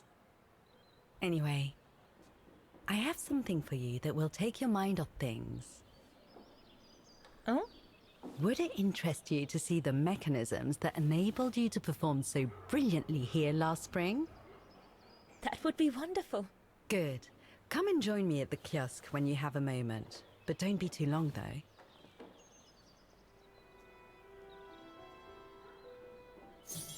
Okay.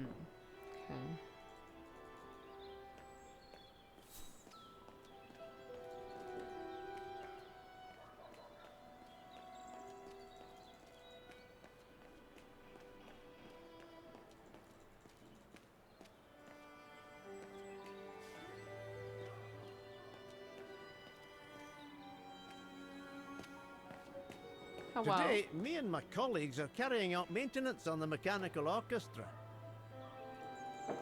Oh, crazy. Same. The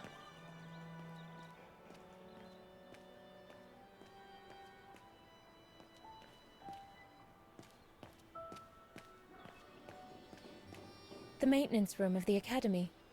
Frau Beckmann forbids us from entering.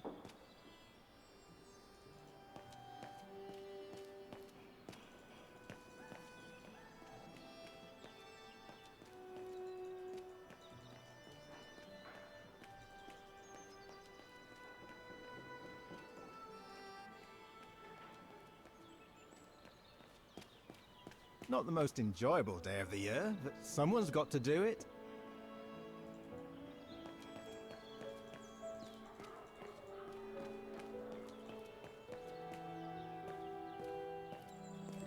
Alrighty. Come and see, Fraulein.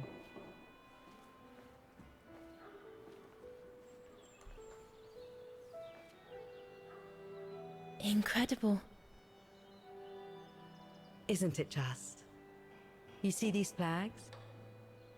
Each mechanism housing for each musical automaton on the square is represented by one of these flags. Fascinating. Today is the day they are being serviced. Each mechanism has been inspected by an academy maintenance man. In theory, they're all functional. But if you like, you can go and see these maintenance men on my behalf and fetch back their respective reports. You would be doing me a big favor, as I have to inspect the piano in the kiosk. And also, it will give you a chance to take a peek at each of the automaton mechanisms.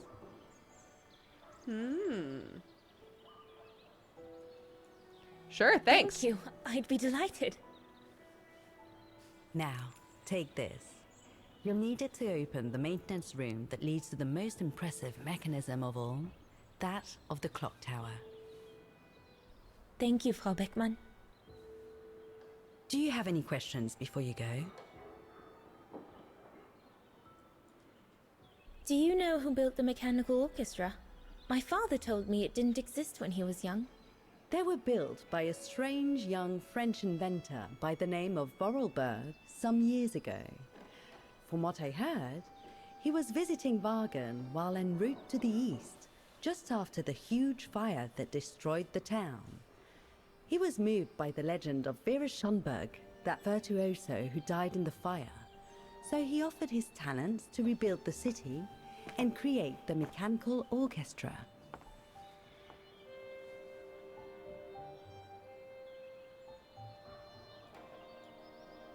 When the mechanical orchestra played along with me last spring, it was incredible. But how does it manage to play at the same tempo as the piano? It was almost like in a dream. Oh, it wasn't dream work, Fraulein, but clockwork.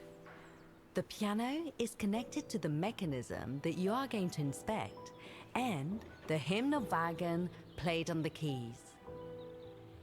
That's what sets the rhythm and the intensity of the performance, and that's what triggers everything else. Surely she would know that. She literally performed it. Would they not have given her a rundown on how it works? What happened to Vera Schönberg? My mother always says it's the saddest story. And she's right. You probably know that Vera Schönberg was Wagen's most famous musician at the beginning of the century. But her legend was truly born the night she performed a cello concerto, right here on the square. It was also the night of the worst fire in Wagen's modern history. And Frau Schönberg, she died in the fire, right? She did. As well as all the other musicians and the entire audience. They were surrounded by flames, trapped on this square. How dreadful. Dreadful indeed. But according to the legend, Vera Schönberg kept playing Wagen's hymn until the very end. She understood they were all doomed to die, and her music brought them peace of mind during their last moments.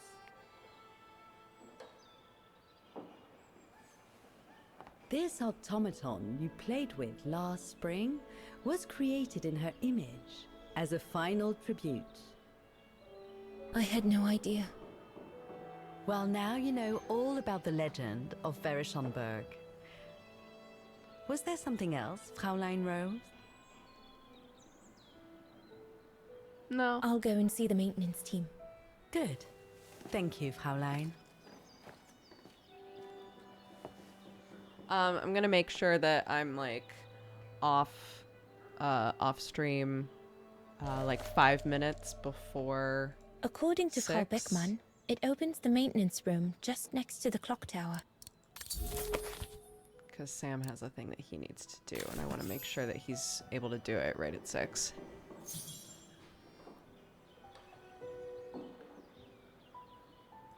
So, I guess let's talk to these maintenance workers, and then I might wrap up.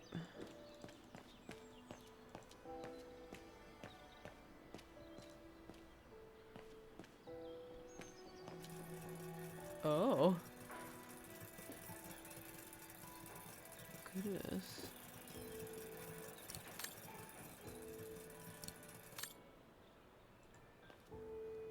So you're the one Frau Beckmann sent, are you? Well, you can tell her there's no problem with this automaton. Just needs cleaning up and a bit of oiling. Have a gander at the mechanism if you like.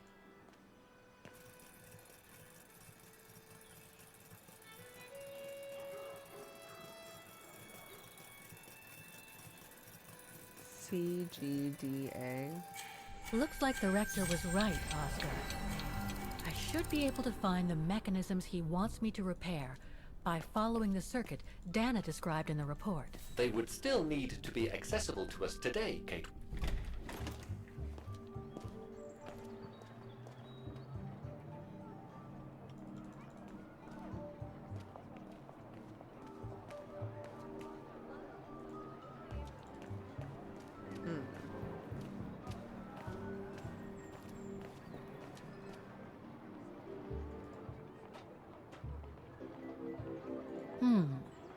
If the report is right, a flag is raised only when the corresponding mechanism is working. Too bad. It could have helped me find them. Okay.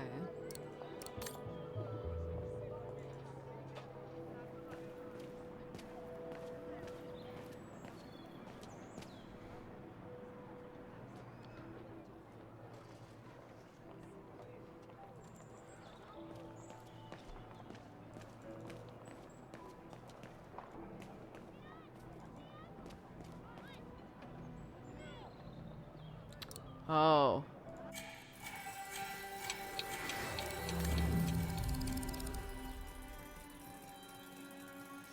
428. What's on the opposite side of 6?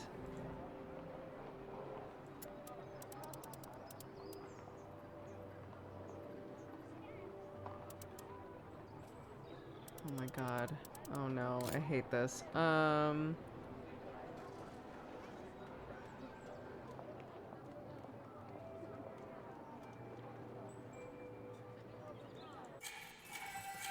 I close the door? Or just... Oh, or just look... Just move the camera. There we go. 1973. Oh, thank God.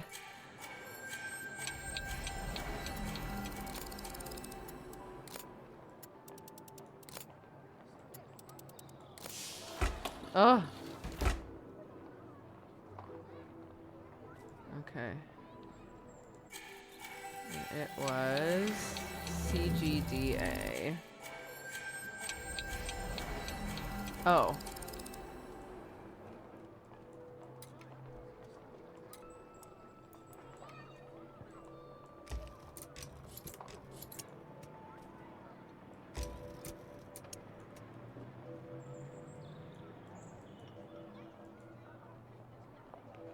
Oh.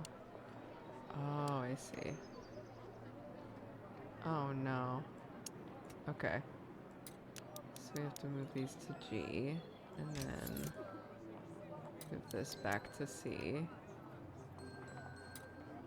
Oops.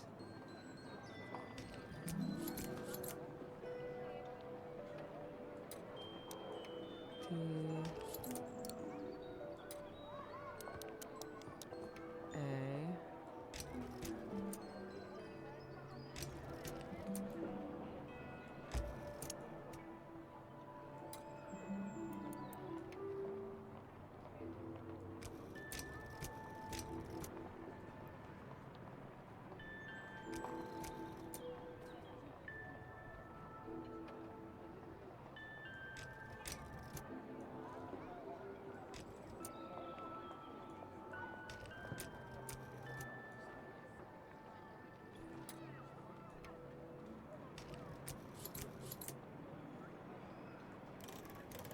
Okay.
Oops.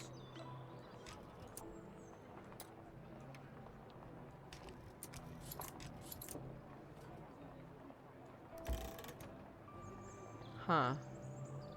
I thought that was absolutely what I was meant to do, is push it down. Hmm.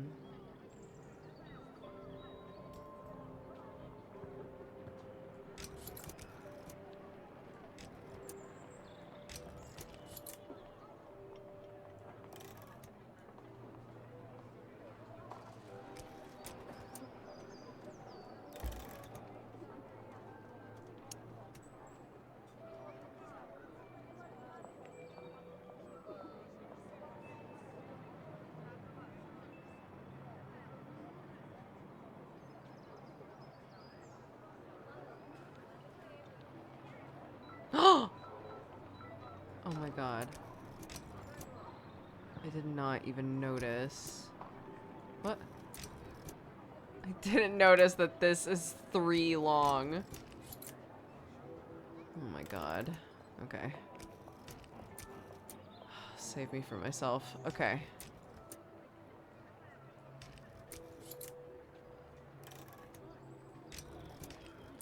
Okay. A.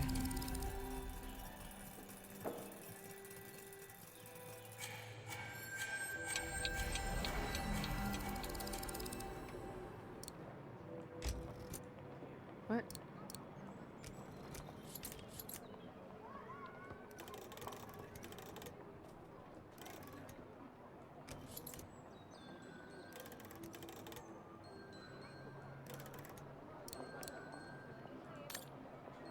Oops. Then pull this out, I guess.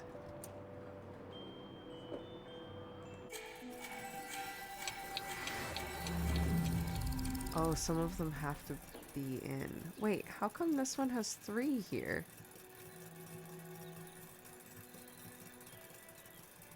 Qua?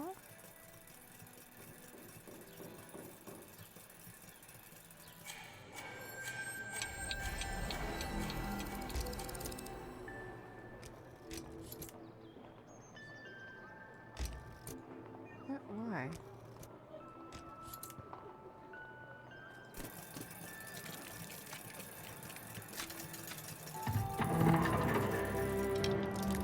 Nice. Well played, Kate Walker. You seem to be on the right track to successfully completing the service the rector asked of you. Thanks, Oscar. But I still have to find the other mechanisms. But I guess that's a job for a different Kate Walker. I guess that's a job for another Kate Walker of another time. 22 seconds. I like those odds. Nice. That's a fun game, dude. What a good game. Hey, thanks so much for watching, guys. Sorry about the cough attack in the middle of the stream. I know it's not my fault, but, you know, it's just, it is what it is. I'm gonna go. We have Deadbeats tonight, which is a cop drama D&D game. Very excited. It's been a few weeks since we've been able to play. Mostly because of me, so I'm very excited to play finally. And there might also be like a fun Neon Divide thing going on after that, but I don't know if that will be streamed or not. So let's read some stuff off. Let's see. Beep beep, a boop boop, a beep a boop, a beep a boop, a beep a boop. We had a Valentine from Gleam Eyes who said, shout out to Dukes and everyone in chat. You're lovely. I'm glad to be a part of such a wonderful community. Thank you so much. I've unpaused Raid Leader if anybody has somebody they would like to raid. And in the meantime, I'm going to read off the activity feed really fast. Adrudaloo, thank you for the 13. Need 80 for the 4. James for the 18. Jorday for the 1 year. Happy anniversary. Mellow Moonset for subscribing. Welcome to the Cat Gang. Jay Praetoris for the 51, Greedo for the 29, Memeister for the 3, Screamin' Penguin for the 2 years. Happy anniversary. Thank you very much. David Maresh for the 49, Where's Wardo for the 5, Naomi Dynamics for the 14, Zovis for the 57, Zerg Jerk for the 15. Shane, thank you again for the raid. I appreciate it, bud. Phantom for the 35, Zerg Jerk for gifting a sub to Jacksepticeye. Oh my goodness. Steinkey, thank you for the 50. Gab Soto for the 5. Swetchy for the 51. Blair for the 3. Fenring for the 5. Watch Chris Play for the 30. Muna Draws On for the 43. Courier for the 11. CGK Pluey for the 23. Blonde Fox for the 70. And Nerd Atlas for the 55. Appreciate it, guys. And yes, since it's being brought up, Deadbeat starts at 8 p.m. GMT today because of daylight savings, and we're still off from them until this weekend, so we're still an hour off from everything. So yeah. Hey, I hope my kid sleeps. Let's see, Uncle Diddy. Oops. Let's check them. What are they doing?